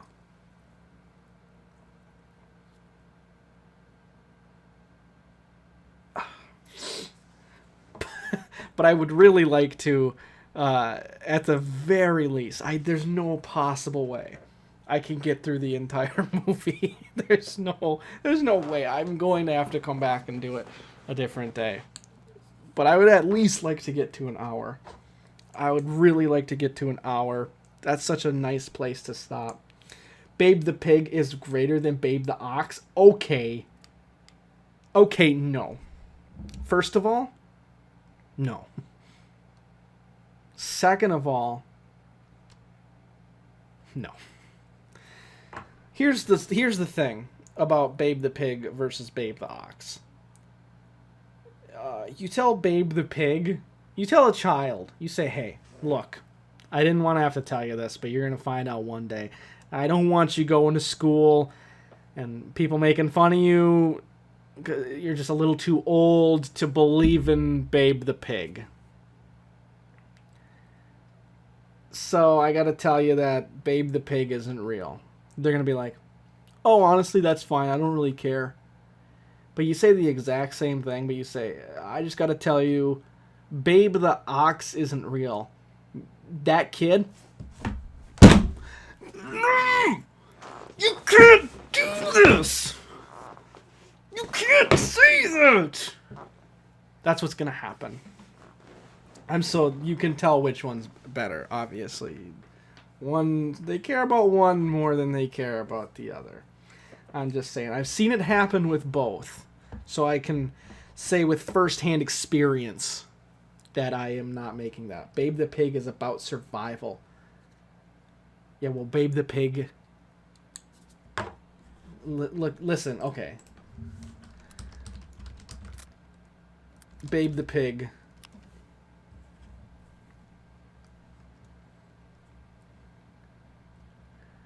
Images. I'm going to settle this right now. Okay. Babe the Blue Ox.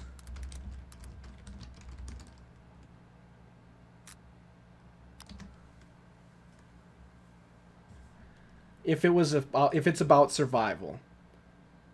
If they were to fight each other to the death, you're telling me that this thing right here can kill this? I don't think so. I do not think so. Not even a chance.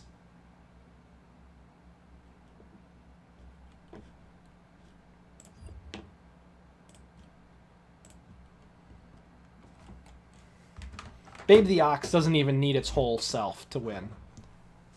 You can kill Babe the Pig with just its balls.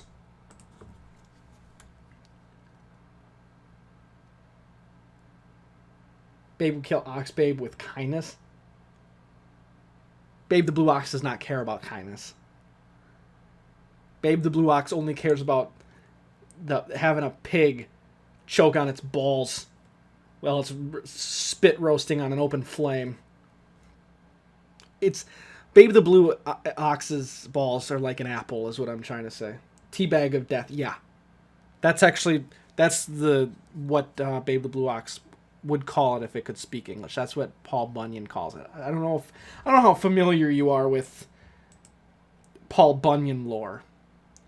But Paul Bunyan is constantly, if they're up against a threat that, I mean, he's a giant. He could take out any, like, bear or something like that. But if he doesn't even feel like dealing with it because he's trying to chop down a redwood, he says, hey, Babe the Blue Ox, go teabag of death that bear.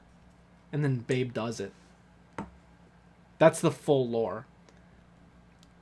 That's true. You would know that if you lived in Minnesota. I do, so I know it. I know the full lore. You're forced to study it for 4 semesters. You have to take a Paul Bunyan class in order to graduate. 4 of them. Constantly teabagging folks to death. Exactly. Exactly. Now you're starting to understand. This is literally in the first class. I don't know what to tell you. You get proficient in it, is all I'm saying. Like, I probably know Paul Bunyan better than I know anything else, except World War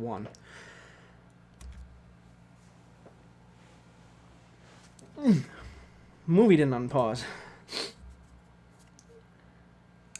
Your new mantra? It's a good mantra. Honestly. And whatever works, you know? You don't have to fix what isn't broken, is something that I made up, and I say it all the time. Teabag them to death. Yeah, most people will teabag after death. That's just in poor taste.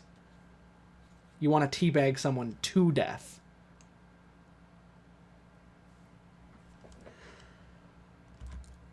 Because the Turks have European guns. But I fear to do it. Upon my soul, I do. The English have a great hunger for desolate places. I fear they hunger for Arabia. Then you must deny it to them. You are an Englishman. Are you not loyal to England? To England and to other things. To England and Arabia, both? And is that possible?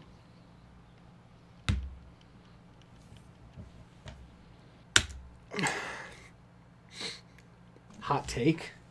Yeah. More like hot cake. I could go for a pancake is what I'm trying to say. I'm actually getting really hungry. I can't. The problem is I can't eat and hold my breath. So that's what I have to say about you thinking I have a hot take. Hot take. Hot take these nuts. Actually.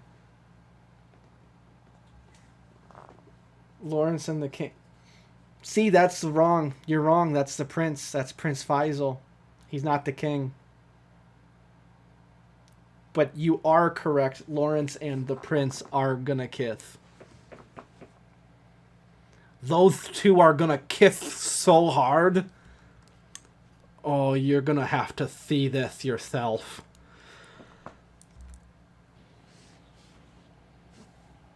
I think you are another of these desert-loving English. That is Stanhope, Gordon of Khartoum. No Arab loves the desert. We love water and green trees. There's nothing in the desert. No man needs nothing. Or is it that you think we are something you can play with? Put you in the burn ward? Yeah, I did burn you pretty good, actually, here. Let me get this for you here. I would suggest using some of this here. We'll get the lotion. We don't need the plant. It's $5.99 at Bed Bath and Beyond. That's sun lotion. We don't really need that. This one will probably work. Get the $8.22 at Walmart. That might help you with your burn. Okay. Yeah, no, I'm sorry. Did you need an ice pack? You can get a $12 one at Uline. That might help with a burn. Okay. All right. Did you need some Epsom salt? Pour that into a bowl of water and stick your burn in there. Right? Okay. Are you following along? Okay.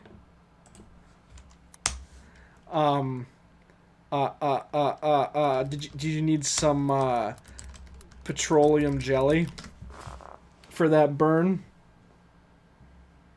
Because that would help, I think. I think petroleum jelly helps with burns. Did you you need an Otter Pop? That would help.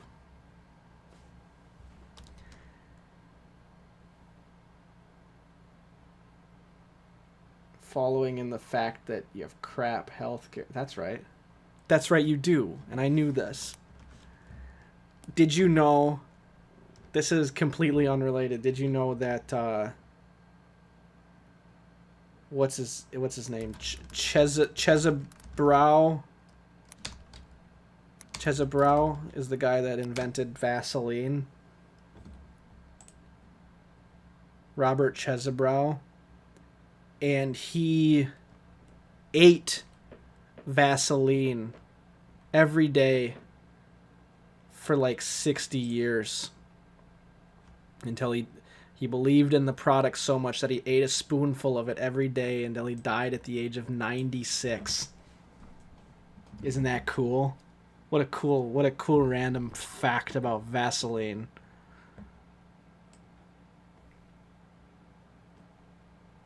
Hospitals are expensive. This is true.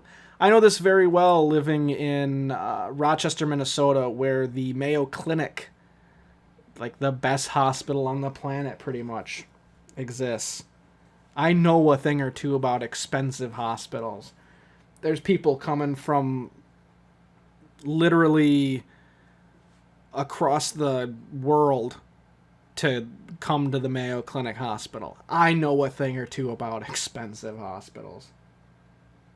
You heard about that somewhere on Drunk History? I don't know if it's on Drunk History.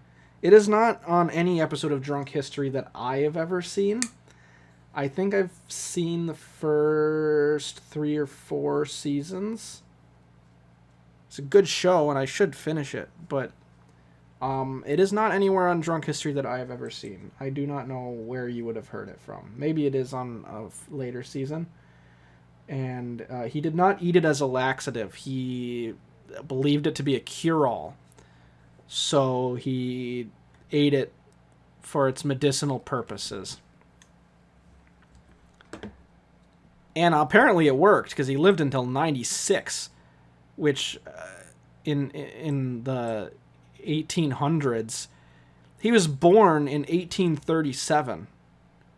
You know what the average lifespan in 1837 is? This guy's a god, basically. 1837 average lifespan. Life expectancy.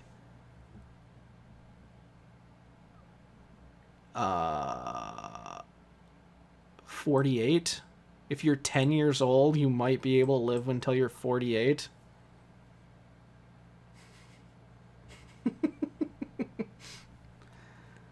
So I guess what I'm saying is you got to start eating Vaseline. It's very helpful for you. Drink petroleum gasoline. No! No, no, no, no, no! You're not listening! No, don't drink...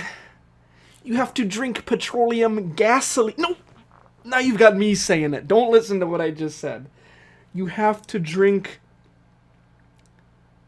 What's it called? Now I'm losing it. Gasoline. No. Jelly.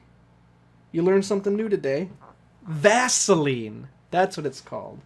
I'm glad I could teach you something new today, even if it's useless. And hey, the Mayo Clinic Hospital is not going to tell you that one. They're not going to tell you the cure-all is Vaseline. Everyone thought he was crazy, and then he outlived them all. Because we are a little people, a silly people, greedy, barbarous, and cruel. What do you know, Lieutenant? In the Arab city of Cordoba were 2 miles of public lighting in the streets when London was a village. Yes, you were great. 9 centuries ago. Time to be great again, my lord. Which is why my father made this war upon the Turks. My father, Mr. Lawrence, not the English. But my father is old. Vaseline is God's ambrosia. That's right. They don't tell you that in health class. They're too busy trying to tell you that cocaine is bad for you, and don't do meth, and stay away from the devil's lettuce. But what they neglect to tell you is, hey, if you're not some degenerate that smokes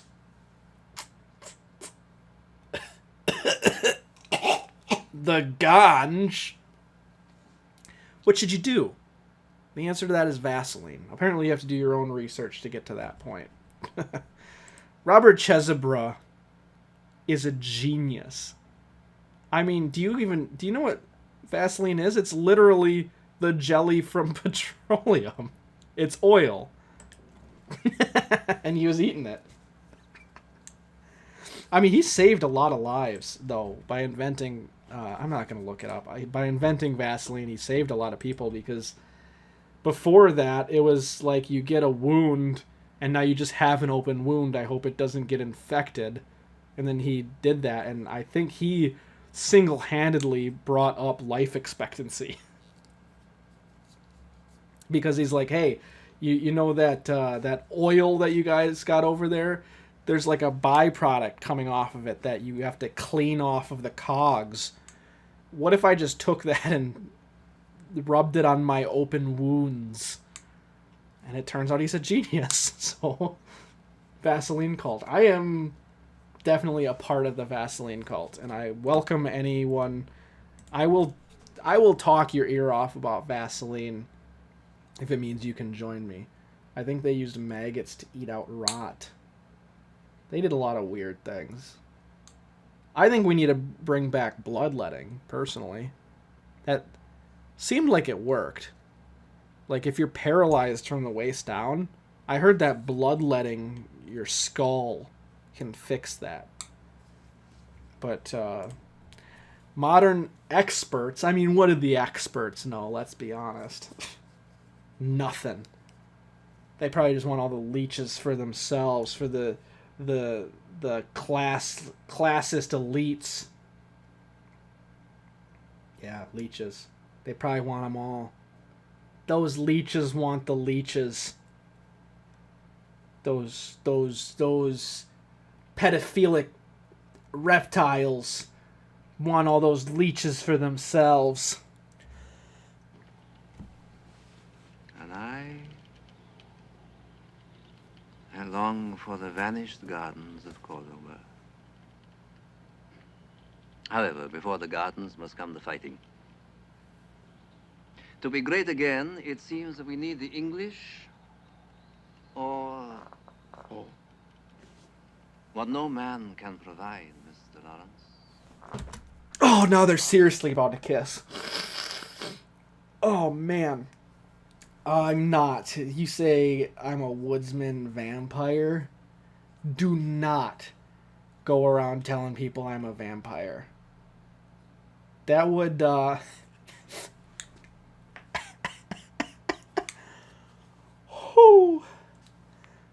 Sorry, it's just what I'm about to say is actually the funniest thing anyone's ever said. That would suck. 'Cause the... Oh, man! I would have been a good jester. Damage my nocturnal reputation. Do not. I have spent so much of my life building up my nocturnal reputation. I do not want it damaged. Knee slap? That, yeah. I almost slapped my own knee because of how funny that was. You don't even understand. Your wheezing laughter. Ooh. I would kill. I would absolutely slaughter in a medieval comedy club. Let me tell you. So, did you hear about this? A lot of our civilians are getting the Black Death. And you'd think, what if we just burned the bodies so that they couldn't plague the others? Boy, does our king have a better solution. Let's fling the bodies over the walls of the enemies instead of trying to siege them. We'll give them our diseases and we get rid of it. Now ain't that a riot? That's just a joke I'm workshopping for the medieval comedy club. We need a miracle.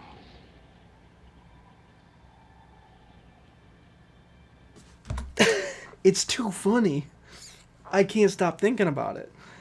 Oh man, they're so close to kissing. I've never seen this all 38 times. Early bio warfare. That's right.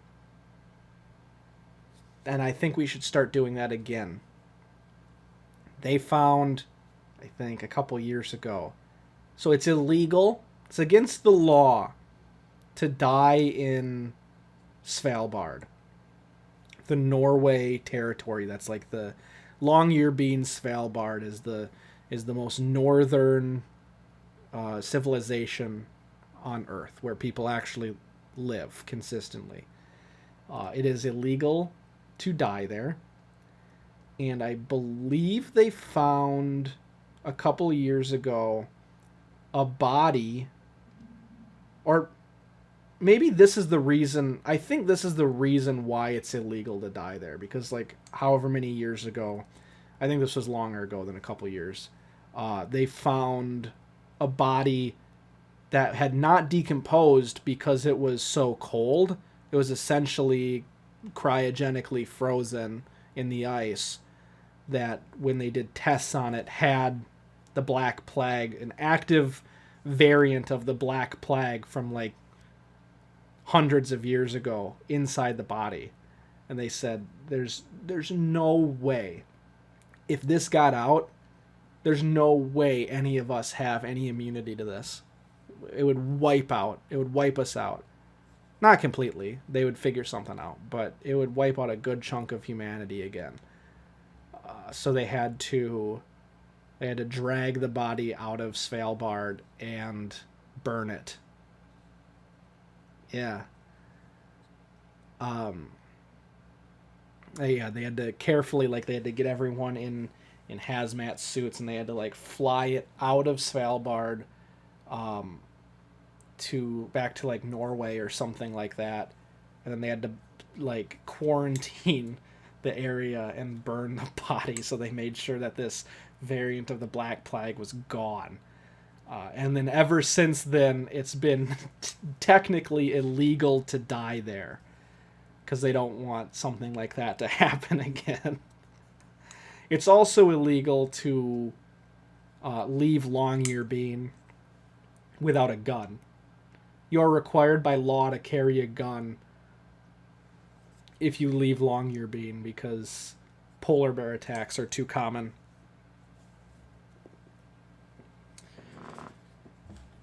Svalbard's a crazy place. Also, even though it's part of Norway, you don't need a visa to live there.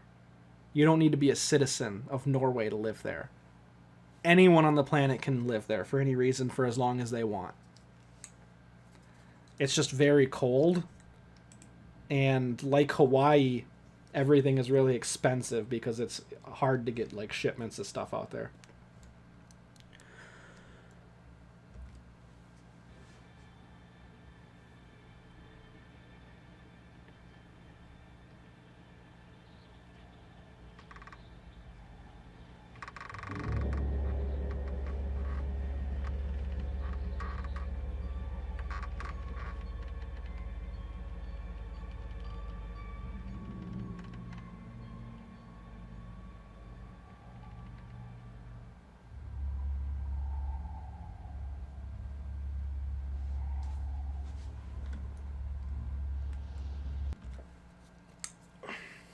I can't help but notice they didn't kiss.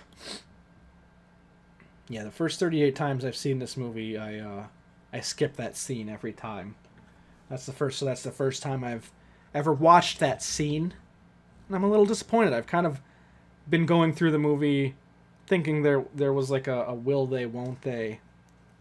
But it's kind of hinted at, like, I'll give you a little kiss, and then we'll see if you can save my country, you know. We'll see if if you're worth it. But I guess that never happened. They were really close. They were like that close to each other. You know. I wouldn't even be surprised. Like, a lot of the times, if you look at the gag reel of movies or TV shows that are being filmed, if the actors are that close together and one of them screws up, sometimes they'll go in for the peck. They'll do a little smoochy boochy. I'm surprised they didn't do that here. They must have nailed it first try. Either that or this was filmed in 1962 and they were a little less friendly to the notion of being gay. It could be either of them, you know. They're both equally likely. Probably the first one is more likely than the second one.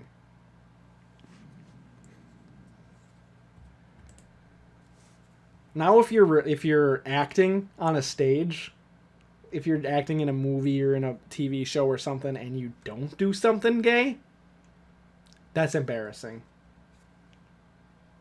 They probably both had a secret relationship with James Dean. Probably. You want to know something that not a lot of people know? This is a top probably 5 movie. I can't remember if it's in top 5. It's definitely top 10 movie of all time. I'm on 5231. I'm going to come back to that in a second.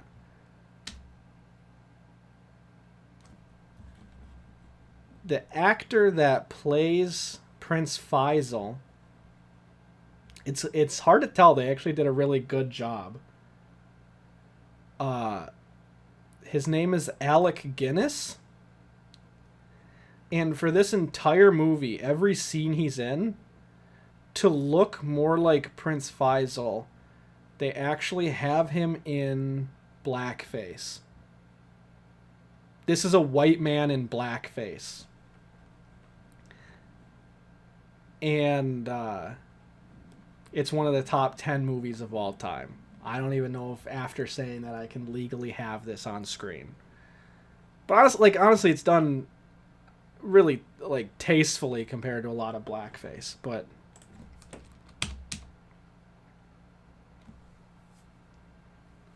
I think that's a crazy fact that it's something that it's not satire or anything. They legitimately did blackface and they got away with it and no one cares. Dorothy and Mickey Rooney, yeah. Yeah. What the heck? Oh, I'm just seeing the Sasquatch tabs. I can't help but get the Sasquatch tabs up. I gotta look at this guy some more. He's so tall.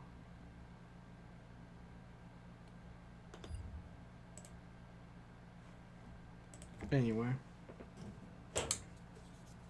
Blackface. I'm glad they did it like they did it and not... There's some, This is definitely, illegal for me to show on stream. The first movie ever made... Not ever made.